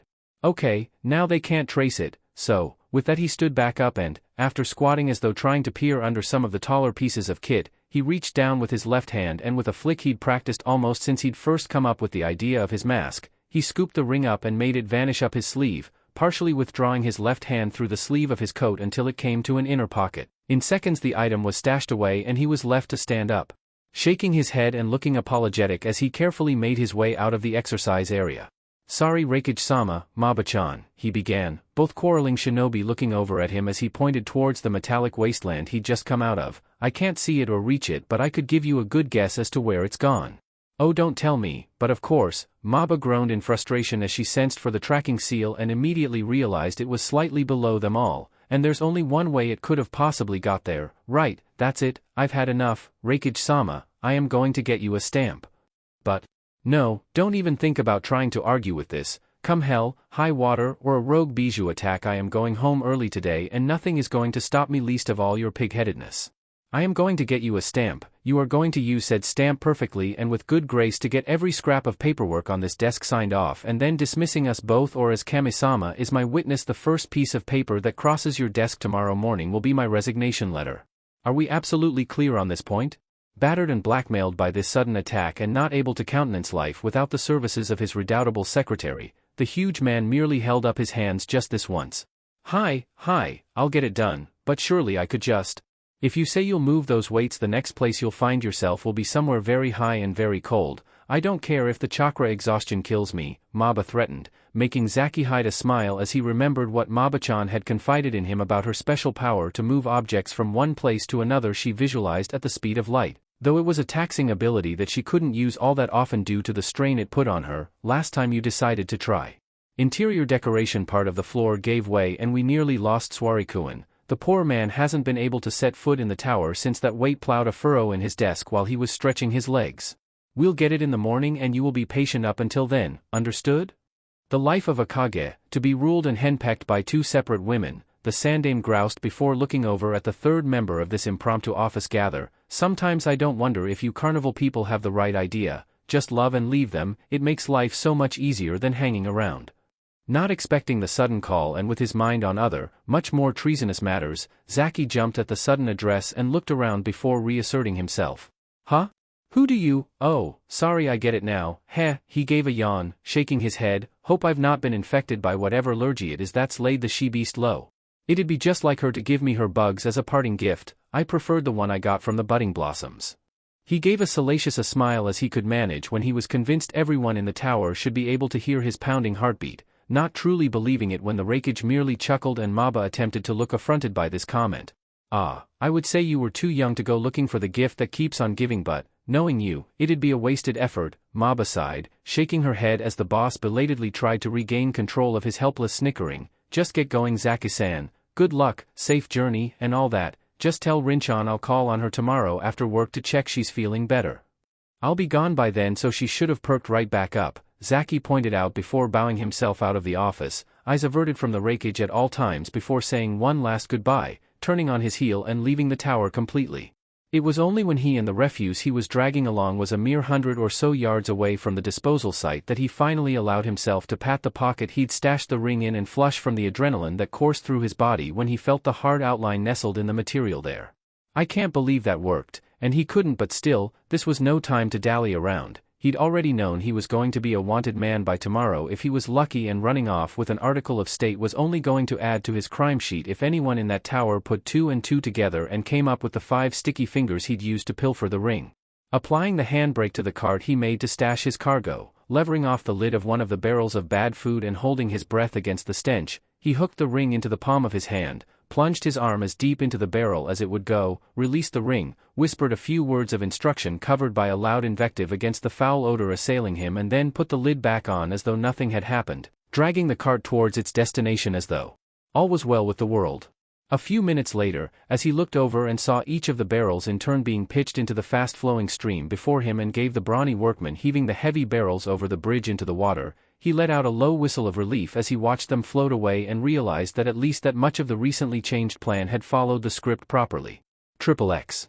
Rushing over the branches and across scrub with his team on his heels, each of them grim-faced and cold as the grave, Kurushi once more set his eyes forwards, following the tracks of the retreating caravan and once more cursing himself for not seeing this. Cursed all of Kumo and the fates in general for simply not seeing the viper that had been coiling around them and had now struck a damaging blow that may yet turn fatal should his team fail to track down the fleeing snake and cut off its head.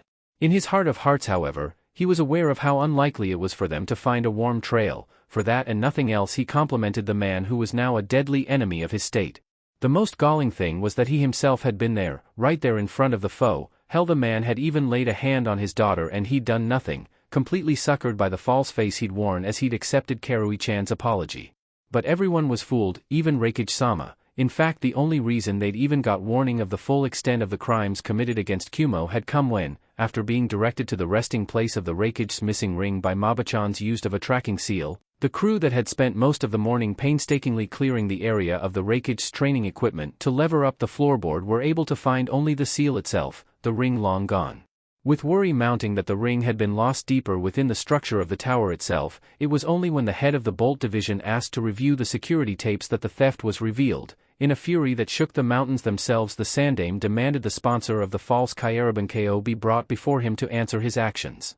It was only when Maba, as the ninja sent to summon her friend, returned looking way-faced and ill did the full scale of the crisis become shockingly apparent. The house was deserted and Rin was gone, and along with her the Ninken were gone as well. At this news the Raikage had flown into an epic-ending connotation of rage, though such a rage was tempered by fear of what the potential ramifications of such a theft could be. If the Ninken were ever returned to their home, to say nothing of what Rin might say after being held under what was technically illegal arrest for over a decade, Konoha would have valid grounds to go to war with the mountain village, and there was already bad blood following the Hyuga debacle some years earlier. To prevent this from happening, virtually every hunter nin in Kumo's borders had scattered to try and track down the enemy, and Kurushi, Kumo's Fukushinomi and right-hand man of the head of the hunter nin who was forced to stay behind in the village to coordinate the chase, was to lead a team to hunt the most likely route of exit. And because of that, as he dropped in front of the caravan that had left Kumo's gates not a day before, he put his game face on and spoke with a tone devoid of all warmth. "Where is Mamoru Zaki?" The driver in the front seat, a swarthy man wearing a patchwork suit, drew the horses to a halt and peered down, meeting the glowing golden eyes of the shinobi with barely a glance. "Who?" "Mamoru Zaki," Kurushi repeated, stepping forwards and letting the handle of a kunai peep into view. "The Kyaraban KO you picked up in Kumo?" "Oh, the new blood. You'd have to ask the ringmaster about that, though he's in a fine old temper today." "Hey," the driver leant forwards as a woman the ninja assumed was his wife poked her head out from the caravan covers to see what the hold-up was. "You think he might be responsi? Hey, where are you going?" "Which caravan is the ringmaster in?" "Middle one, 7th, no 8th one down." Nodding his thanks, the shinobi moved down the line, unnoticed hand signs telling the rest of his squad to search every caravan for the thief, though to be discreet about it, while he moved as soundlessly as a shadow towards the ringmaster's caravan. He emerged not a moment later, having got the information he needed. Signaling for a meeting, the captain spoke to the rest of his squad. He was never here, went to bed in the caravan almost as soon as he joined up, claiming illness from the Inuzuka sponsor. When they came to rouse him this morning, it was as though the bed had never been slept in. The ringmaster had an hour delay to check nothing was stolen, hence why we caught up to them so quickly, but nothing's missing. He must have taken his provisions from inside the village. "Shit," one of the kunoichi in his team swore and lashed out at a nearby tree branch petulantly, cleaving it cleanly in half. "Bastard could be anywhere by now." "Not necessarily. To get out of Kumo he'd have to go through the border, which would be suicide, as Mabachan's already sent the orders to search everyone who attempts to pass out, and our sensors will track him down. He's more likely to go via sea, the further from Kumo the better, in his mind, to try and avoid our patrols. He doesn't know that due to Mabachan we can send orders there faster than even he can run. From here we'll split into 3 teams, one for each of the closest ports, and me alone following the road in case he's trying to give us the slip by running ahead of the caravan." Even as he planned and broke his squad apart, the second-in-command of Kumo's hunter nin could not have possibly known that he was working on old information, and his quarry had already floated out of the country some time the previous evening, following the vessel in which he had hidden himself and his clone had delivered to the removal area running aground. A small blonde mouse emerged from a small knothole cut in the top of the lid and shook the damp out of its fur. After checking as much as it was able to that the usual frost farmers weren't around, the mouse dispersed in a cloud of smoke, and a second later a rain of rancid kibble spilled onto the sands as Naruto quickly pried the lid off the barrel and snatched up both the large sealed scroll and the ring his clone had been audacious enough to steal from the very office of the Reikage himself from the stinking innards of the container. Hastily stowing both items inside his borrowed clothes and shaking his head at his doppelganger's boneheaded stupidity for risking it all like that. Still, as long as an idea works, it's not a stupid idea. He checked the sun and saw with relief that it was late afternoon. He had time to start running through frost and find somewhere to lay low for the night. With that thought in his mind, the mouse adopted his signature henge and splashed through a few small puddles to try and wash off the worst of the stink of the rotten kibble he'd been submerged in before running for the tree line, emerging as a boy once more as soon as he was sure he was out of sight of everyone.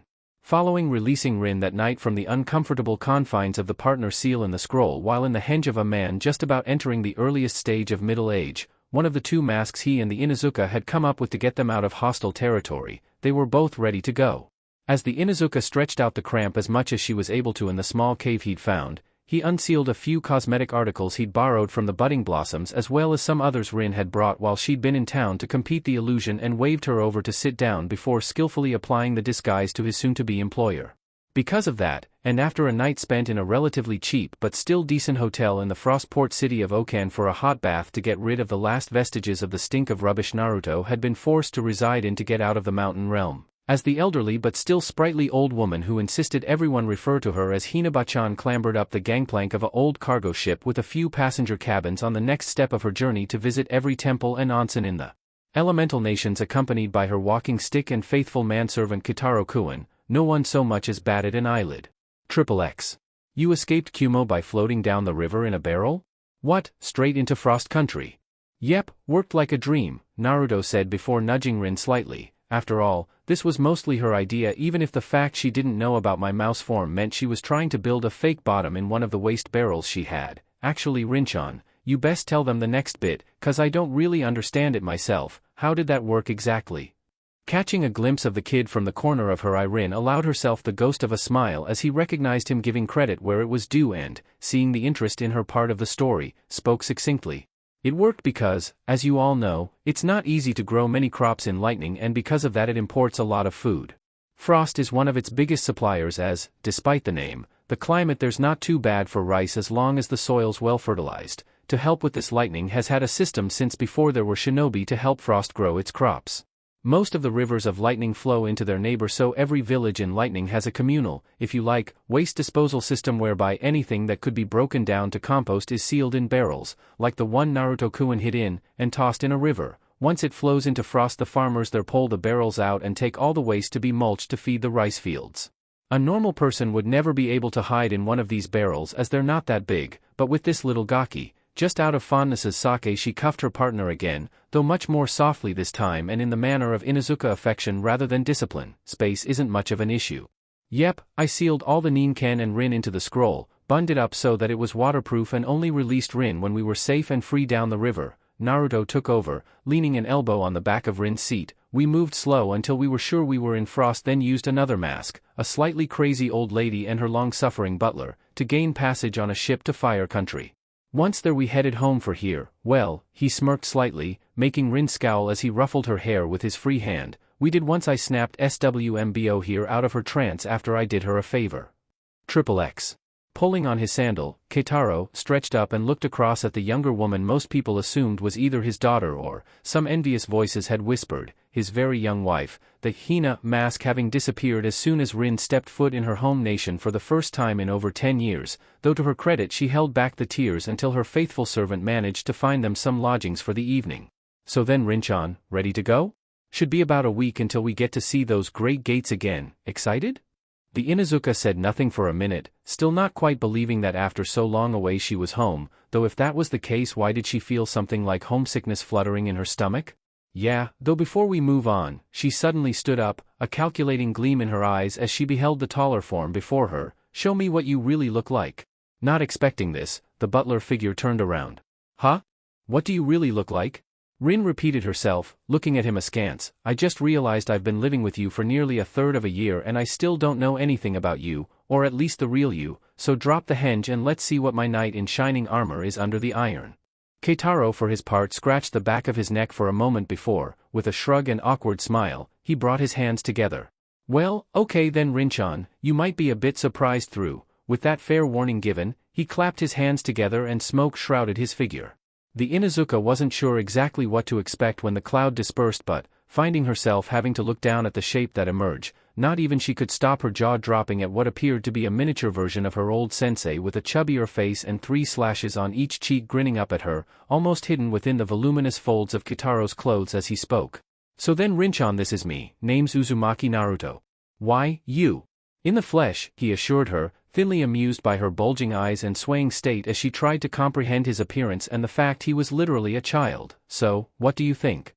You're awe-inspiring, amazing, a future Hokage." "Yeah, I know." He waved off the words that appeared to be stuck in the Inuzuka's throat like a bone. "I'm all that and much more." "You're a chibi." Rin managed to thunder, spearing a disbelieving finger towards him as though hoping it would dispel some illusion or other. Not impressed by this comment about his vertically challenged status, Naruto folded his arms as much as the shirt he was in would let him. "And you're a tattooed lady, we've all got our problems." Anyway, his fingers twitched under the cloth and Keitaro reappeared, Rin by this point being forced to sit down and fight of hyperventilation with a distinct lack of success. "We'd best get going. People to see and places to go and all that. Would you like help putting on your makeup today, my lady, or do you think you can manage alone?" XXX. So yeah, I'm not usually one for being taken by surprise, but at the sight of this brat popping up out of nowhere left me absolutely flabbergasted. I'll say, never before has so much flabber been so thoroughly gassed, fastidiously ignoring the unhelpful comment from the cheap seats even as one or other of the assembled council couldn't disguise a snort of amusement. Rin soldiered on. "But apart from that, we just went from there, walked or hitchhiked back to Konoha as best we could. Let the Ninken out when it was safe to do so, but aside from that it was a relatively smooth ride back, except for the bandits that one time." Rin tailed off for a moment, remembering the desperate men that had tried to hold up the small merchant wagon she and Naruto had been hitching a ride on and been beaten back by the caravan owner, his elder two sons and Naruto with her and the youngest daughter chipping in with accurately thrown slingstones. Still, I guess nothing says, welcome to fire.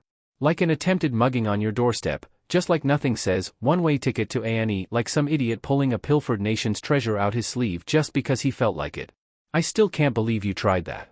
Me neither, but it was worth it, and once I got the seal off it couldn't be tracked either, Naruto pointed out nonchalantly, flicking a hand towards the ring still sitting snugly under Hyuga Hayashi's left hand, the lord of the Byakugan not letting the heirloom out of his sight or even his sense of touch if he could help it. So yeah, we got back earlier today really, about mid-morning, still in Henges.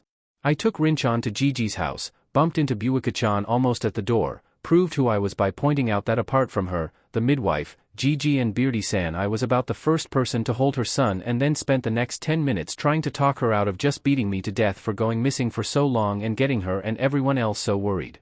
She got Gigi after leaving a clone with me. He showed up, Rinchan and I dropped our Henges and told them both the story you've just heard. He called for a full council and here we all are.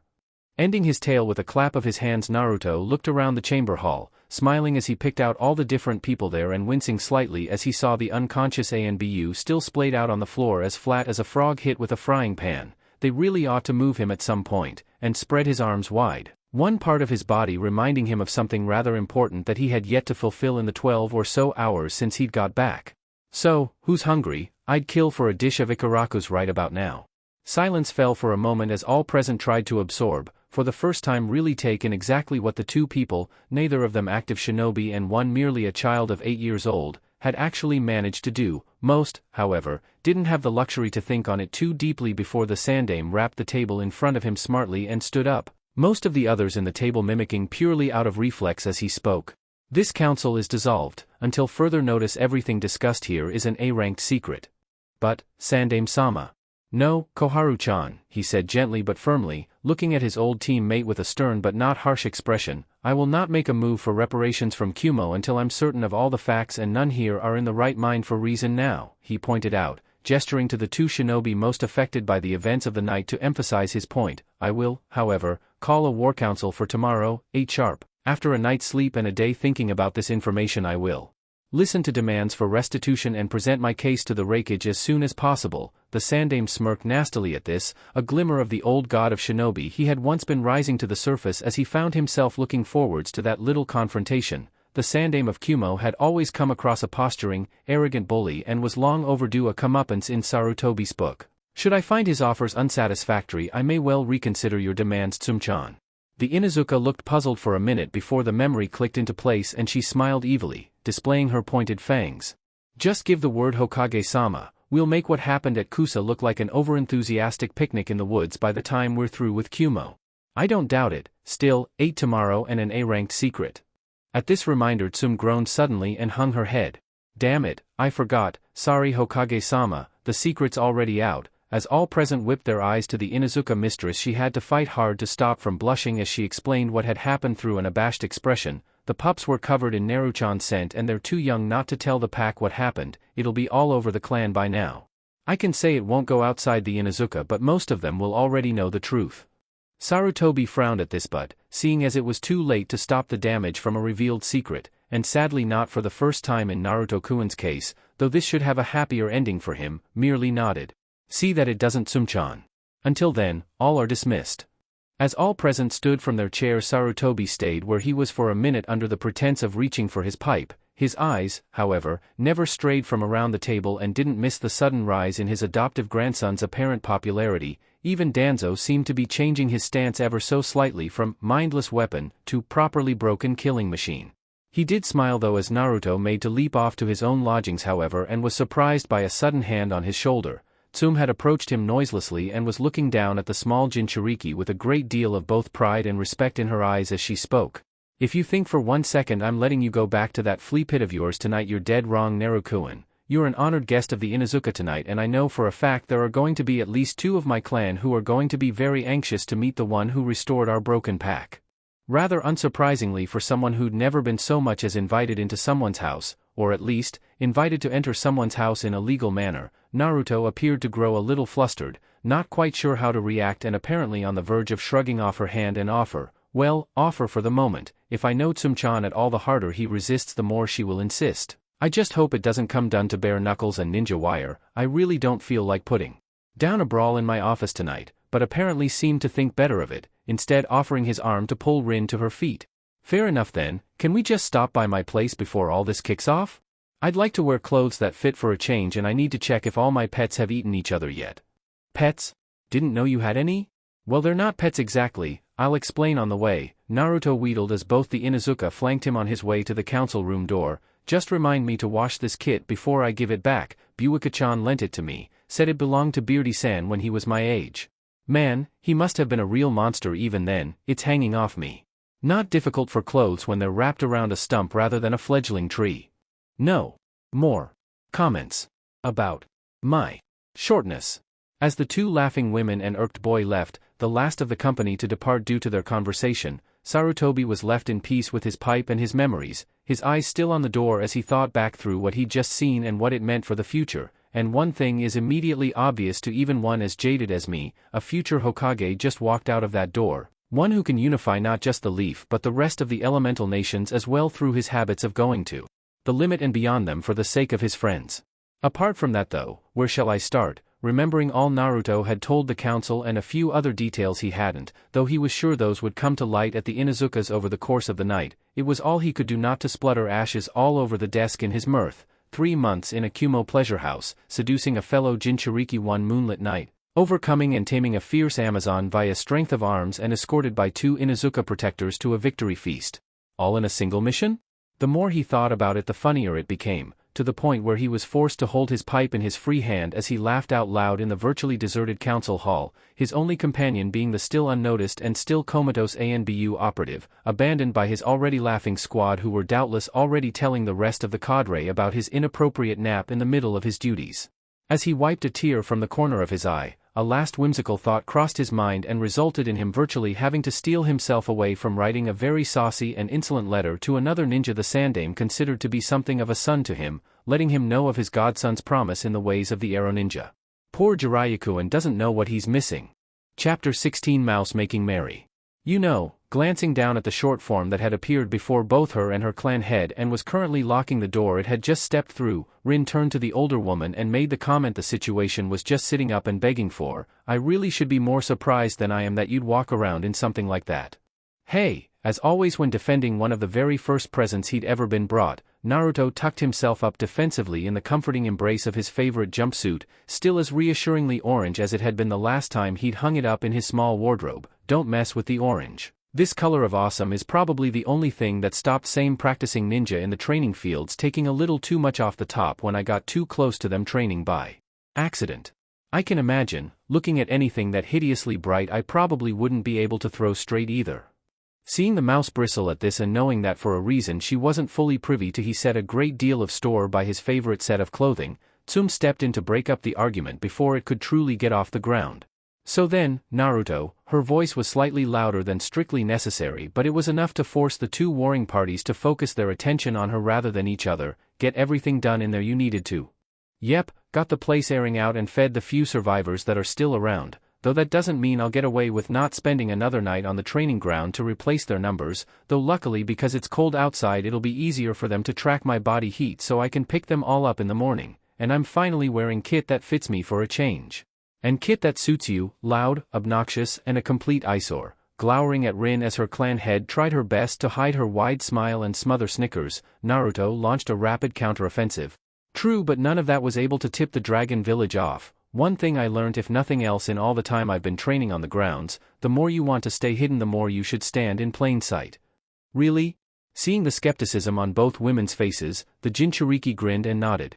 You bet, it takes a real ninja to act like someone who's not a ninja after all. Even as they tried to get their heads around this circular logic, Naruto put it into context with a rather more earthly expression he'd picked up from one of the awesome foursome. Look at it like this, if I was to walk down one of the main streets of Konoha and say out loud, "Oh dear Kami-sama, I'm going to break wind like a firecracker," I could guarantee you everyone would be so busy looking the other way out. of politeness or disgust that no one on that street would remember what I looked like 5 minutes after I'd gone past. The reaction of the two Inuzuka to this comment was as typical as Naruto had been expecting. Rin broke in a cringe so deep a Mednin would have been forgiven for mistaking it for a mild palsy of sorts, while Tsum, once she managed to calm her shivering shoulders, simply shook her head at his gross but oddly true case in point. Well, be that as it may, you've no need to avoid anyone in our clan tonight, Naruto, much as I thought I'd never say those words. Anyway, come on. Impatiently she seized her younger clan member firmly but not harshly by the jerkin around her shoulder and held out her free hand for Naruto to hold. The night is still relatively young and the clan should be ready by about now. It's been a while since Kurokuin had to play herding dog, but even he couldn't lose 7 puppies between the Hokage Tower and our grounds, least of all with one of the Haimaru backing him up. Ready? Tempting though it was to chuckle at the image of the alpha of the Inuzuka's pack dutifully rounding up strays to loud whistles and shouts of "come by," Naruto's suspicious mind had latched onto one of the first things Tsum had let slip and wasn't letting go without knowing what the body it was attached to was going to be letting itself in for. Ready for what exactly? At this query Tsum did laugh properly, glancing down at the returned mouse with benevolence softening her normally stern countenance.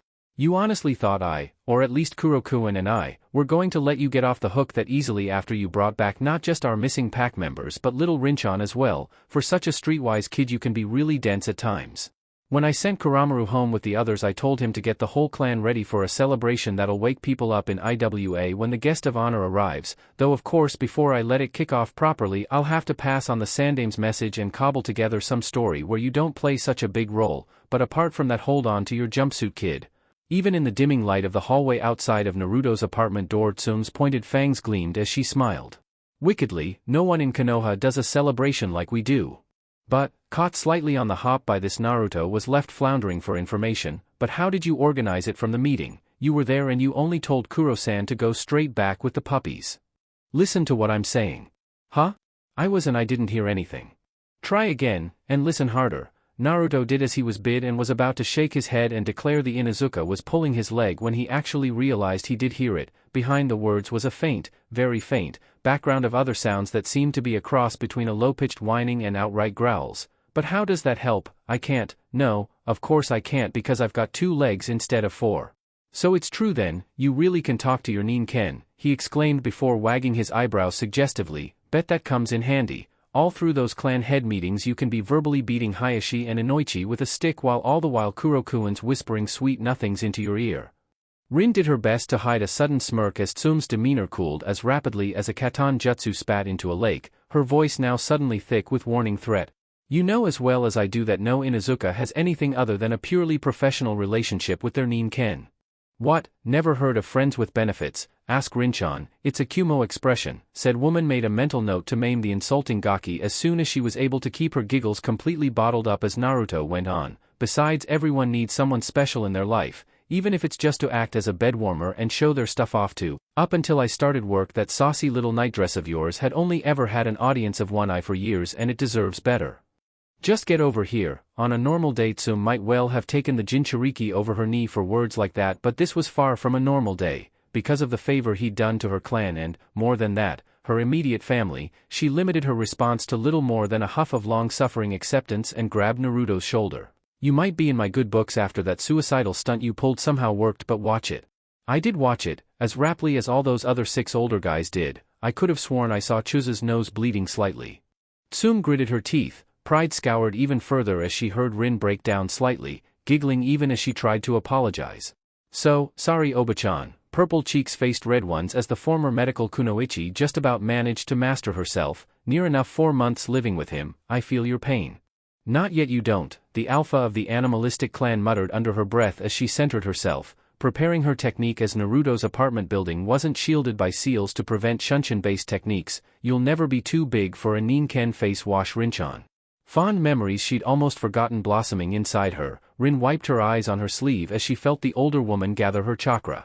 Looking forwards to it, Oba-chan. I know, but if you knew what I know. Even as the technique took effect and Tsum felt the wind howl around both her and her passengers, she finished her thought and steeled herself for the next sight she was likely to see. You'd probably have beaten me home to meet the people who you'll see, bad leg or none. XXX. Blinking the smoke out of his eyes and looking around in the darkness, Naruto was relieved to see that it wasn't, as he'd first suspected, pitch black. though the sun had long since set and the shadows cast by the trees all around them deepened the gloom. The infiltrator was able to reorientate himself a moment or two later at the sight of one particular tree off to his immediate left. This tree was a very old though not particularly large specimen, stooped slightly like an elderly man groping for his walking cane, though what made it stand out from most of those around it was that the bark on the side nearest where the trio had rematerialized was almost worn smooth, virtually bare as a result of countless Inuzuka brushing past it every time they entered their compound. This was one of the clan scenting trees, acting as rough and ready identification markers that told the clan which members were present at any given time. To Naruto, however, they were usually things he avoided like the plague, as the scenting trees were often heavily trafficked and could easily lead to him getting caught. Today, however, he was quite sure he'd never been so grateful to see one in his life, least of all as Tsum spoke to him and pointed just behind it. "Stand over there a minute, Naruto-kun. I need to let the pack know the Sandame's decree before this whole thing kicks off, and I could tell you now for nothing that won't happen if they catch sight or scent of you before I'm done speaking. Behind the scenting tree, that should keep you out of mischief while we summon the others." Naruto nodded, deciding not to argue this point as he felt butterflies whirling in his belly at the thought that in mere minutes he'd be in the middle of a clan full of people who didn't outright despise the sight of him. Rin gave a laugh as she watched him fall into line behind the tree. Him out of mischief, that'll be the day. Wait, something else belatedly twigged in her mind and she turned to her alpha, suddenly not liking the devilish gleam in the eyes almost the same color as her own. "What do you mean we? You remember the calls, don't you?" "Yeah, but neither of us have Nin dash, oh no." "Oh yes, Rin-chan," Tsum chuckled, patting her on the shoulder as the younger woman let her head fall into her hand. "You had a lovely voice from what I can remember, let's see if you've still got it." "Oba-chan," Rin wheedled, trying to worm her way out of this predicament, "it's embarrassing. It was fun when I was a kid but not now. I'm too old to howl in the dark."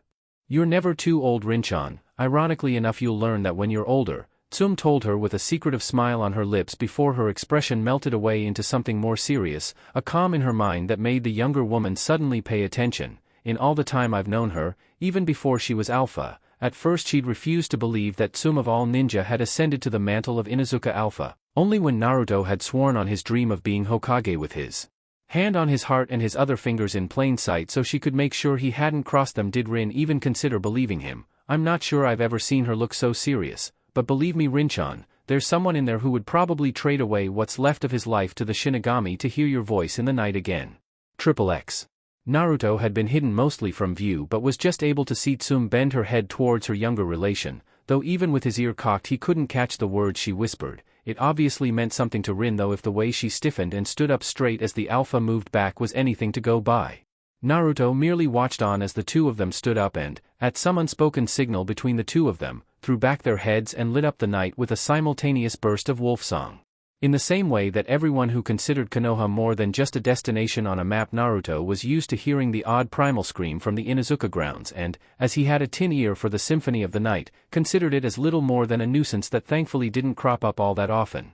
From this range he could honestly say not much had really changed in his opinion, as he couldn't make head nor tail of the message the two women before him were trying to convey to the rest of their clan, but it was obviously important to the Inuzuka, so he wasn't going to say anything out of turn, merely watching as the echoes of the howling died away and as if by magic, after a few more seconds of waiting, other members of the animalistic clan materialized out of the darkness. Though he was unable to pick out their individual expressions, the returned Jinchuriki was both amused and indulgent enough to give himself another pat on the back as he easily picked up on the sense of both disbelief and grateful awe from the assembled as they slowly stepped forwards as though they couldn't believe the evidence of their eyes, though as the sound of a sudden disturbance caught his ears, he strained himself to listen. The source of the ruckus seemed to come closer. "The way, out my way."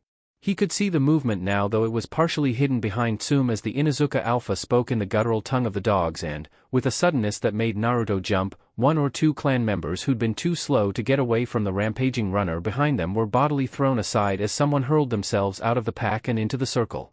Though he couldn't see who it was due to the lack of light, Naruto couldn't miss the quiver that ran through the back of one of the women facing away from him, nor could he fail to see the stumbling run Rin broke into, lurching forwards and half falling forwards as a pair of thick, strong arms encircled her around, that low, "Oh Kami." Naruto blanched, his normally ruddy expression bleached to sallowness as he finally realized exactly who his former sponsor truly was and exactly what Tsum had said to overcome her nerves about shrieking her voice into the stillness of the night. Wide-eyed and barely able to catch his breath, the last Uzumaki swallowed through dry lips as the embracing duo wrestled with each other, clumsily spinning around slowly and allowing him to see beyond doubt the squat form of one of his former teachers with his face buried in his daughter's shoulder. The girl he'd lost returned as a woman who was a stranger to him. Rin had water flooding down her face, the first time he'd ever seen so much as a hint of tears from the hard-bitten old witch in all the time he'd known her. Well, tears like this anyway, tears of frustration were pretty much par for the course when Zaki was on the case. But Flea-san, it was indeed the grizzled old tracker of the Inuzuka clan who had his arms of steel clamped around his daughter with only marginally less force than a top-of-the-range bear trap, apparently never letting her go again as long as he was alive. Why the hell didn't I think of that? Lost Inuzuka, third war, and he hates Kumo, so bloody obvious. Obvious now it might have been, but this time the revelation had come slightly too late. As he watched the father and daughter reuniting, the Uzumaki was left trying to brush a tear of his own out of his eye, though fortunately he was able to dash most of his fracturing vision away as he whipped his head up, having heard the tattoo of beating feet crushing through fallen leaves towards him. Sniffing hastily, the Uzumaki had a brief thrill of horror as he was certain for a minute that Flea, who had appeared before him in an instant with his daughter still wrapped up in one meaty arm and crying into his shoulder with relief that he'd lived long enough for them to be reunited, was going to hug him, and after surviving and evading Kumo for the better part of 4 months he was going to meet his end as a red splotch on the tracker's brawny chest, but at least for now he resisted the urge and instead clamped a hand down on the boy's shoulder. "Come on, Naruto." Rimaru's voice was even more gravelly than usual, a hoarse edge to it as he wasn't quite reattached to reality yet. He'd pricked his ears as he'd heard Rin's specific song upon the air and hadn't believed it, convinced she was dead even if the 8 ninken who had been returned by Tsum-chan's partner had been a harbinger of great things for the entire clan, and because of them all clan members present had pitched in on complying with the one-eyed ninken's orders. Only when he had sprinted through the crowd of his kinsmen and seen her there had he known, even without the benefit of scent, he'd known that the tall, willowy woman who had stood and howled shoulder to shoulder with Tsum and the bouncing little girl his dear departed Kanin-chan had delivered into his hands some 20 or more years ago were one and the same person. Rin was reunited with him once again, and he felt so many things all at once he couldn't tell which was the more dominant emotion. In the midst of this storm, however, a single diamond-hard shard of sense forged its way to the forefront of his mind like an ironclad ship battering through a typhoon. The boy. No, he is no boy anymore. For what he's done for the pack he will forever be a man in our eyes. Who had brought his Rinheim home was not mounted yet on the pedestal he deserved to be placed upon, and that was a travesty he would have to correct. Because of that he kept his grip firm but not restrictive as he slowly eased Naruto out from behind the scenting tree and into full view of the whole clan, though as Naruto froze up he squeezed his upper arm to break his panic and stop him rabbiting from the face of such attention as he spoke. "Tonight is for you and you alone." Once more he feared the party child might try to run once more as the entire clan allowed their jubilation to erupt from their throats in a succession of long, loud echoing howls that almost deafened him, though as Rin half squatted down and wrapped an arm softly around his shoulders, all belligerence drained out of her for once as she faced her rescuer again, he seemed to relax somewhat at her soothing voice. "It's okay, Naruto-kun, you've earned this." So close to her father she felt no tiredness enveloping her limbs despite the late hour, nor did any pain from her ancient scar blacken the moment as she dropped her arm lower, around Naruto's waist, and heaved upwards, bodily lifting him upwards despite a squawk of protest as Rimaru caught on with his daughter's idea and dipped his shoulder. In the next minute Naruto was sitting ungainly atop the elder Inuzuka's shoulder and clutching at Rin's arm to avoid sliding off and falling back to earth with a bump. As the odd trio slowly began to pace back towards the remainder of the clan with Tsum bringing up the rear of the procession, shaking her head as she considered not just the night, but the matter of tomorrow morning and the concessions she would expect to extract from the mountain village for the pain her pack had endured at their hands. With a steadying breath of air that she exhaled in a plume of smoky air, Tsum regarded the back of the orange jumpsuit that she could see still held aloft between Flea and Rinchan, just beginning to become swamped by the majority of the rest of the clan. "I'll need to speak to him again in private sometime tomorrow." Even in the mood of riotous celebration she was conscious of the Sandame's deadline for the war council tomorrow. "But not now though, now is a time," she whistled softly and saw Kuramaru pad towards her around the flank of the party that was bearing Naruto through the gates of the House of Dogs and towards the foods and sports that had been set up in a hurry for the returning hero. She put all thoughts of tomorrow to the back of her mind, and as she fussed her ninken's ear, allowed a wild grin to split her lips and darted to latch on to the back of the celebratory procession, to just kick back, throw caution to the winds and live for the minute. XXX. Naruto had been scared, though he'd never admit it, by his original reception by the rambunctious clan and, with his past experiences with people in general and even memories of being chased through the grounds by Ninken who'd caught his scent, this perhaps wasn't surprising. However, like most youngsters, he was nothing if not adaptable and, by the time he slipped off Rimaru's shoulder, was getting more into his part as the head of a procession of revelry, grinning widely at all around him and, once more reminded of his lack of recent sustenance by a rumbling belly, clapped his hands and made to follow his nose towards a delicious scent that was wafting out of the open ground. Right then, he had to shout to make himself heard simply because the noise of the crowd around him was so great, though it began to still as all around him realized who was speaking. "That's enough of the serious stuff, let's eat."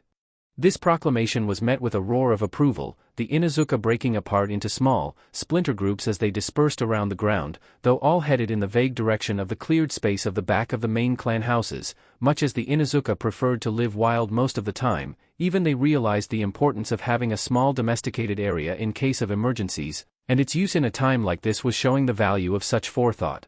Right now the area had been cleared of the traditional bric-a-brac such as old gnawed bones and dog chew toys, any holes that inquisitive Ninken had dug smoothed out by use of doton jutsus, and a large number of trestle tables set up and covered with cloth. A fire pit had been dug and lit, the skewers that were suspended over the crackling flame giving off the delicious aroma that had ensnared the Jinchuriki's inquisitive nose as the meat they held aloft sizzled and spat as the fire cooked it thoroughly. Knowing as he did that seniority wasn't much of a deal with the Inuzuka, Naruto made to head towards one of the closest seats as the clan dispersed around the area, either sitting to eat, sprawling out on the grass with the nearby Ninken, or just standing talking to themselves and each other, though before he could get too far a sudden bark made him pause. Looking around, the Uzumaki dropped to a knee and spread his arm wide as he caught sight of a very familiar flash of gray dancing towards him through the forest of legs. "Hello boy." For a brief second he was afraid the Haimaru would simply plow right into him, but luckily the Ninken was smarter than that. Skidding to a halt just in front of him, the dog twisted around virtually under Naruto's chin and looked over its shoulder and up to lick at his face. "You, slobber attack." Okay.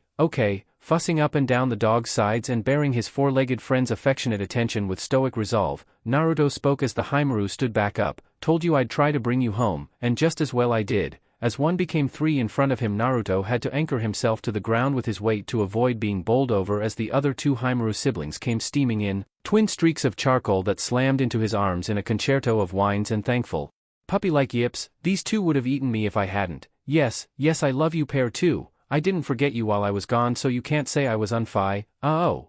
He was just fast enough to simultaneously push himself to his feet and tuck up into the tightest ball he could manage, planting his feet as he just for once forgot the cardinal rule anyone should have abided by when dealing with the Inuzuka: beware of the dog and the owner. Had Hana not been slowing down from her dead sprint as she trailed in the wake of her reunited trio, she might well have simply steamrollered right over the younger boy, as it was her arms simply snapped around him like a vice, hugging him and not letting go as she hefted him bodily off his feet. Had he not been so shocked, Naruto would probably have enjoyed the experience a lot more than he actually did. She didn't speak, but, held so close, Naruto could hear far more from her harsh, unsteady breathing and the shivers that raced right around her slender frame than the average person might have believed possible, though for his sake as well as Hana's he didn't say anything or try to pull away, as it would have been a wasted effort at the minute. Instead he waited for the moment to pass, worming his arms out of the ball he'd curled himself into and trying as best he could to return the kunoichi's hard embrace before, tentatively, speaking. Hi Hana-chan, look, you might not believe me, but I didn't mean for this to happen. I wasn't planning to try and be a hero, I was just in the wrong, Hana." It was doubtful she'd heard a word he'd said. Just as well I guess, it probably sounded like gibberish, but at some point the Inuzuka heiress had relaxed her hold slightly and stepped back. After rasping down a fresh breath, Naruto had tried to speak and explain his point of view on the matter before seeing the expression on her face and falling silent. He'd seen that look before. It had been an expression the Neichan often adopted around him and had, at first, terrified the living daylights out of him. Eventually, however, he had become adept at seeing the hint of teasing in their eyes as they professed their eternal love and the future attention of their supple bodies and experience of the craft to their precious little Zakikuin. Seeing such a thing on Hana's face, however, was a completely different kettle of fish, and he felt those old fears rear up in his mind as a lead weight flopped into his stomach. There was no mischief in Hana's expression. She looked as serious as a Katon Jutsu at point-blank range. Blood pounding thickly in his ears, Naruto could only watch on as one of his first friends took a step forwards and he made a lurching motion back, away from Hana as she looked down at her, a kind of glaze of her eyes as she began to breathe more quickly, obvious from her body language and general demeanor where she wanted to go next and, as her almost unseeing eyes weren't wavering from Naruto's face, it was pretty obvious who she wanted to go there with. Hana-chan, are you feeling? Naruto. She took another step forwards and reached forwards, though before she could seize her prize someone who had been anticipating this might have happened made her presence felt, battling through the press around her. Tsum grabbed her daughter by the shoulder and shook hard. Hana, control yourself, the older woman demanded, recognizing the effect of her partner's emotions combining with her own and the two of them combined sending her reactions flying into overdrive, though the empathic bond the Inuzuka shared with their Ninken was an undoubted boon there were times, such as now, where it could backfire badly. Though the depth of the bond varied from Inuzuka to Inuzuka, with her trio of partners Hana was much more receptive to the sum total of her partner's emotions than, for instance, her brother would be with Akamaru simply because she had 3 bonds instead of 1. This bond between man and Ninken, an instinctive understanding of each other's moods and feeling was the strength of the Inuzuka and allowed both partners to react in battle without thinking, or even having to think, about where the other was. However, in this case where the 3 Haimaru had been reunited and their emotions were ablaze in a potent whirl of sheer, unstoppable joy, that feedback combined with Hana's own elation at having her missing partner return to her was more than enough to temporarily overwhelm her higher reasoning, leaving her with little more than instinct and emotion to guide her actions. It was something she would master with time, but right now Hana wasn't experienced enough to ignore her biological urges and, as she was at the age where she was just starting to see boys as potentially something more serious than just close friends and Naruto was the reason for her current state. In her lust-driven eyes he was therefore the most suitable mate present and her body was screaming at her to claim him before anyone else made a move. Luckily Tsum had been aware of the potential risk that both Naruto and Hana could have been exposed to and, experience in the budding blossoms or not, the Uzumaki was way too young for that sort of introduction to the birds and bees, least of all from one of my clan. Bit of a shame though her expression was iron-hard as her daughter, still not in control of herself, snarled up at what she perceived to be a challenge for Naruto's hand, and other parts. Tsum smiled in the back of her mind as she thought of her other child and what might have been. Had Kiba been born as Hana's Nachan, who knows what might have been when they both grew up a little, still, such is Kami-sama's will and I can't do anything about it. All I can do is make sure the mouse gets out of here tomorrow with his chastity preserved and snap Hana back to herself. Don't you growl at me my girl, the alpha challenged, shaking Hana again as the younger woman tried to fight out of her mother's grip, though the struggle subsided as the pain from her mother's fingernails punctured both her mood and the skin of her shoulder. Get a hold of yourself Hana-chan, this isn't like you.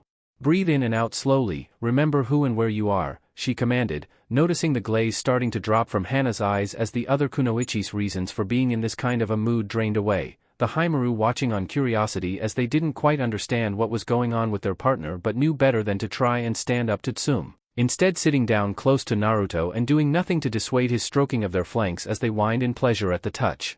This calming of the Haimaru helped snap their partner back to reality. Slowly at first but with ever-increasing speed Hana's normal mind began to catch up with what had happened and, as her face lit the night up with a blush that rivaled the fire behind her, what she could well have done without her mother stepping in when she did.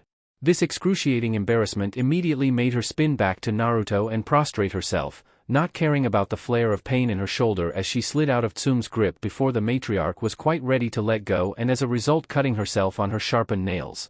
Gomen, she spoke into the floor, not able to look Naruto in the eye as she started cursing herself under her breath. Damn it, I should have controlled myself better than that. He saved the Haimaru, now he probably thinks I'm some sort of sexual predator who'll rip his kid off soon as look at him. Unfortunately a propensity to enjoy the baser things in life such as the intimate company of the opposite gender, especially in their earlier lives as their bodies were transforming through puberty, was a label that the Inuzuka had inadvertently picked up and had a fair grounding in reality. Mostly due to reasons similar to the one that had sent her over the edge so recently.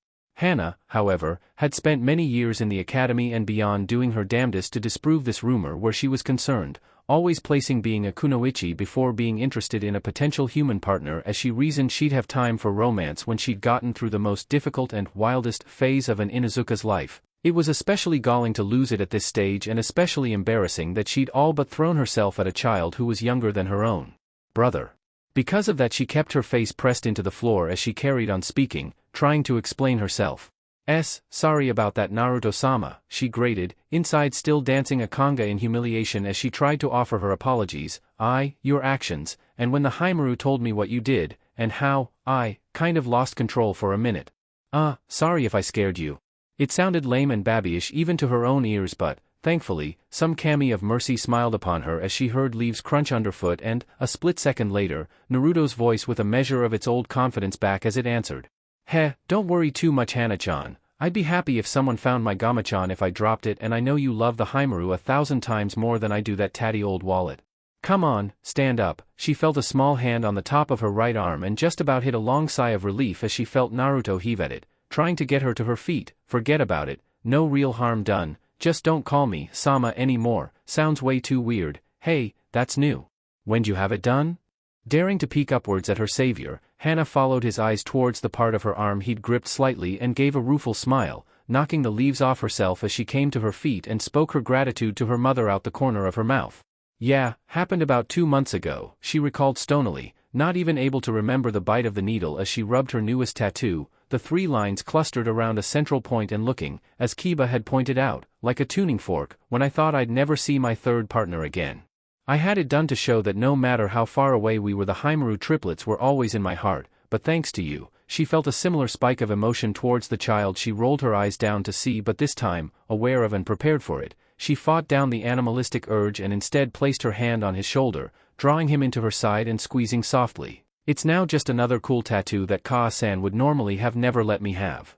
Tsume quirked an eyebrow at this proclamation before Naruto's sniggering broke through her plots to remove the unsightly design, most of which involved a cheese grater, copious amounts of ninja wire and, if Hana was lucky, some tranquilizers to numb the pain. The Jinchuriki chuckled at the same time as wrap his own arm loosely around her waist.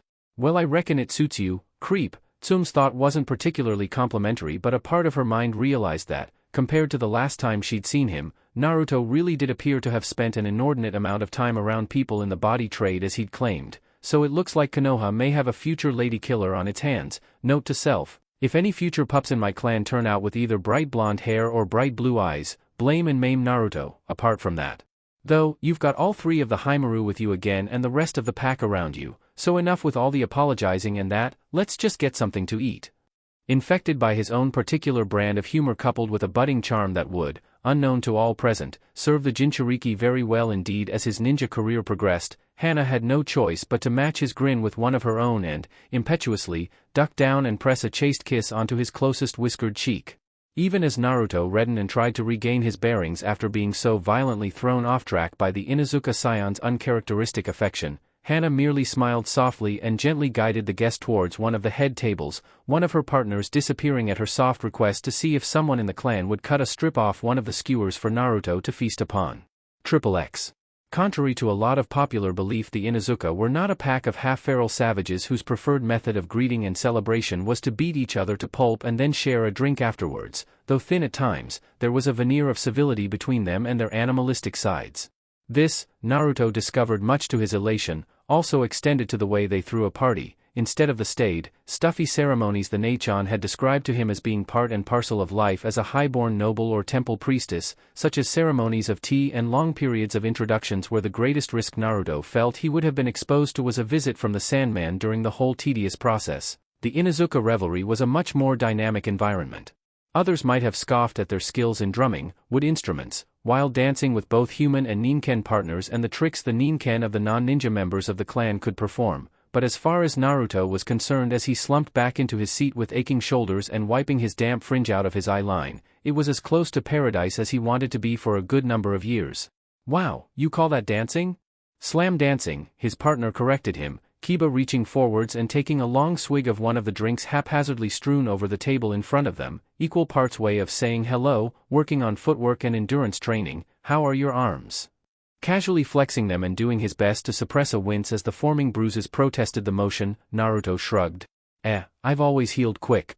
I wouldn't say that too loud, Kiba grinned, absent-mindedly reaching down and scooping Akamaru up with one hand as the puppy finished tracking his partner down. Not yet a year old, the pup was too young and too small to brave the stomping feet of the dance floor without risk of getting accidentally trodden on. Some people might take it as a challenge. Let him, Naruto explained, a flash of cavalier challenge in his eyes as he helped himself to a handful of greasy crackling from the table in front of them both, the crispy flesh giving a delicious crunching noise as he bit down on it and swallowed with obvious satisfaction before offering the last bit for Akamaru, who'd been eyeing up the treat with a slowly wagging tail and angling for a sneaky treat. I'm pretty sure Rinchan wouldn't mind someone laying me out, in fact she'd probably do it herself if it weren't for Fleesan holding her attention. At the mention of the ant he'd never known Kiba's face softened and he looked over, catching sight of the de facto teacher of his clan in the ways of tracking and wilderness survival sitting some distance away, opposite to his daughter and from the looks of things holding a stuttering, stilted conversation with her. After the first rush of emotion following them meeting some hours ago the silence had lengthened between them. Over a decade of estrangement was not a gap bridged in mere moments. Seeing his uncle with his hand still covering his daughter's, the youngest child of the clan head shook his head and turned back to his friend, a slightly more serious expression on his tattooed face. I doubt it, he admitted with feeling in his voice, just like I doubt Fleaji-san'll let her out of his sight for the rest of his natural life and possibly beyond it, and stop feeding him. Naruto had been listening with half an ear but still jumped slightly as Kiba snatched the piece of crackling he'd been offering forwards to the Ninken in his lap. Akamaru left to whine piteously as he watched his treat disappear over his master's shoulder. He'll get fat. I know, it's all part of the plan. What, you want me to show up at the academy with a Ninken that has to waddle to keep up? No, but I want him to trust me, Naruto pointed out, rubbing a finger along the chin of the white puppy's jaw and smiling as a rough, wet tongue rasped the cooling grease from his fingertip. Makes it easier to sneak in when the Ninken know they'll get a treat out of me if they let me get through. Ow! A sudden nip at the side of his leg made the Jinchuriki leap up in his seat, whipping around with a blazing face to come eye to eye with the leader of the aforementioned Ninken pack, Kuramaru giving his lazy, sardonic smirk as the child rubbed at the spot he'd pinched with his front teeth and shook a fist in the Ninken's face. What the hell was that for, Patch? I didn't do anything wrong. Two things, first you made an insult against my partner and me by proxy, the pack leader pointed out, Naruto thinking about this for a second and the color in his face receding as he realized the huge hound had a valid mark. Second, for pulling the wool over my eye and trying to usurp the pack against me. Usurp the, what does that mean? Means you were in some way making the pack go against what Kuramaru-san and Kaa-san wanted them to do. Kiba filled him in after ducking his head in subservience to his mother's partners, as respectful of the one-eyed dog's harsh growling and battering paws as much as he was his mother's hard right hand. You probably didn't mean to, but it's a problem for our clan. If the pack's not all pulling in the same direction it can be a major issue, so going against the alpha's wish is not allowed. And since I told the pack to keep you out, I had to rip a few tails off to remind the pack my word is law, the veteran finished, fixing Naruto with a steely glare. You won't find it so easy to get back in here again, Uzumaki. Good, I could use a fresh challenge, Naruto riposted before lowering his voice slowly, though as the drummers had just been switched and there were fresh arms hammering the carefully carved and inked percussion instruments, such was a racket around them all it was a virtually unneeded precaution. How are the rest of the pack? Are they fitting back in okay? Like they were never gone. This question was one that made a smile, or at least the canine equivalent, break out on the Ninken's muzzle, and he pressed forwards with his nose this time, nudging the Jinchuriki's hand in a gesture that meant he gave permission for the non-clan member to stroke him. We may hunt you when you sneak onto our land, Naruto, but know now that, if you need us, just call and we will come, even if we have to hunt through all of Makai to find you. The promise, to say nothing of the sincerity behind the black Ninken's voice, made Naruto's breath hitch as though he'd just copped a hard, low one from the Sandame rakeage. Much as he'd logically understood he'd done something that had made the clan sit up and take note, to hear such a thing from arguably his staunchest critic in the Inuzuka clan proper was a real emotional haymaker that made him gape for a minute. He hastily shook it off however, and Kuramaru had the good grace not to gloat, looking away slightly as the Jinchuriki pulled himself together and stifled a hasty sniffle, hiding his rare outbreak of real emotion behind his usual mask of cheeriness and cheek. Heh, and how much beef did Sum-san have to bribe you with to come over here and say that? He probed gently, though Kuramaru didn't rise to the bait and instead pushed himself to his full height, stretching off and shaking his head at Naruto's seeming incorrigible needling disposition. Still, just as long as you've got your eye on the grounds I know I'll have a struggle getting in here, just as well really. If it weren't for me occupying your attention, who knows where that eye of yours may end up roving. That declaration almost had Kiba drowning in his drink, having been halfway through a mouthful when Naruto had made it, as he simultaneously spluttered, attempted to breathe, tried to show the proper respect to Kuramaru and apologized to his own Ninken, Akamaru having been half-drenched by his impromptu spitting by dint of being on his lap at the time, all at the same time. The older Ninken merely rolled his eye and turned to leave, buffeting the brat with his thickly muscled tail. He will be back, the pack leader decided, feeling a small hand grip the fur of his tail and give a slight tug in retaliation for nearly being sent sprawling off his seat, and it is for the best, the pack will need him to ensure we are never split again. Much as I never believed it possible, sometimes it is true that a Nezumi can beat a Ninken at his own game. XXX. The ground was spinning slightly, people were blurring in and out of focus, and all he could feel from his left arm was a dull, aching throb, but nevertheless he soldiered on, staggering off the rough dance floor after half bowing to, half collapsing in front of his last dance partner, not even able to tell or remember if the Inuzuka had been a man or a woman due to the exceptional tiredness now eating its way through him. He headed towards one of the refreshment tables with the vague idea of getting something for his parched throat before his exhausted brain finally managed to make a few feeble connections spark and translated the buzzing noise in his ear into a language he could comprehend. "What? Come gain?" I said. The Inuzuka repeated himself, making his pronunciation exaggeratedly clear as he saw the sheen of tiredness virtually dragging the Jinchuriki into the dirt. From the look of things it appeared that only his stubborn willpower was keeping him on his feet. "Tsumchan just told me what happened in the council chambers." "Never mind what happened in the land of lightning, you must have balls like temple bell clappers to say what you did to Danzo's face." "Danzo?" The image flickered in front of his muggy mind for a few seconds before he could grasp it thoroughly and put a face to the name and realize exactly what the Inuzuka was going on about. Memories of his favorite character from his favorite show giving new life to his body and venom to his tongue. After all, no matter what Tenchan says, it's always fun to cheer on the bad guy sometimes. "Oh, Mamare-san. Well, if you're going to cosplay the role so well, you'd better be prepared to take the stick for it. Besides, he looks so old that staples, glue, and a bad attitude are probably all that's holding him together, well, alongside sleeping in his sarcophagus as often as he can."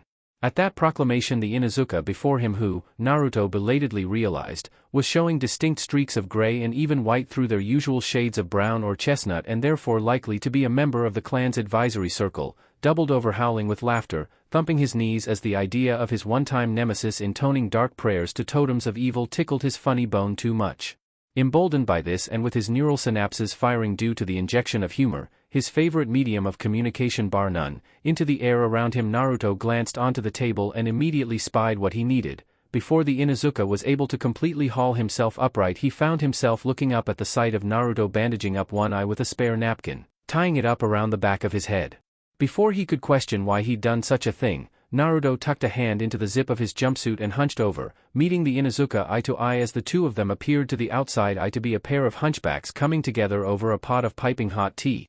You could just picture it, couldn't you? On the outside he may appear to be a frail old man, but, right in your moment of triumph, when you least expect it, the Jinchuriki adopting a gravelly, decrepit voice as close to the real thing as he could remember, having been unable to watch his beloved show since that first introduction to Yujito what felt like half a lifetime ago. Ancient spirits of evil, transform this decayed form to Danzo, the ever-living.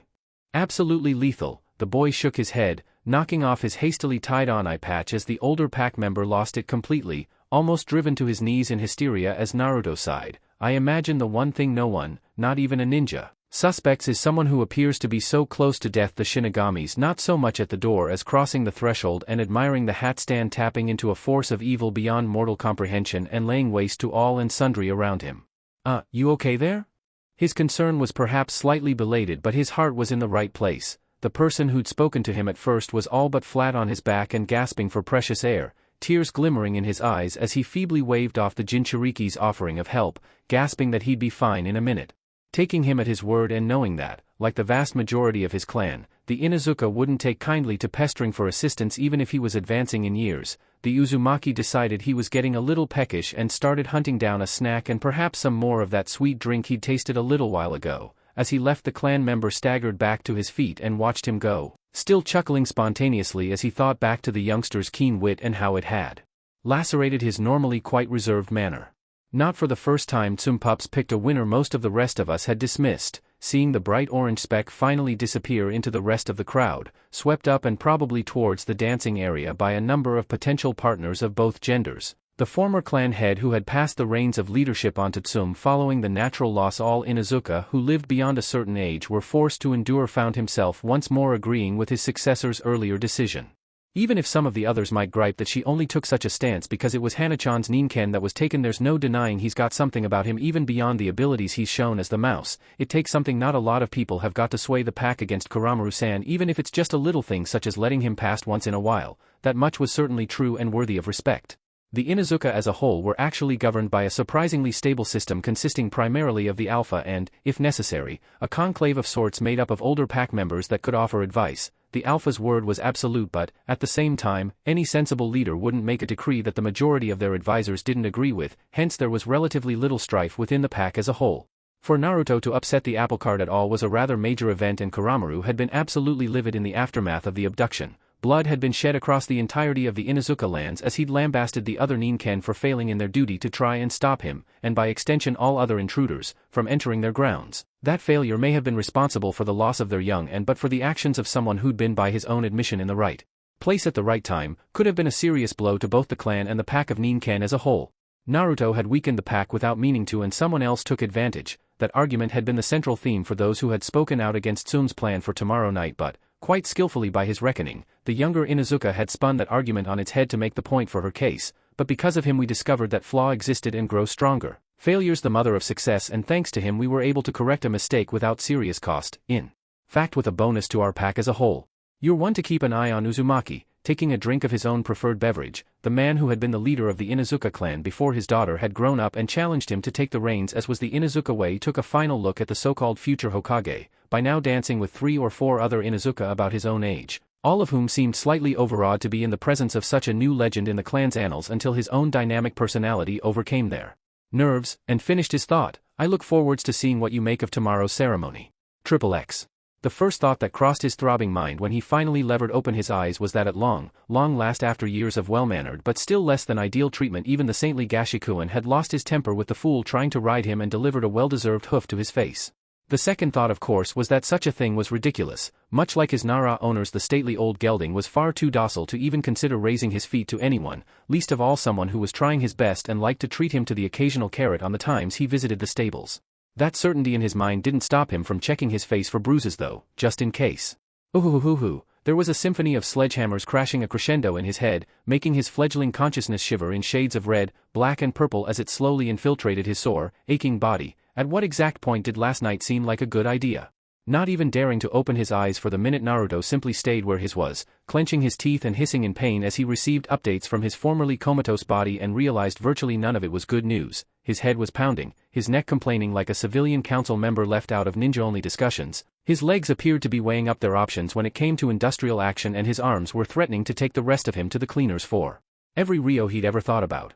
However, by dint of having the loudest voice of all, his stomach told them all in no uncertain terms to take a ticket, join the kami-damned queue for compensation and start pulling their weight to find something worthwhile eating. Because of that basic need, Naruto found himself heaving his protesting frame upwards. Sitting up in the bed, he must have been tossed into and biting down on a wince as he tried to use his nose to track down something edible.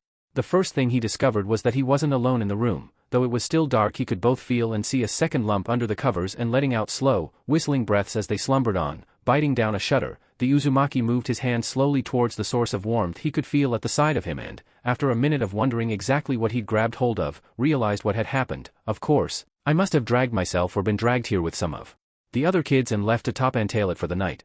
Must just be me and this guy left. Well, at least I hope it's a guy, animalistic side or not. I'd hate to think there are some women in the clan with legs this hairy.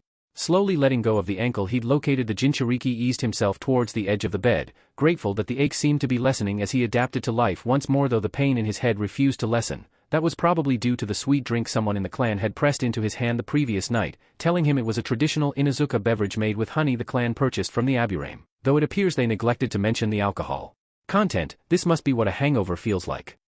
Not too bad overall. He'd had more serious headaches in the past, often as a result of going to bed too late and having to get up too early, but then again he'd only drunk a cup or two of mead over the course of the night that he could remember. Any more than that could have been a lot more of an issue. Luckily he'd been put to bed fully clothed and therefore was able to come to his feet easily. After a pause of a minute or two trying to find and then fasten his sandals, Naruto ran his hands down his face, forcibly pushed back the last of his tiredness and made himself human enough to face the world again. Aside from one little hiccup when opening the bedroom door, where the bright sunlight reflecting off the floor dazzled his unprepared vision and forced him to beat a hasty retreat into the dark recesses of the bedroom until his sight recovered, he was easily able to slouch his way into the closest kitchen and roughly pull out a chair, hearing the sizzling coming from somewhere and content to savor the aroma for a moment. It would take a little time to muster the mental energy necessary to hunt down whatever it was that smelt so good. "How'd you like your eggs?" A voice that sounded far too cheerful for his current mood caught his attention and he looked over, starting as much as he was able to as he realized he wasn't alone at the table. There was a collection of wincing, groaning souls slumped in their chairs, rubbing bleary eyes and faces or in some cases still asleep as someone else who must have been. Naruto realized after looking into her curious but smiling face with a badly hidden grimace, one of those truly irritating people who always rose like a lark with the dawn no matter how late or how tired she was feeling the night before, took the orders. "What, eggs?" "Yes, eggs, you know, those little round white things that come out the back end of a chicken," his waitress/cook huffed with her hands on her hips. "Take it from someone who knows, after a night of heavy carousing a nice greasy fry-up will do you the world of good." Here, the half-collapsed figure 2 seats over who was closest to the two of them managed to burble in agreement as Naruto finally managed to get enough synapses firing to both answer her question and, more importantly, gain revenge for her waspish comments about his early morning state of mind. "Fine, eggs, I'd like mine scrambled," he waiting as she nodded, timing the line so he had a legitimate excuse to raise his voice slightly as she turned away, "and yours fertilized." The Inuzuka sitting down close to him immediately erupted in helpless sniggers as his female counterpart whipped back around, face blazing and mouth sagging as she gaped at his cheek. A second later he was forced to dip his own head as a damp cloth cracked like a whip in the air just above it. "Watch it you," she demanded as she recocked her weapon threatening, Naruto just about recovering from his cringe at the loud noise. "You might think you're a big dog now with the tricks you pulled but there's not one of us in this pack who couldn't make you squeal like a bitch if we had to." "Well," she broke off from trying to impale him with her eyes to flay her chortling clansman alive with a burning glare, "what are you doing sitting there snickering? Get up and defend my dignity wouldn't you?" Why? Sitting up he regarded her through drooping, bloodshot eyes. "What dignity? You've got plenty of indignity at the minute but that all." With a snort the waitress flipped her cloth over her shoulder and made to turn away. "Remind me why I married you again? You were desperate?" "Huh, more like I felt sorry for you. Worst mistake of my life that stab of pity turned out to be," she riposted before turning her back on the two of them and heading back towards the kitchen. Naruto watched her go and slumped forwards over the table. It was surprisingly comfortable actually, maybe if he just closed his eyes he could. A terrible grating, screeching noise made him grit his teeth and jerk upright, shooting a filthy glance to the source of the disturbance though, as he watched Kiba flump into the seat next to him, softened it slightly. The dog boy looked like he had enough on his plate at the minute without him adding to his woes. "You look as rough as I feel." Kiba raised the hand he was using to massage his eyes and, eventually, cracked a tired smile. "'S probably an improvement over how I feel," the scion of the House of Dogs told him with sincerity. "What time is it?" "No idea," Naruto admitted before another question rose up in his mind. "Any idea what time we finally crashed out?" I think the sky was getting lighter though," Kiba grunted, flinching at the sound of an excited yap from somewhere far too close to his ear for comfort. "Ugh, I'm blaming you for me feeling like this you know." "Why me? I hardly had a kunai in your back forcing you to carry on did I?" "No but you left the door open earlier and that let Akamaru in." The puppy barked again at his name, making both Kiba and Naruto wince at the high-pitched noise. "Love the little ankle snapper as I assure you I do." He has yet to grasp the concept of the words, "lie in." "Woke you up did he?" Jumping Ninken puppy to the stomach. "Yeah, not much going to sleep through the I can tell you." Kiba paused to look up at the sudden smell of delicious fried food, licking his lips at the sight of a feast coming his way and whining as it was set down in front of one of his older clansmen, though he didn't envy the obviously hungover man the swat to the side of the head he got as part and parcel of the meal. Trying to distract himself from the mouth-watering odor and ignoring the solemn promise from his stomach that, if he didn't put something into it soon, it was going to jump ship and go hunting for sustenance on its own, Kiba rolled his eyes towards the current exalted guest of his clan. "We eat, then we're going back to sleep right? I'm still wiped."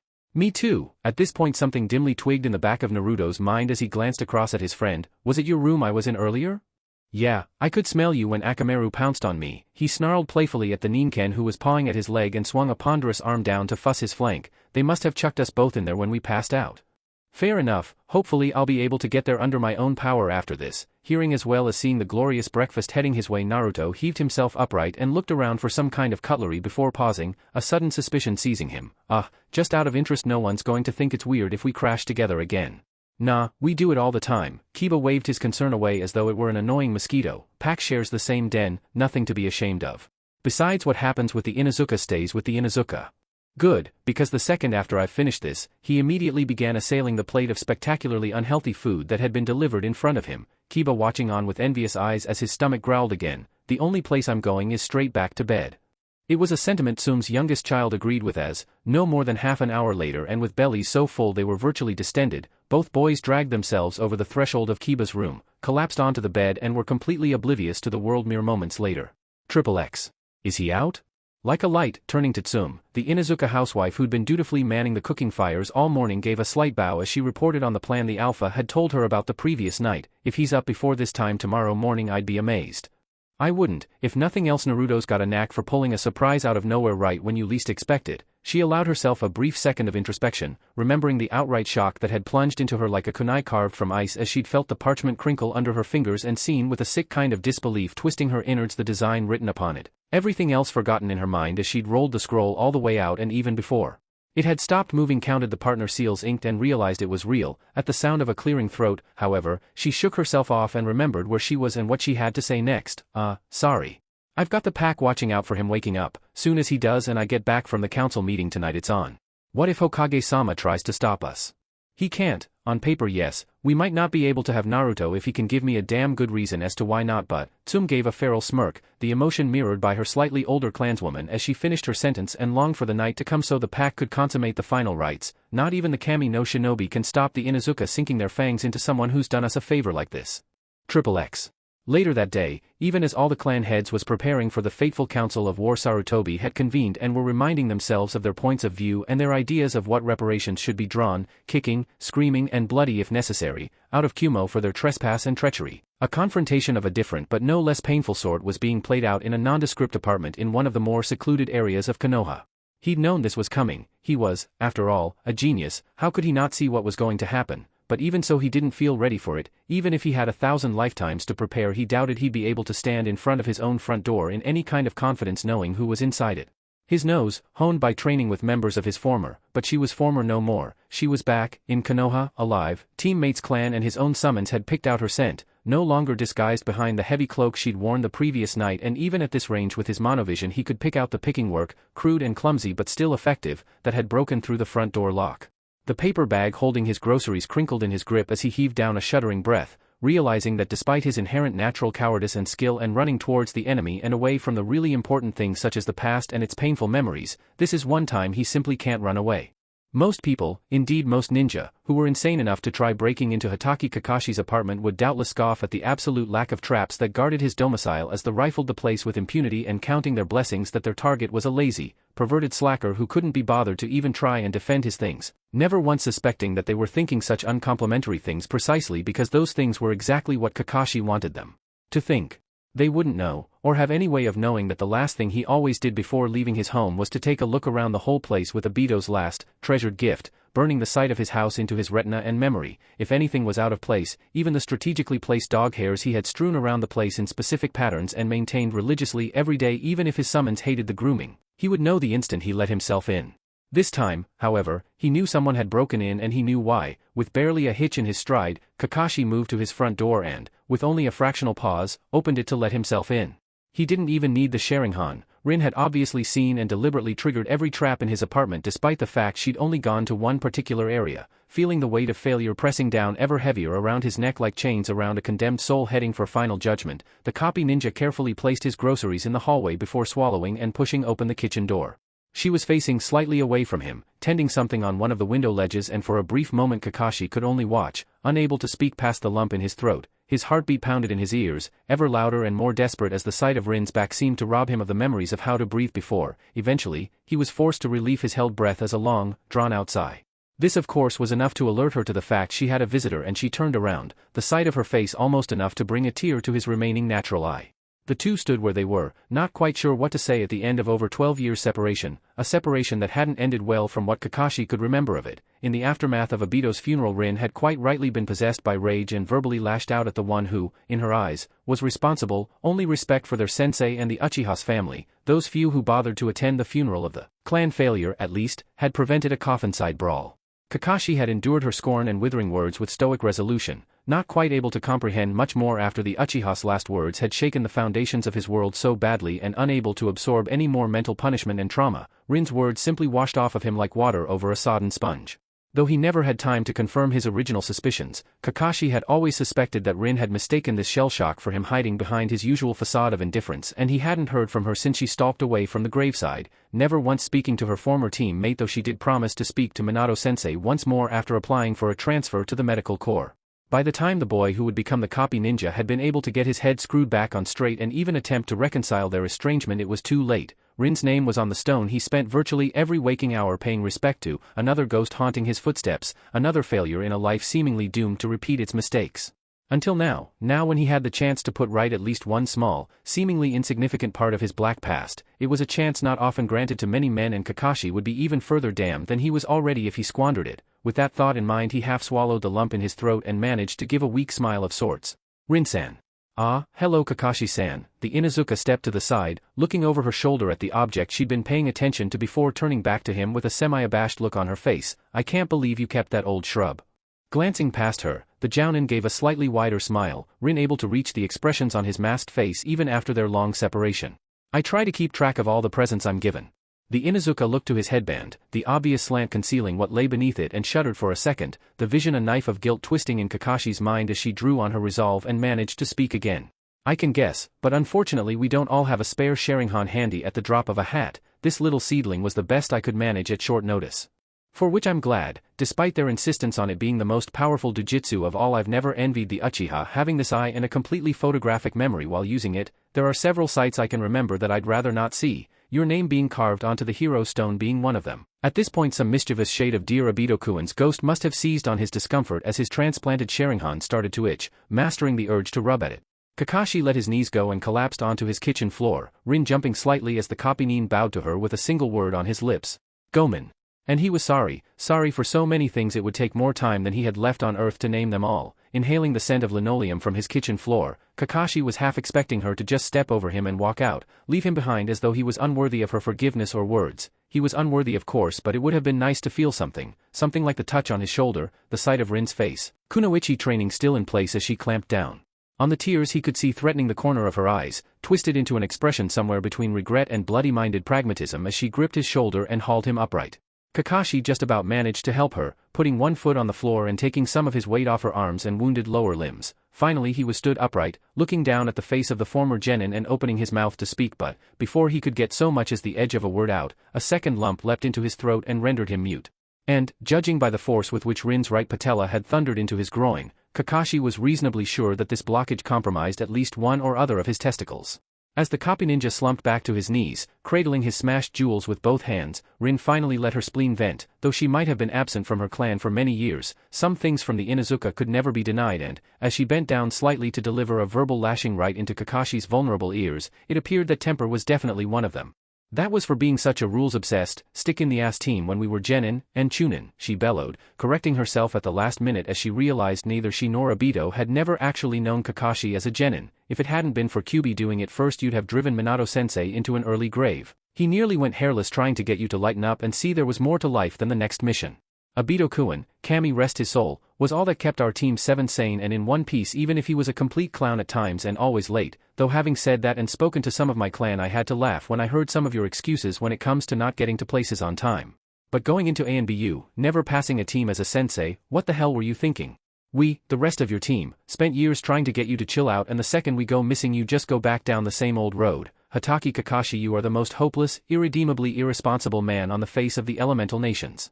10 years I've been waiting to say that, to point out some home truths in a message I'm sure even you'd be able to understand. That much at least she was sure was true. Pain was a universal language, and the manner in which Kakashi flopped to the side in the fetal position told her he was now getting a new crash course in the dialect of agony as she stood up and wiped her forehead, taking in a second deep breath as she visibly calmed down and spoke again in a more measured tone. So then, rant over, in the dim part of his mind that wasn't currently moaning in pain and wrestling down nausea. Kakashi was grateful for this, it meant less risk of further genital abuse. That was for Minato-sensei and Obito-kun, this is for me.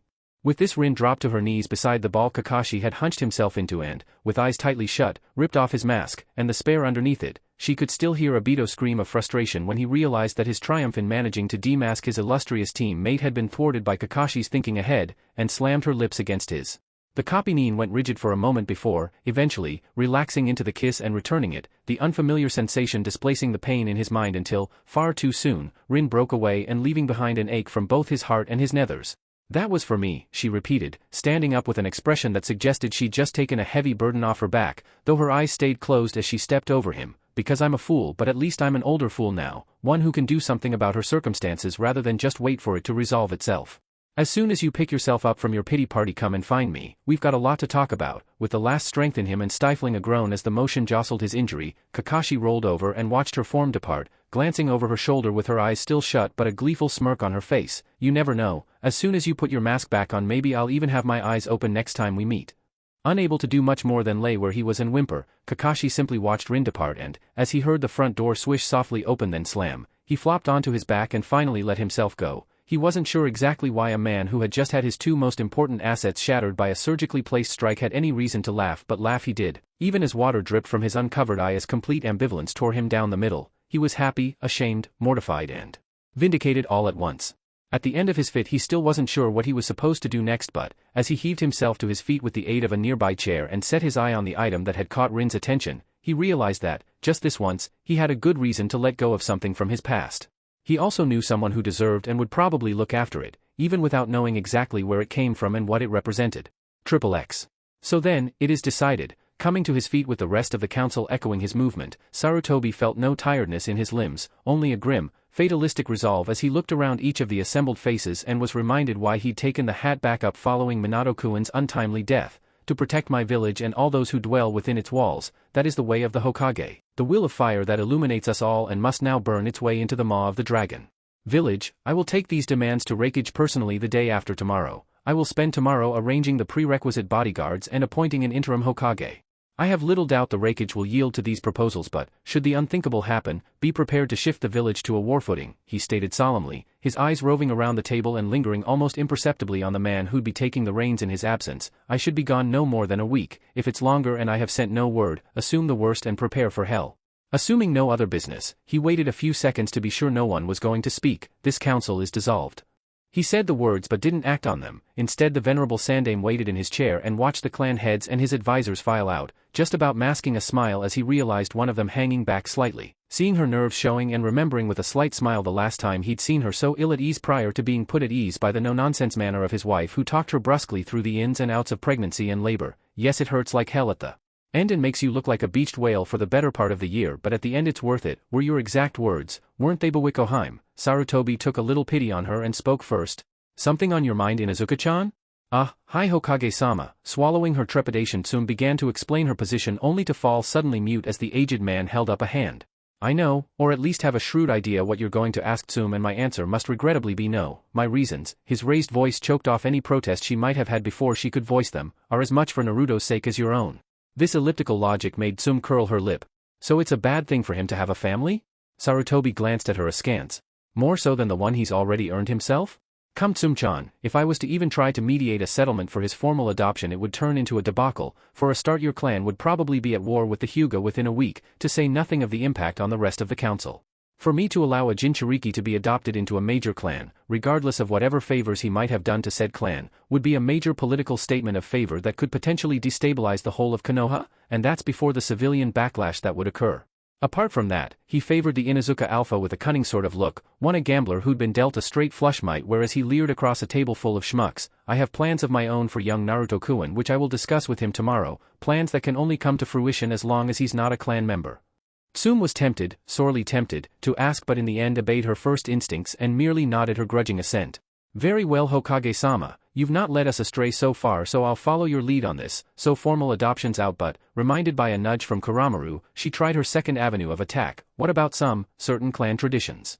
I can only advise as far as official adoptions, Tsum-chan. My power is far from infinite, the Hokage told her blandly, his tone studiously colorless. Outside the tenets of the village laws and common decency, I have virtually no say what goes on between consenting village members. Hi Hokage-sama. Somehow she kept her voice as neutral as his, though there was no hiding the grin on her face as she bowed and sidled towards the door with her Ninken preceding her. Sorry for taking up your time. No need to apologize, Tsum-chan. he didn't get a reply, only the closing of the council room door as the Inuzuka made a rapid exit back towards her clan grounds, leaving the old man to his peace as he reached for his pipe and considered the next day and how he could speak to his surrogate grandson with the news he had for the boy who had, in the Kage's eyes, proved himself ready and worthy of several truths Sarutobi had been expecting to sit on for a good number of years yet, but then. Neither of you two were conventional shinobi, typical that your son carries on your ways as both the best and worst of the two of you. He'll have this hat off me yet, I'm just praying to Kami that I'm there to see it. XXX. Standing outside his bedroom door and looking down at his Nin-ken, Kiba felt himself smirk as he realized that it was true what the elders once said, revenge would be sweet. Okay Akamaru, ready for this? The pup barked, tail wagging 90 to the dozen as Kiba wafted the door slightly, building the anticipation and grinning as the puppy whined and scratched at the door, denied its prize cruelly. Sure you're ready, okay then. With a flourish he threw the door open, watching as the Nin-ken ran towards his target and pounced. Get him boy, find that mouse. Got him, okay, good boy, as an orange-clad arm swatted drunkenly at the Nin-ken who was jumping all over the body it was attached to. Kiba whistled, calling his partner back. That'll do then, wake up Naruto. Ugh, wah?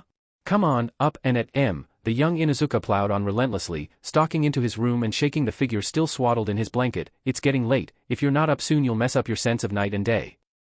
No. At this denial Kiba played his ace, hefting up his Nin-ken with both hands and thrusting him forwards with a light-hearted threat. Don't make me use Akamaru again. Alright, I'm up. With a second groan Naruto sat up and rubbed at his eyes before looking forwards at the vague white smear he could see. Hellish little ball of fluff, he muttered, though that didn't stop him reaching up and running a few fingers down the wriggling puppy's closest ear. Right, which way to the bathroom? I'm overdue a date with a shower. Sorry pal, no time for that. Kiba had, since he'd woken up, been given an important task and that was to get Naruto to the back of the clan grounds again. Got something you need to do first? Remember where the party happened? Kind of, why? 'Cause the rest of the clan's there waiting for you, the Inuzuka explained, making Naruto look up sharply. Just splash some water on your face and get out there. Trust me, you don't want to have my mother coming in here hunting you down. Getting chucked out the window in midwinter is not a fun experience, believe me I know. Falling back into bed with a flopping noise Naruto regarded the hewn wooden ceiling for a minute before stretching out and glancing across at his friend. Yeah, okay, give me a minute and I'll meet you out there. Cool, I'll tell Kaa-san, Kiba stated, far too cheerfully in Naruto's opinion as he deposited his partner on the bed, aka Kuin. I'm trusting you to make sure he gets moving. If he tried to sleep again bite him, till he gets going. If that doesn't work howl for me and we'll get right on it okay. The puppy gave another bark that made Naruto glance at him with a withering look before, after Kiba left, sitting up and throwing the blanket over the puppy and leaving a moving mound in the rumpled sheets as Akamaru tried to find a way out his cloth prison. Word to the wise yapper, Naruto pointed out to the Nin-ken as he stood up and stretched off, glancing over his shoulder as the pup's white, fluffy head poked out from the corner of the rumpled bedclothes and glanced up at him with those thin little eyes. Never bite off more than you can chew. Now, where are we headed again?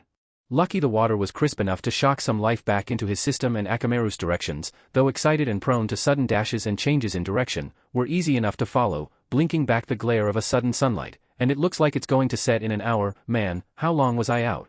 He looked forwards towards where Akamaru was running into the grounds before catching a glimpse of what the pup was running towards and promptly freezing solid, now feeling more like a rabbit than he ever had before in the face of what looked like the entire Inuzuka clan and every member of their Nin-ken pack they'd ever owned. Before he could react much beyond a sudden jolt of adrenaline however, the clan preempted him and Naruto watched in amazement as to a man the entirety of the Inuzuka, one of the founding and noble clans of Konoha, bent their shoulders or, in the case of the Nin-ken, lowered their bellies to the ground in front of him. As she watched the Uzumaki flounder slightly at trying to take in the sight of the bowing clan, only one Inuzuka didn't follow suit. As for the alpha, to bow would be a sign of submission and Sum couldn't show that to anyone save the Hokage or a fellow clan head. She did, however, incline her head towards where Naruto appeared to recover slightly from his thunderstruck shock and raised her voice as the entire clan stood back up, speaking aloud from the center of the rough semicircle the pack had formed along the back of the cleared area of their grounds. See all Inuzuka, she called, Naruto's eyes snapping towards her as soon as he heard her voice. Not since the time of the Second Great War has our clan owed such a debt to one person. Not since the silent knives of the shinobi were sheathed in the reign of the Nidaime has one person risked so much for the sake of ours and our own and returned in triumph. Uzumaki Naruto, the Jinchuriki jumped at his name. Step forwards if you would. Despite his own impression of himself as a rather brave sort, no future Hokage could be a coward after all. It took a long minute for Naruto to muster up the courage to pace forwards with the weight of so many eyes upon him. Trembling as much as a single one of his nicknames tossed in a lion's den, Naruto finally made it about halfway to the leader of the clan before stumbling to a halt, unable to continue but, judging by Tsum's smile, he'd gotten far enough as she spoke again, addressing the clan as a whole. To this man we offer our recognition, our thanks and our fellowship, for him and his line until the pack is no more. She paused, waiting to hear if there would be any dissent to this decree though, as she'd expected no one, not even the elder who had been skeptical the previous night, spoke out and she was able to continue. Uzumaki Naruto, who returned to us our stolen children, we of the Inuzuka are a pack, a family, and we see you and all of your blood as part of our pack now and eternally. In thanks of the service you have done for us. You are pack-bound by the word of the Alpha, and none can put this asunder. Even as the Inuzuka present bowed once more and their Ninken howled aloud, a more measured, soulful noise than the raucous howling from the previous night, and Naruto tried to make sense of what he'd been told and quasi-invited into, someone stepped forwards to clear up his confusion as the rest of the pack began to disperse. It was my father, the last person who was pack-bound. Naruto, Rimaru said almost conversationally, a hand on the younger boy's shoulder. Officially no, I'm sorry Naruto, moving over herself as she pushed through the press of her clan. Tsum did look apologetic for a moment before the brightening as she remembered the Sandame's message. I did try but Sarutobi-sama said he had excellent reasons for you not officially becoming a clan member. You'll have to go and see him tomorrow at midday to find out exactly what those are though. Still, since when have our clan ever really given a damn about what's written on paper? We say you're one of us so we'll all treat you, and any children you might have as well, just like we have Flea and Rinchan because their father and stroke or grandfather was pack-bound, as one of us. Kami-sama help us, Kuramaru grunted caustically from Tsum's heels, ignoring the harsh looks thrown his way to deliver a promise to the infiltrator, that still won't stop us tracking you down if you sneak in here. Good, Naruto shot back, relishing the challenge as he met the Ninken's one-eyed gaze. If it were easy it wouldn't be worth doing. All right children, play nicely. Tsum broke up the fledgling argument before settling her attention on Naruto again, trying to explain what his new situation meant in real terms. So, apart from that, as part of our pack you've got the right to seek sanctuary here for as long as you want. You can ask for help from any of us and if we can we'll help you as much as we're able to, though on the flip side of that coin if someone from our clan asks for help you should pitch in if you can, give and take system sort of thing. You know how it works. So I could live here? If you wanted to, though I thought the Hokage had provided you an apartment. True, and moving everything would be a real hassle, especially as I'd have to ship the stingers along as well, one slip handling them and I'd have half of Konoha in a panic until I could round them all up. So then, effectively I'm part of this clan now, right? Yep, for better or for worse. Most likely worse. No one asked you Patches. Naruto reposted the Ninken sour assessment of the situation before glancing up at first Rimaru, then Tsum before asking his next, most important question. But, if I'm an honorary Inuzuka, does that mean I get the cool tattoos as well? Despite himself Rimaru snorted at this, recalling dimly a time where he too had asked his own father the same question, while Tsum smirked and raised an eyebrow. Thought you'd never ask, that was what I was coming over here to find out. As Alpha it's my duty to mark every new pack member when the time comes. You've got the option to decline but, going by that question, you're not going to take it if I offer. No way, they look awesome, but they don't have to be on the face do they? I've already got marks on my cheeks, I don't think they'll go with ink. Tsum smiled and ruffled her hand through his hair at the question. Nah, tell you what, give me half an hour then come and find me, I'll set up the kit then and we'll figure out the best way to go for the marks. Just one thing regarding them though, because you don't have a Ninken they can't be read, she instructed in a stern tone, pointing first to her cheek and then to Kuramaru. Our fangs are red because they're literally bloodied, the ink is mixed with blood from both ourselves and our Ninken to cement the link between the partners. Sounds a little grotesque I know but it's effective. Glancing between the Inuzuka and her partner Naruto raised an eyebrow at this news and nodded in acceptance. I'll bet it's effective. If you were to cut me open and use my blood for body art I'd think twice before getting up to any funny business. Still though, half an hour, good, in that case I've got enough time to get a bite to eat and dive in the shower before you start jabbing me with needles. XXX.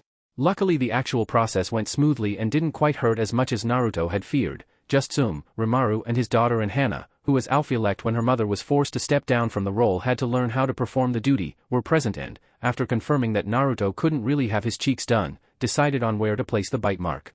After rejecting the traditional areas such as the first part of the body that had touched a Ninken, a question that, when asked, provoked a fit of the giggles from Naruto and a mortified, torturous explanation from Hana as she was forced to come clean about the circumstances in which she'd first been introduced to the younger child and because of that exactly which part of the Jinchuriki's anatomy had first been exposed to a Ninken's teeth. Naruto had a slight epiphany. I know, I'll take the traditional design, sorry Rinchan but I don't think the squares would suit me, though of course they'll have to be orange, but could I have it done on my back? Back? Why? Because that way people won't know I've got it, Naruto explained. Despite the fact he'd been gone for several months, one didn't forget several years of dispassionate ignorance and fiery denial from his fellow citizens so quickly. Could you imagine what'd happen if anyone saw them? They'd be hammering on your doors telling you I'd stolen you noble clan markings and demanding you do something about it. Then when you didn't there'd be all sorts of trouble and questions. Nah, not worth the aggro. Under my kit, not able to be seen, sounds more like my style. Tsume considered this reasoning and made a mental note to address the confusion that flashed over Rinchan's face, the younger Inuzuka unaware of Naruto's great secret. Before she could ask, the alpha nodded and clapped her hands. Sounds fair enough, kid. Okay then, kid off and lie down on the bench there, I'll mix up the orange inks we'll need. Trust you to be awkward, that's a sod of a color to make up. Hana, give us a hand a minute. Shucking off his jacket as the Inuzuka worked, the Jinchuriki chuckled as he lay down on the rough, padded bench that had been set up. He waited a few minutes in idle conversation before stiffening as he heard Tsume's voice again. Right, don't move. Despite the feathery sensation that drifted over his shoulder blade areas, Naruto kept his body still, trying his hardest to keep his breathing deep and even to avoid the risk of smearing the ink. Eventually the sensation left and he started as her felt someone slip their hand into his. Glancing over, he saw Hana smile, the Haimaru near her curled around her legs to provide further reassurance as she spoke over the sudden buzzing that sprang out of nowhere. Try not to move, Naruto-kun, this might hurt a bit but it'll be over soon. He did his best to nod but, feeling an alien stabbing start to punch into his upper left back, could do nothing more than grit his teeth and grip Hana's hand harder, listening to her soft reassurance and the words of both other packbound present to get him through this pain barrier. Luckily it didn't last quite as long or hurt quite as much as he'd been fearing. With a flourish, Tsume declared she was done and Naruto released his vice grip on Hana's hand slowly, breathing out in a long sigh as he realized it was done.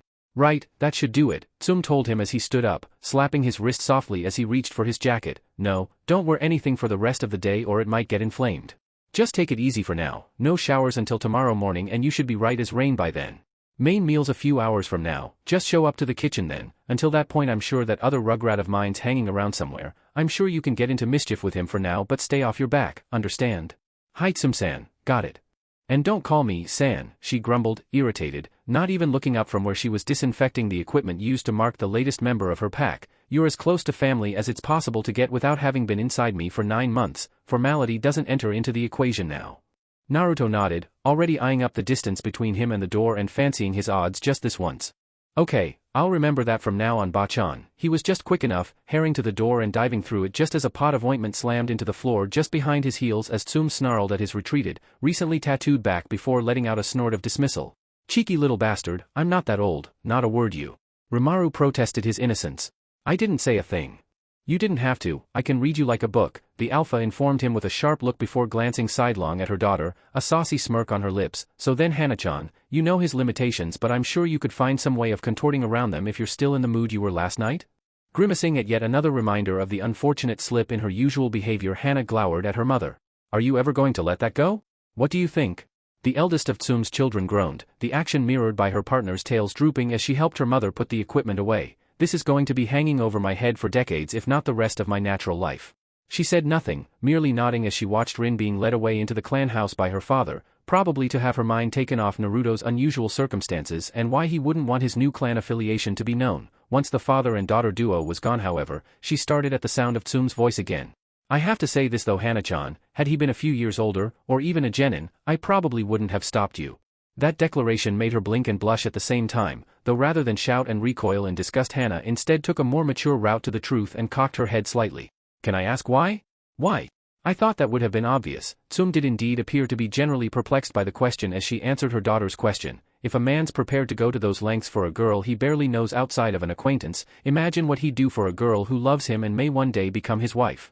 Apart from that, it'd have meant I wouldn't have had to packbind Naruto-kun or petition the Sandaime for his adoption. You'd have had a chance to claim him through marriage, and don't give me that look. The older, more experienced woman shot down the affronted look she was shot with realistic pragmatism. You might not have been around as long as me, Hana, but you surely must know as well as I do that one day that kid is going to make some girl, hopefully in Konoha, a very lucky and grateful wife.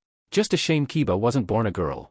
At that declaration, to say nothing of the mental image of Kiba in a skirt, Hana had no choice but to put down her end of the tattooing table and laugh out loud. Even as she did so though, she had no idea that she, or at least, a social structure she was an integral part of, was at the forefront of Naruto's mind. Even as the clan dined in the evening he was thinking about it, and, the following morning after a night of sleeping on his front in a spare futon and getting up with the help of a hastily stifled alarm clock, he quickly slipped on his clothes and slipped outside, ready to wait in ambush to see the final vindication of his hard work at the place where Hana met her team in the morning. XXX. Reckon it's anything bad? I sure hope not, Izumo answered his brother's concern with a wince and a shift in posture. I've still got the bruises from the last time we had to venture into the she-monster's lair. I'm in no mood to pay a second visit.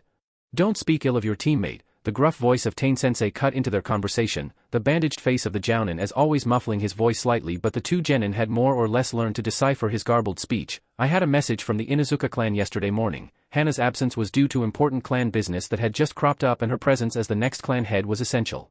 I was, however, assured she will make up for the missed day. The bandages around Tain's face creased in a way that made both boys shudder. They'd seen that expression before and it never boded anything nice, and of course, as a team that means you get to help her in the remedial work. Oh goody, Izumo groused, folding his arms, she's going to get a right earful off me when she shows up here. Aha, right on time. As the Inuzuka clan holdings were on the opposite side of the village to their training grounds, Hana was usually the last of the team to arrive, though none of the genin yet had ever gotten to training ground 14 before Tain-sensei, no matter how early they set their alarms. Man, is it just me or do those mutts of hers get louder every day? Probably going through puberty. Do canine voices break? Kotetsu wondered aloud before watching the charging beast flying towards them. Hey, he's in a hurry. Yes, you four-legged annoyance. The Hagane scowled as the Ninken leapt up at him, though he didn't quite draw up his dangling hand to the point where the Ninken wouldn't be able to reach it if he jumped up at just the right angle. We're both here, we're not going anywhere. What has got into you today? Go bug Zumo a minute. Zumo, bro, what's... As the slightly older of the two genin looked towards his brother, however, it soon became immediately obvious what had captured his attention. Both of Kotetsu's arms dropped into licking range for the Ninken as he beheld Hana striding towards them, a big, beaming grin on her face as the familiar shapes of two other Ninken loped along at her heels. Both members of the Fukumiwara Kyodai looked from them to the dog that was now prancing around in front of them before. After putting their thoughts back together and realizing what much have happened, Izumo let out a cry of triumph and stooped down to catch the Haimaru as it hopped up again, holding it half suspended it as it lapped up at his chin, and he rubbed his free hand through its belly fur. Ahaha, where have you been, boy? Though most of the time your partner does enough talking for the three of you, this time I really do wish you could tell us what happened. Where have you been then? I'll answer that, Baka, Hana called back, greeting her teammates with a smile both had been afraid they'd never see again, though of course neither of them would ever admit to such a thing, but it's a long story. We'd better get the work out the way for the day before I fill you in.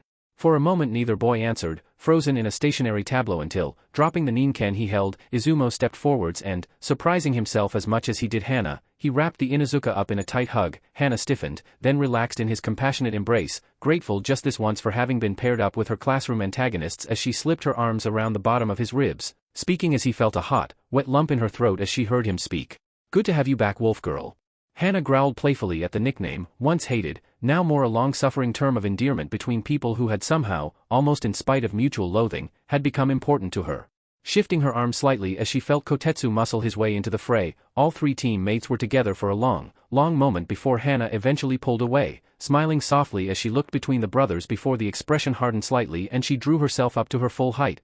Good to be back, Baka. Now then, since all four of us are back to where we should be, there's going to be no sloppiness tolerated on this team anymore. I've not been at the races for a few weeks, so I'm sure you two have found new and interesting ways to screw things up in that time. So then, give me a minute and then we'll have to go through the long, laborious process of ironing out these many flaws. Observing the scene from his perch in a nearby tree, close enough to see everything that was going on but not so close that he'd be easily seen and his decision had been vindicated, as it appeared none of the genin had spotted him, though he was under no illusion that the Jounin knew he was there. Naruto looked on as he saw the three genin embrace and nodded to himself at a job well done as his grandfather's voice came back to him. United a tree will stand to the end of days, divided it falls. Within a day. Having heard Hana's last words, he chuckled before wincing as he saw the Fukumiwara Kyodai nod to each other before pouncing on their teammate, bringing Hana crashing to the ground.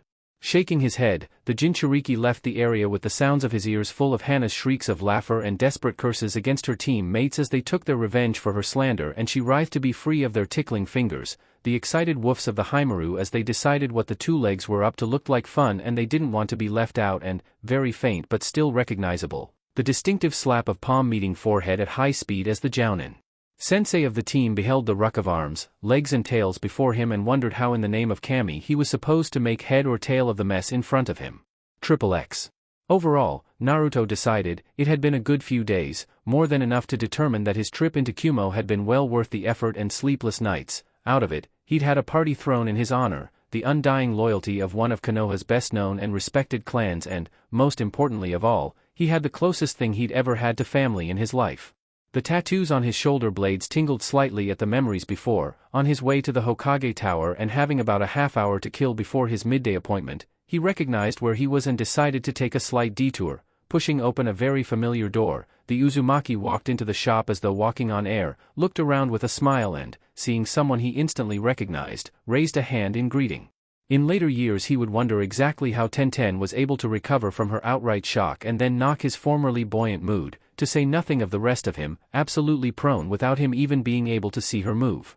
Right, I'm going to go way out on a limb here and guess you're upset about something. Not that he could hear anything over the muted buzzing in his ears of course, but judging by the wild gesticulations, warlike expression, and ominous cracking of knuckles he was reasonably sure his first guess was relatively accurate, especially as he caught a glimpse of Tenten's face and was amazed to see a slight hint of tears in her eyes. Seeing this and belatedly feeling some sense of responsibility for her sadness, Naruto made to stand up and comfort her, but for some reason his body felt rather disjointed, as if the brain that had been scrambled by Tenten's right cross still hadn't reconnected all its mental links yet and his responses were dull and unfocused. He managed to get as far as one knee before the girl, with a strength that belied her slender figure, reached down, grabbed him by the collar and seemingly without any effort at all on her part, hauled him back to his feet. Uzumaki Naruto, the Jinchuriki had just about enough sense left to acknowledge his name, nodding as Tenten went on in a deadly, low whisper, "Where in the name of the holiest kami have you been?" His original response to this was to blink as he still tried to shake off the lingering effect of the weapon mistress's first sucker punch before, as the ringing cleared from his ears, he was able to piece together something that vaguely sounded like sense to answer her furious question. Long story, and it was, completely untrue of course, but, as Tsum had explained to him over the previous evening, most of Konoha was in the dark about the real reason for his absence and, for those that knew of the boy, Shikaku Nara had been instrumental in coming up with a cover story. In fact, of all the people in Konoha, only the Inuzuka clan, the clan heads and elders present in the council and the Hokage himself were even aware Naruto had ever set foot out of Fire Country. Tenten, however, appeared unimpressed and the younger child had to fight to stop himself turning an interesting shade of blue as the girl's grip tightened. "I've got time," she told him darkly, and snarling as he frantically shook his head. "I haven't, Gigi needs me." Look, long story short, someone told the Sandame about a family of Uzumaki who'd just come back into Fire Country. They were traveling merchants, very mobile. I was rushed out, really short notice, couldn't speak to anyone as we had to get to where they were before they moved on, to there to see if they were actually my family, but, though I traveled with them for a bit, it didn't quite work out and I was forced to come back. Just got home last night. Probably just as well. They were nice people, but I couldn't be Hokage and a merchant at the same time. I also don't think I was actually related to them. Some of them were pale blonde, but none of them had my eyes. Sorry if I made you and your parents worry. The explanation seemed to have no effect on Tenten's grim countenance, and for a second Naruto had a brief thrill of horror that she didn't believe him. Before he could act on these fears, however, she seemed to move again without him seeing it, but somehow he went from arm's length to in her arms in the space between heartbeats. As though in a daze, the Jinchuriki entwined his arms around her body and listened to her choked words. "You could have been adopted, and you never told me." Oh snap, of course, she'd been part of the Hasawada family so long Naruto had all but forgotten Tenten was once an orphan like himself. No wonder she was worried I'd gone missing. I wouldn't have been the first one of us who just mysteriously disappeared one day and never came back. You idiot, I was going out of my mind worried, and so was Kaa-san. You better come over soon and tell us exactly what happened, or so help me I'll track you down and use every taijutsu lesson we've ever had in the academy to beat you to a greasy pulp. You got that, Uzumaki? Hi, understood Tenchan, though it feels like you already did beat me to a greasy pulp. Hey, I almost forgot you went to the academy this year. For an instant he was tempted to ask how her entry exam had gone and if she was enjoying being in pre-genin, but the deadline of his meeting with Gigi reared its ugly head up and he was forced, reluctantly, to try and back his way out of his oldest friend's arms, explaining as he did so, "You better tell me all about it tomorrow. Right now though I've gotta go see Gigi, he needs to speak to me and it's never good to keep the boss waiting." Tenten didn't react to this for a moment before, gradually, she let her arms drop slightly and took a step back, glaring at the younger child at the same time as doing her best to hold back tears of relief that he was okay. "I'll tell Ka and Tusan you're back safe, but you better be around first thing tomorrow, Naruto, or I'll send Tusan around to knock on your door with his forge hammer." Okay, Naruto sidled backwards with his hands up in the air. "Mean Panda-chan, threatening to set her big bad daddy on me. I forgot how evil you could be. You think I'm bad now? You just wait until tomorrow, Mouse," the bun-haired girl threatened, shaking a fist. "We'll see how much of your throwing skills you've forgotten and I'll show you the new deflection skills Tusan taught me. Look forwards to it, Tenchan. See you tomorrow." He just saw his friend nod as he moved towards the exit, jaw still aching from her concussive punch to the face as he scuttled backwards and out of the weapon shop, for the first time breathing out a sigh of relief as the door swung closed behind him and he was able to carry on towards the Hokage Tower, now rather more chastised than cheerful due to his harsh lesson at the first of his original first friend: never leave a girl hanging, it only ever ends in tears, usually mine. It was with that thought on his mind and a hand on his throbbing chin that Naruto entered the Hokage Tower and, after exchanging a nod with the suddenly frosty-looking secretary and fighting down a sudden pang of disappointment that it wasn't Maba-chan who was sat at the familiar desk for him to banter with, he knocked on the door to his surrogate grandfather's office, waiting for the call to come in before twisting the handle and letting himself in. Naruto-kun, good to see you've learnt the lesson of politeness and punctuality so well, the old man greeted before taking a second look at the youngster with a frown furrowing his brow. What happened to your face? Panda-chan was a bit peeved. I ran off without telling anyone, Naruto answered after a second of stretching off his abused jaw, scowling at the Hokage as the old man hid a sudden smile. Still, I'll explain what happened to her and her family tomorrow. So the Gigi, what did you need to see me for, and why'd you stop? He stuttered his way to a standstill as Sarutobi whipped up a hand, motioning for silence before making seals in the air before him so fast the Naruto saw nothing but a blur of flesh before him. Even as he uncrossed his eyes as the spectacle finished, the Hokage began speaking, sounding far graver and even older than Naruto could ever remember his Gigi being before. I can guess at your questions, Naruto-kun, and I will answer them all. However, before I do I must say one thing and ask you for another. He paused and waited for the boy, by now regarding him with a slightly confused expression but listening nonetheless, to nod before continuing. I must ask you for patience, Naruto. I have a lot to say, some of it I'm sure will be difficult for you to understand or even believe, but what I will say next is true. I swear it on my own life and the office I hold as Hokage. I was expecting, perhaps even hoping not to have to tell you these things until you were a lot older, probably when you were made Chunin or perhaps even higher rank, but your actions over the past 3 months and even before that have forced my hand somewhat, though perhaps I once could have gotten away with denying requests made about you. With your newfound support from a majority of Konoha's noble clan, such a thing is now impossible without my fitness for office and, more than that, perhaps the very stability of Konoha being called into question. Because of these reasons, not to mention the fact you have managed to successfully achieve as well I might add, a distinction the like of which most ANBU would envy with your mission into Kumo, I don't believe I have a choice, with such gravity in his voice that Naruto felt himself drawn in almost against his will as the old man behind the desk regarded him with a sad, level stare and finished. It is time you knew the truth, Naruto-kun, about your burden and your family. Silence fell in the office, a deep, billowing cloud of quiet that seemed to swallow all within it as Naruto reeled, trying to take in the Sandame's latest words, and Sarutobi steeled himself to deliver the knowledge that he could only pray wouldn't destroy the boy he had come to know and love as much as his own flesh and blood grandson. Naruto's jaw, all pain forgotten, worked a few times before he finally managed to recompose himself enough to latch on what was, to him, to the most important part of the Sandame's last speech. My family? But Gigi, you said? I said what I was asked to say by your father, Naruto-kun. Sarutobi cut him off gently, an expression of deep regret making the age lines in his face crease even more deeply than normal. It went against my own personal thoughts on the matter, but I have to agree that his desire for secrecy has achieved its aim and kept you safe while you've been growing up. However, I will tell you about both your parents later, Naruto. There is something else you must know first, a truth I tried to keep from both you and Konoha as a whole, but, in the latter of those aims, I failed. It is due to that failure that your life in this village has been so damned uncomfortable, and I curse myself for that mistake every day at the same time as take pride in seeing the ninja, and Hokage, you will become in spite of my inadequacies. What mistakes? Nothing's making sense, Gigi.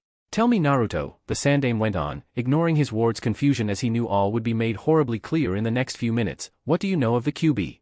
The sudden slew in the conversation made Naruto mentally backtrack for a minute, throwing his mind off the thoughts that both he had a family and, more than that, his Gigi had known his family, had actually spoken with his father, as he thought back to the stories he'd been told of the monster that had attacked them years ago. It was a massive demon, like a kitsune with 9 tails. It attacked us for some reason and the Yondaime killed it, though it killed him as well. Sarutobi nodded. That is the official story, yes, Naruto. What actually happened, though, is a slightly more complicated story. Standing up slightly as the nerves in the air got even to him for a moment, the venerable third Hokage paced slightly, trying to think of the best way to phrase the unpalatable fact he had to say next before having a sudden idea and acting on it. Remember when I was telling you about the Kawarimi no Jutsu, Naruto-kun, the laws of chakra, what were they? The first one? Yes. Chakra is energy. Yes, and what is unique about energy? It can't be created or destroyed, the Jinchuriki ventured cautiously, parroting the lessons his Gigi had taught him, still not sure exactly where this was going as Sarutobi nodded. Yes, chakra is energy and, when used by a ninja, converted to the jutsu or technique used to give the desired effect, with excess chakra lost as smoke, heat or noise. However, in the case of the Kyuubi, or any other tailed beast come to that, an unusual case is seen. The bijou, as we understand them, are simply gigantic masses of sentient or semi-sentient chakra. Can you see what that means, Naruto-kun, how it relates to the legend of the Yondaime? He was hoping, desperately hoping, that Naruto would be able to figure out the point he was trying to make without having to be walked through it all, as that would be painful for both of them. He was under no illusion that the Jinchuriki was intelligent, a lot more so than most people tended to realize, and his faith in the boy was rewarded as the fist he had been resting his chin on in a thinking pose dropped away numb as his eyes went wide and shot to the form of his grandfather. Kyuubi, it's not dead. How can he look so calm? There's a monster out there somewhere and no one seems to care. With panic mounting, Naruto's darted all around him and his hands fisted in his hair. It's chakra, pure energy, it can't die. The Yondaime didn't kill it, but if it isn't dead, why didn't it come back? Surely it should have recovered by now from whatever the fourth did to it. No, and if the fates are kind it never will. Minato Dano was a genius shinobi, the brightest paragon of the will of fire I have ever seen. The truth is that he sacrificed his life and, more than that, his afterlife to the Shinigami to perform a technique, possibly the only technique, that could counter the threat of a bijou as powerful as the Nine Tails. Enthralled by the story, Naruto lent in as his panic abated, the knowledge that a giant red avatar of destruction is not going to come crashing out of nowhere helping steady his nerves. But what did he do? He sealed it, Naruto-kun, condensed all the energy the Kyuubi represented into a Fuinjutsu matrix and, with the power of the god of death himself, sealed it away into the only container strong enough to hold such a powerful force. What? Where is it? Is it safe? Sarutobi regarded him with mournful eyes, but, before Naruto could question why, the third had already spoken in a tone of lead. He is standing in front of me, a Jinchuriki of the nine-tailed Kyuubi no Kitsune. Naruto's world stopped moving. The fox, the monster, he had heard of the beast, the destroyer, there wasn't a soul of Konoha who hadn't, and it was inside him? It wasn't possible, it couldn't be, he was Naruto, always had been. Surely if he was Kyuubi he'd have a sign of possession, like tails or fox-like habits, or a love of sushi that those possessed by Kitsune were reputed to have. He became dimly aware of Sarutobi coming towards him, a shock of physical contact as the old man's hand came down on his shoulder. The touch gave a point for his reeling consciousness to hold on to and, with a great effort, he dragged himself back to the waking world, looking up at Gigi with nothing more than blank confusion in his eyes before the old man, no longer looking old but looking like the Hokage, the god of shinobi who had once bested every other Kage in the elemental nations, and, speaking directly to him, "You are not the fox, Naruto-kun, no matter what you ever hear or are told, you are not and will never be that monster. You are a Jinchuriki, a human container of the bijou, but you still as human as I am. Never forget that and never let anyone else tell you anything different. You have as much of a right to exist, live and grow as anyone else in Konoha, and as a result of your previous actions a good deal more right than many." But, I don't understand, the 8-year-old stated quietly, his eyes nowhere near as bright as usual as the confusion dulled them, a hammer blow that destroyed his usual mask of cheerful ignorance of the world in general. Why me? Did I? No, you have no say in the matter. You are as much a victim of circumstance as any who were slain by the Kyuubi's attack, Sarutobi stated brusquely, seeking to uproot these potentially poisonous seeds before they could even start to take root in Naruto's fertile imagination. The Yondaime was forced to use you for 2 reasons. Firstly, only a newborn baby could possibly hope to contain the Kyuubi, as its undeveloped chakra coils would be able to expand to accommodate the new chakra. So I was used because of my birthday? Partly, necessity did play a big role in the events of that night, events I pray nightly that Konoha never has to ever go through again. Sarutobi took a second of his own to shiver, not even a man of his age, experience and skills unable to deny the tremor that ran through him at the memory of a night of blood, fire and death as the greatest force in the elemental nations battered the walls of his home. The second reason though, was responsibility, the word, out of place from the rest of. The Hokage's speech made Naruto look up and gave Sarutobi the opportunity he needed to get his second, much more precious point across to the Uzumaki. You have asked me this question often enough, now I will ask you the same. What must a Hokage be willing to sacrifice for the safety of his village? Anything, his own life if necessary, like the Nidaime did to save you and your team, like you told me, Gigi, or the Yondaime did too. He couldn't finish, his speech drying up as he scrutinized the floor as the truth came back to hammer at him. The Yondaime, his hero, had sealed the Kyuubi into him, his own body. He felt dirty, polluted by a beast that had ravaged his village and hurt a lot of people within it, like the Kamizuki and Higane families. A stab of guilt ripped into Naruto's gut as he remembered the genin he'd seen only that morning. Kyuubi was the reason they were forced to live as they did, and it was inside him now. Did that make him responsible for the Kyuubi's crimes? He didn't know, doubted he would ever know, and it didn't really matter. All that did matter was that he was a prison for the Kyuubi, and I can't let it out. That point was set in stone. If it gets out of me it'll come for Konoha again, it'll destroy the village. I can't let that happen or I'll be the Hokage of a pile of sticks. Yes, the Yondaime was in my eyes the greatest Hokage who has ever been or will ever be. No man sacrificed more than he did to save this village from certain annihilation. His life and afterlife, you mean? How does that work? I'm not sure exactly. I'm not an expert in Fuinjutsu, Sarutobi admitted before regarding Naruto with those sad eyes once more, but I would like to think that if, Kami forbid, I was forced into Minato Dano sandals, I would also be able to give up my life for Konoha. What else he sacrificed, however, I doubt in my heart of hearts I could bring myself to match what he was forced to give up that night. Worse than his life? What else could Kyuubi team have possibly taken from him? Sarutobi's face hardened.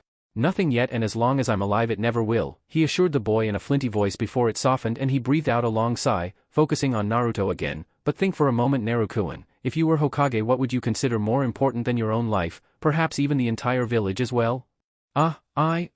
Naruto seemed to think about this at great length, giving serious consideration to the question before. With a frustrated growl, he shook his head and looked up at the old man again. I don't know. How about your child, a son or heir you might have had with a woman you love? Child, you mean like a baby? Naruto seemed nonplussed by this but, seeing nothing but complete sincerity in his Gigi's eyes, considered it seriously. Well yeah, if I had a child I'd do anything to look after him or her, but I'm a long way from getting. For the second time Naruto fell completely silent, another hammer blow rocking him as he put together the pieces the Sandaime had fed him and came up with a cohesive whole. For a long moment neither of them spoke. In fact, Sarutobi was on the verge of shattering the silence himself before he took a better look at the Jinchuriki's face and realized he wasn't actually looking at him, but rather over his shoulder. Turning, the Sandaime saw exactly what had captured Naruto's attention and smiled sadly, turning back to his ward and nodding at the unspoken question. Yes, Naruto-kun, when you achieve your dream and surpass all who have come before you in that seat, it will be your face up there next to your Tusan, watching over the village forever. The fourth. Hi, Sarutobi said shortly, turning back to his adopted grandson and smiling. Minato Dano himself wanted to keep news of his child secret. Had your mother's pregnancy become widely known, there would have been Iwa Nin crawling out the woodwork to try and kill you both. As it happened, due to a tragic accident, we never fully understood the Kyuubi was released just as or before you were born. As a result, Minato Dano had no choice but to use you as the vessel for the sealing because, as Hokage, how could he ask someone to sacrifice a child when he himself would not do the same? Sacrifice a child, is that what a Hokage has to do? If it's necessary and all of Konoha is in peril, it is an impossible choice, one I have never had to make, the life of one over the future of many, Sarutobi admitted stoically, his eyes never leaving Naruto's face as he went on. Come over here, Naruto-kun, it's time you should see this. Still not quite back in tune with the rest of the world, Naruto stumbled and tottered towards the desk as Sarutobi opened one of the drawers, reaching in and then withdrawing a long, thin something that he placed on the desk, half standing next to, half falling into the side of the oaken structure. Naruto found himself gazing down at a picture, a relatively small one, true, but a picture nevertheless, that made the breath catch in his throat. The fourth Hokage was there, his infamous hair as wild and free as always, but unlike most of the official picture of Minato, he didn't have his traditional cape on. Instead he was stood in close, very close, proximity to someone else, a woman slightly shorter than the Hokage with long red hair the shade of spilled wine and an expression that Naruto knew all too well as she squinted at the camera, face scrunched up into a teasing smirk as her left hand was up in a victory sign. Her other hand, however, the one that overlapped with Minato's right as his arm must have snaked around her slim back, was the one that caught his attention, for it lay over her stomach, a stomach much larger than a woman of her dimensions had any natural reasons for it to be. There was only one thing that immediately sprang to Naruto's mind as his brain drank in the scene as, knowing what he knew now about the fourth Hokage, he felt his vision fracture as he realized exactly who he was looking at. All was quiet, the silence broken only by small splashes as tears dripped from Naruto's chin to the desk in front of him, his fingers curling up as silent sobs shook his body. Before him was the proof, absolute concrete evidence that he had once been part of a family. He didn't just appear out of thin air, or, as some of the caretakers at the orphanage had muttered when they thought he couldn't hear them, crawled out the bowels of hell. He had once had, even if only for a few brief hours, a Ka and Tusan all of his own. Who they were wasn't as important as what they were, his family, his kin, closer to him than either the Inuzuka were now. How long he was stood there, crying over a picture of his now dead father and mother, he could not have said. Wait, Ka-san. Gigi, he breathed hoarsely, trying to speak and breathe down the gasp of air he needed at the same time. The woman, my Ka-san, who is she? At this question Sarutobi chuckled. She is the lady whose name you carry on so well, Uzumaki Kushina. Naruto heard the name and his brain hung onto it without fear of ever letting go. He now knew who his mother was. There was nothing more important than that. All I will say on the matter is that I watched her grow from a little lost girl evacuated from Whirlpool Country, a princess from their ruling clan as well, if memory serves me right, into one of Konoha's finest kunoichi, and that one of the happiest days of my life was when I married her away to Minato Dano. I was still in office then and had that power, something to remember for the future perhaps Naruto. His slight joke did make a watery smile break over the Jinchuriki's face before he finished what he was going to say. I'll say no more because I know all the clan heads knew Kushina much better than I ever did. You have my full permission to ask them anything you wish about her. Most of them, I'm sure, already either knew or suspected you were her son. However, when it comes to your Tusan we must be slightly more circumspect. Wiping his eyes on the sleeve of his jumpsuit, Naruto looked up at the village leader and spoke again, a little more strength in his voice this time. Circumspect? Yes, though tensions have cooled with IWA these days, the memory of the yellow flash has left deep scars in the minds of the rock, scars its ninja would gladly expunge with the blood of the son of the man who cost them the third shinobi war, Sarutobi said seriously, Naruto swallowing softly as he felt a chill come over him, realizing just how much danger he might be thrown into in the future due to his illustrious parentage. As of now only 3 people know who you really are, Naruto-kun, and 2 of them are in this very room. The third, the Hokage went on as he caught the intrigued glint in the Uzumaki's eye, is the man Minato Dano finally managed to convince Kushina into allowing to be named your godfather, a man called Jiraiya. Sadly, due to his position as Konoha's premier spy master, his time in the village is limited, but, believe me, he has been watching over you ever since you were a baby, just as I have. He's never approached you once himself for the same reason. It would look very suspicious for such a powerful shinobi to take any amount of interest in such a random orphan off the streets. More secrets, huh? More hiding in plain sight, Naruto muttered caustically before sighing, looking at the picture once more before, regretfully, glancing up at Sarutobi once more. So I can't talk about my father at all. I would recommend not, unless you feel confident in your chances of fending off an IWA assassination team. Did you know one of their bloodlines involves turning a person's chakra into a chain-reacting explosive? I've heard the pieces can be thrown over a mile after a big bang. Okay, you made your point, Naruto hastily gabbled, feeling a little queasy at the idea of becoming so liberally spread out over a wide area by a rock ninja with a grudge and lots of high explosives. So then, my father's the 4th Hokage who sealed the Kyuubi no Kitsune into me the day I was born while my mother was a refugee princess from Whirlpool. Wasn't that village wiped out though?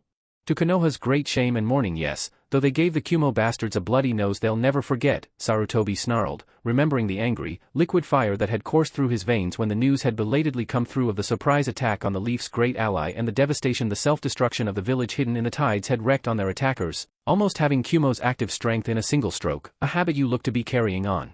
Naruto-kun? That comment did make the boy chuckle before it withered on his lips and he groaned.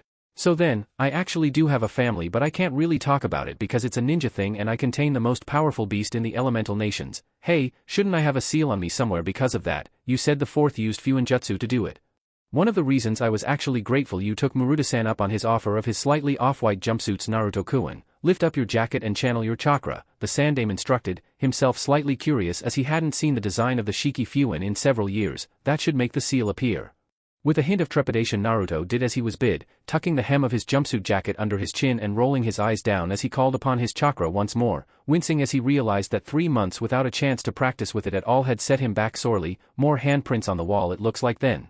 Whoa, his expression morphed into one of awe as he saw thick, spidery lines appear on his stomach, a pattern of Fuinjutsu so far above his head he might as well have been in a bathyscaphe scrawling over his belly like a sundered spider's web as he cut off the flow of chakra, watching it fade once more to pink skin. Wow, so that's what keeps Kyuubi at bay? Yes, for now and hopefully forever. Naruto whipped his head up at that, not liking the use of the word hopefully in that sentence. What do you mean just for now? It can't get out, right? Sarutobi made a humming noise in the back of his throat before looking at the Jinchuriki levelly, gravity in his next words. Not for now, Naruto-kun. The process of sealing the bijou is traumatic for the beast involved, forcing it into a vegetative state for some time, as the seal your father used on you was quite possibly the strongest in existence. The Kyuubi has been dormant since that day, sleeping off its battle wounds if you like. However, there will come a time, though when it'll be I don't know, when it will wake up and may have influence upon you if you allow it to. The thought of the bijou taking him over, using his body like a puppet of flesh, made Naruto break out in goosebumps as he shuddered and shook his head. No way, and never. This is my body, the only thing in my stomach that's going to have any effect on me is the ramen I put in there, he declared forcefully, forcing Sarutobi to mask a sudden chuckle as, after a second, Naruto's determined look gave way to one of slight trepidation as he spoke again. But, how will I know if the fox is trying to do something, and what could it do? Sarutobi seemed to mull this question over for a moment, looking off into space until, at length, he returned his eyes to the form of his grandson and spoke once more, a measured calm in his voice as he explained the situation as best he could. It is a dual-edged sword, Naruto-kun. All Jinchuriki, and yes there have been and are others, have the power to tap into the Yukai, demonic chakra, or their bijou and become much, much stronger than comparable ninja of their age and experience. However, there is a risk that such possession can go too far, the ninja loses control and the beast takes over, turning a shinobi into a mindless killing machine. Most of the other villages possessing Jinchuriki train them for use in heavy combat assault roles, ultimate weapons to carry the day on the field of battle. You, on the other hand, and those that came before you, have never been treated as such. Those that came, Gigi, a sudden suspicion seized Naruto at his grandfather's odd choice of words, making him look up at the third Hokage with a curious expression. What do you mean by that? They Kyuubi, I'm not the first person to hold it. Is that what you're saying?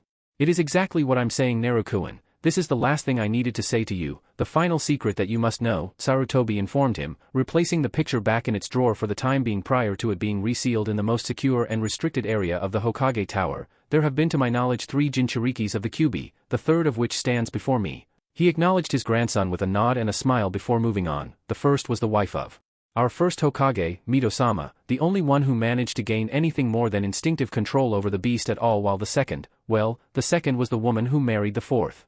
Wait, what? She married? My mother was a Jinchuriki. She was, and the fact that no one of her age group save Minato ever knew should be a comfort to you that it is possible for Jinchuriki to live normal lives. Naruto-kun, you would do much worse than following Yukawa-san's example, Sarutobi advised him before carrying on his story. However, it's at this point the story becomes unclear and, to my eyes at least, darker. The seal of a Jinchuriki weakens when, in the case of a woman, she goes into labor, as the vast majority of her chakra is focused around the area of labor rather than the seal. We, Konoha as a whole that is, knew there may be a risk to the village from Kushina's pregnancy and drew up plans to prevent risk to the village. You were born outside of Konoha, in a secret location surrounded by one of your father's few ninjutsu barriers, attended only by Minato Dano himself and a few select retainers, my wife amongst them. However, though what happened there will likely never be known, even saying those words made Sarutobi's lip curl as his old suspicions played in his head. It was painful enough that he'd lost his wife, but to lose her and have no one and nothing to blame for such a loss was a wound that festered even now. Something went wrong. Recalling what else had happened on the night of his birth, Naruto could only shiver and offer his version of what he thought had occurred. It didn't work. The Kyuubi broke free and attacked the village even though Toussaint was there? Overall yes, but I have a suspicion something else, or even someone else, may have intervened to make that happen. Naruto-kun. Sarutobi's voice was hard and with a warning tone as he regarded the Jinchuriki squarely, voicing at last his private suspicions to likely the one person in the leaf who wouldn't dismiss them outright. After all, his family as well as mine that was shattered that night. Kushina-chan was one of the strongest women I knew, and Minato-kun, there was no seal to my knowledge he couldn't master. No, I don't think the Kyuubi could have broken free on its own. Something else played a hand to make that happen. I can't prove anything, of course. I fear the truth of that night went to the Shinigami with your father, but I haven't got to be as old and grizzled as I am without trusting my instincts, and even now I still feel uneasy thinking about that day for too long. If someone did attack on that night, Naruto-kun, it must have been someone exceptionally powerful and skilled to defeat not only Minato's barrier but also separate him from Kushina, and should he discover that Kyuubi still lives, I have reason to believe he may attack again.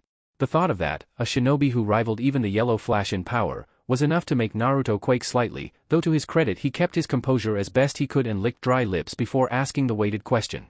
You think he might be after Kyuubi? It is a possibility, a remote one I hope, but no ninja ever survived long by trusting just to hope. This fear is one reason I tried, as best I could, to limit knowledge of the Kyuubi's sealing to the masses, though by the time order was restored in the village too many people knew to classify the creation of a new Jinchuriki as a secret. Instead, to my shame, I created a law, the only S-ranked law that has ever been passed in Konoha outside of wartime. The look of severity on Sarutobi's face made Naruto almost take a step back as the Hokage recalled once again the bitterest decision he'd ever made, the one he castigated himself for most strenuously as he saw the effect it had had on Naruto himself. I made it an offense, punishable by death, for anyone who knew of the sealing to tell anyone who did not of it. In doing so I hoped knowledge of the sealing wouldn't pass to the next generation and you would be able to have friends your own age. In this though, I have had relatively little success. In fact, you have yourself to thank for your own success. Me? You mean people like Panda-chan, Ino-chan, and Kiba? Exactly that. Though one of the reasons I couldn't allow the Inuzuka to adopt you officially was because of the Kyuubi. No, not like that. Sarutobi held up a hand to forestall Naruto's heartbroken look as he went on. As a Jinchuriki you represent a potentially very powerful powerful playing piece. Though I'm sure Tsum-chan would never stoop to using you in such a crude manner, the very fact I allowed one clan to have you other the others would result in the mother of all administrative nightmares and me being drowned under a tsunami of paperwork. Surely you wouldn't wish that on your dear old Gigi. Seeing the exaggerated wheedling face the third Hokage adopted, Naruto couldn't help but splutter slightly as he shrugged slightly and, grudgingly, answered. I guess not, but I suppose it doesn't matter. You know I ended up, what's the word, packbound anyway. Exactly, Naruto-kun, that is a very rare honor indeed and you've earned it on your own merit. the Sandaime said proudly, a wide smile wrinkling his face as he went on. No one can claim you only managed that because of the fox's power, a ridicule often leveled at Jinchuriki, because you've done what no one would ever expect anyone, least of all a Jinchuriki, to accomplish. The elemental nations is used to bijou containers simply being used as battering rams to blow down the gates and hammer enemy fortifications to dust, so when the Mouse of Konoha came sneaking through the front door, Kumo simply never had a chance. That reminder was enough to take Naruto's attention off the information that was still burdening his brain and focus on the positives he'd achieved, smiling slightly as he remembered back to the previous evening. Wow, was it really less than a day ago? Man, I feel like I've been up here for hours, and all this stuff Gigi's told me, just whoa, major head rush, and the pride he'd taken in looking over his shoulder and seeing the new tattoos that adorned his shoulder blades for the first time. With a sigh he raised a hand to his head and shook it slightly, not quite sure what he was supposed to be thinking at this point. It was all a bit overwhelming for him. Sarutobi seemed to sense this as well and stood up once more, canceling the privacy seals around his office as he made to use his last technique for the day before getting back to work in finalizing the Konoha demands to the Lightning Village in recompense for the attempted theft of their Ninken. I can imagine this is a lot to take in, Naruto-kun. A truer word was never spoken. He thought words he couldn't say at the minute, settling for a nod as Sarutobi shepherded him towards the office door. I'll take you back to your apartment for now, have a night to sleep on it. I always find that works for me. However, remember what I have said about your own protection. Some things are never to be said in case the wrong people are listening. Information on your mother I'm sure people will be glad to tell you, though the QB is more of a sore area. Even now, years after the event, there are those who feel the pain of the beast's attack and take it out on you despite my best efforts to stop them. It's okay, Gigi, it's not that bad really, Naruto assured him with a reasonable amount of conviction, actually having trouble remembering the last time he'd been given hassle in the street. It certainly had been a long time ago even without his impromptu hiatus to Kumo, though then again gratuitous use of masked personas might have had something to do with that good record so far. I just keep out the way when I can, keep my head down and make sure people don't know they're talking to me. Hopefully when I'm a ninja and the Hokage I'll be able to do something about it. The aged Kage chuckled. Well, you've already made an excellent start, Naruto. Not even in the academy and at least 2 of our clans already see you as a rising star. And no, seeing the question brewing, Sarutobi skillfully headed it off, determining it would be better for Naruto to have a surprise sometime in the future after the shock he'd just been forced to listen to. I won't say who the others are, though I know you're smart, so I've no doubt you'll figure it out if you put your mind to it. Now, hold still and we'll get back to your apartment. Knowing what was going to happen next, Naruto merely nodded and closed his eyes against the rush of air as Sarutobi activated his technique and the pair of the shunshined out of the Hokage Tower. XXX. Never before had the flights of stairs to his apartment seemed so long or climbed so high. With so much burdening his mind, it felt like he was trying to walk upstairs balancing a boulder on his head. He'd had a family, his mother had been a Jinchuriki, something had happened when he was born that had killed both his parents and the Sandaime's wife. A lot of people knew about the Kyuubi being sealed in him. The 4th Hokage, known and respected as one of if not the strongest shinobi to ever come out of the Land of Fire, was his father. His thoughts were in such turmoil that he didn't see the small object left on his doorstep until he almost kicked it over. Hastily checking his last step, the Jinchuriki cocked his head at the small pot in front of his door and stooped down, picking it up and wondering if this was a prank of some kind. Maybe Ino knew he was back in town. Her family owned a flower shop after all. It didn't appear to be booby-trapped at all though, so he gingerly picked it up, examining the little plant and reading the faded symbols written on the lip of the pot in what looked like a colored marker. U-K-Aki? The word made him raise an eyebrow before he shrugged. Weird present, or prank, whatever it is. Oh well, guess my apartment could use some color and greenery. Oh well, come on then Aki-kun, he said conversationally to the shrub, cradling it in one hand as he unlocked his front door and stepped inside. Let's get you something to drink and go from there. It was as he watered his new friend for the first time and flicked on the kettle switch that he sat down in his kitchen chair and took a deep breath, tired of thinking things through and falling back to the first conclusion he'd really made about the information he knew now. Yes, it might have been important information to Konoha as a whole, but to him, to Uzumaki Naruto, had it really changed anything? He knew about Kyuubi, so what? Was that going to magically make the fox wake up and try and take over? Unlikely, but I'd better try and figure out something to do for when it does start moving. Gigi said it's pretty much a case of when, not if. Wonder who'd be a good go-to guy for problems like that, apart from Gigi of course. Aside from that, he was still technically an orphan, admittedly one who was virtually part of the Inuzuka now, though the fact he knew who his parents were was a comfort to him, especially as one of them at least was an idol of his and the other sounded like someone who was well worth knowing about if the hints Sarutobi had been dropping were anything to go by. Still, as the water boiled and he reached up for a cup of instant ramen, making a mental note to get reacquainted with the Ikaraku sometime tomorrow, probably after Tenten was done beating him black and blue for making her worry so much, a last thought swirled around his head as he let out a final sigh for the time being. I'm still me, still Uzumaki Naruto, the little mouse of Konoha who got adopted into the Inuzuka pack, and right now I'm back where I belong. XXX. It was just as Sarutobi began clearing his desk that the buzzer sounded and the meeting he'd been looking forwards to all afternoon came to fruition. As he settled himself down in his official chair and tried to look composed, he wouldn't have been able to call himself human if he hadn't felt the hint of a gleeful smile creeping over his face. After all, I can't deny that previous results have been impressive, and having her in a new environment may aid her reintegration into society. Even beyond that, Naruto-kun could use something to take his off what was said earlier. Yo, Hokage-sama, whose throat did you want opening? And Kami, damn me for being a wicked old sinner, but I'm going to enjoy this. Ah, glad you could make it on time. Now, I have a permanent reassignment for you on the basis of some quite stunning work I've seen. XXX. A heavy thump jarred him from the pad he'd been doodling on idly, not in the mood to come up with new masks or have much of a plan about what to do tomorrow as of yet, instead thinking more about what might have been had at least one of his parents survived. Having opened his front door, however, he very quickly slammed it shut, feeling not in the least embarrassed about the shriek of terror that erupted out of his throat as he did so. As far as he was concerned, if the sight of a pissed-off Mitarashi Enko on your doorstep with a kunai in her hand didn't make your palms sweat, there was something very wrong with you. A second thunderous thump almost had him adhering to the roof as he heard his former sensei's voice come storming through the wood at his back. Gaki, do you have any idea what you've done? No, but whatever it was, I'm sorry, he shouted back over his shoulder. This obviously was the wrong thing to say, as another, even more violent thud issued through the closed portal behind him, and he winced as he heard a crack of splintering wood. Open up, you little maggot, Enko demanded, foregoing her normal sneaky entrance in favor of just breaking in prior to breaking heads. Open up or I kick the door in. Okay, knowing she would and could do exactly that, Naruto yielded, tremulously unlatching the door and stepping quickly to the side as the Chunin came storming in, face black and thunder as she wheeled on him and scowled. You have some serious explaining to do. I'm starting at eaten alive by hungry summons. Let's see if you can talk your way into a more dignified death before I lose my temper. Swallowing hard, Naruto quickly sought to master his fear as he knew Enko could smell that emotion and found nothing sweeter, well, except maybe Dango.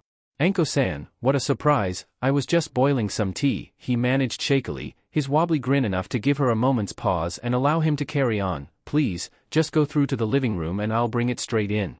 The snake summoner glowered at him for a moment before, to his great relief, she slowly put the kunai away and nodded curtly. Make it so, minion, she commanded, and he was gone so fast she couldn't help but smile. Still got it. Now, living room, that settee brings back memories, and it did, not many of them nice. As she stepped into the darkened room and flicked the light switch on, blinking as her vision adjusted, the room was just as she remembered it, save a new little plant on the windowsill and a big glass tank that seemed empty, until her sharp eyes caught something moving and she realized it contained a small number of. Naruto was in the kitchen praying for the kettle to boil faster and thanking Kami profusely under his breath that it eventually did when the shout came through. Gaki, there was a definite questioning air to Enko's voice as he pricked his ears and listened. Is it just me going crazy, or do you actually have a tank of scorpions in your living room? You're already crazy, he reminded her as he poured hot water into the teapot and set up a tray, but just for the record, yes, I do have a tank of scorpions in my living room. Oh, okay then, her answer was fainter this time, and Naruto took silent pride at shocking even the snake mistress of Konoha as he picked the tray up and strode into the living room, silently amused at the sight of his former sensei staring into the tank as though trying to count the number of armored arachnids in there. Take it from me, not nearly enough. Alright, I'll bite, she said at length as he put the tray down. Aside from the obvious answer that you're just a weird kid with unusual hobbies, why do you have a tank of scorpions in your living room? Well, since someone I know wouldn't let me sign the snake contract, I had to find a different way of getting rid of the bodies, Naruto offered as he poured for the pair of them, though he saw Enko wasn't buying it despite the slight snort of mirth she gave. Okay, truthful answer is Flea-sensei showed me how to catch and cook them when he took me and Kiba out survival training, and I picked up a taste for them. Boil them up and they go lovely in a ramen cup. Enko looked from him to the scorpions and back again before, to his relief, she shrugged and sat down, helping herself to a saucer of tea as she did so. Can't say fairer than that, I'm not much of a fan myself, but to each their own. Yeah, I know, you prefer men, the fresher the better. Enko glared over the dish she was sipping from before the expression softened slightly and she shrugged. Along with the odd woman or two, just for variety, she pointed out, reveling in Naruto's shudder before getting to the meat of the issue she had with him. Anyway, enough trying to worm your way out of this. Fact of the matter is I've now been lumbered with a job I know is going to suck, and the Hokage told me it was something to do with you and why you've been Kami knows where for the past Kami knows how long. He said to ask you, and that, I quote, you should tell me everything before I break out the interrogation kit. So, I'm here, you're here, and I've got the branding irons on the heat back in the T&I department. She gave a chilling smirk as Naruto swallowed his last mouthful of tea a little too hastily and started to choke. You've got about 10 minutes before they get to the perfect temperature for working on various bits of the anatomy. Specifically the male anatomy, make M count Gaki. Despite her doubts on the matter, even she would have to admit through gritted teeth that he managed to do just that. It took him an hour or so to tell the whole story, with her constantly questioning what exactly had happened, rolling on the floor with mirth as he pointed out where he'd ended up working and outright gawping in shock at the mission he'd undertaken. Finally, when he was done, Enko sat back in her chair, whistled and shook her head at him, disbelief warring with pride in her gaze as she looked across at her former student. Okay then, assuming this is true and I will be checking Gaki, what you've done is probably the reason the old monkey's been looking so happy this past couple of days, and you showing me off as one of the best damn sensei in the business probably helped me go up in his eyes and hopefully land that special jounin jacket I've had my eye on. Yep, alright, can't say fairer than that. She clapped her hands as though making her mind up about something. Looks like I won't be burying you today, Naruto. That declaration brought out a deep sigh of relief as he realized his priceless skin was once more still in one piece. It would have been very embarrassing to get out of Kumo only to come a cropper in his home village due to an angry sensei. Thanks for that, Anko-sensei, he said with heartfelt relief. I had visions of my life flashing before my eyes again. It's been so long I'd forgotten when to blink. Haha, the snake summoner deadpanned before standing up and looking for the door. Still, enjoy the rest of your miserable life before I come for you, Gaki. I said I wouldn't kill you, I didn't say you were off the hook. She beamed malevolently. Naruto blanched and the saucer in his hand started shaking. You'll find out what happened when I'm good and ready to let you know, so, for now, enjoy what free time you have left. Just don't forget that one day, when you least expect it, she snapped. Her fingers and Naruto dived behind his chair, sweating shuriken as he heard the snake mistress's dark laughter and the rustle of her trench coat as she swept her way out of the room and his apartment, only daring to resurface when he heard the reassuring slam of his front door and once more asking anyone who might be listening in the higher or lower kingdoms exactly what he'd done to have wound up with that crazy lady taking an interest in his affairs. Some 2 hours later, after showering and getting changed into his night clothes, Naruto flopped down onto his bed, thought about what had happened over the past 2 days and allowed himself a brief chuckle as he thought about what he now knew. He was the Jinchuriki of the Kyubi no Kitsune, he was the son of the Biju's previous Jinchuriki, he was pack-bound to the Inuzuka clan for the rest of his life. His father was the 4th Hokage and, most importantly of all as far as he could see, staring up at his ceiling as he switched off the light and rolled up in his covers, he was home sweet home.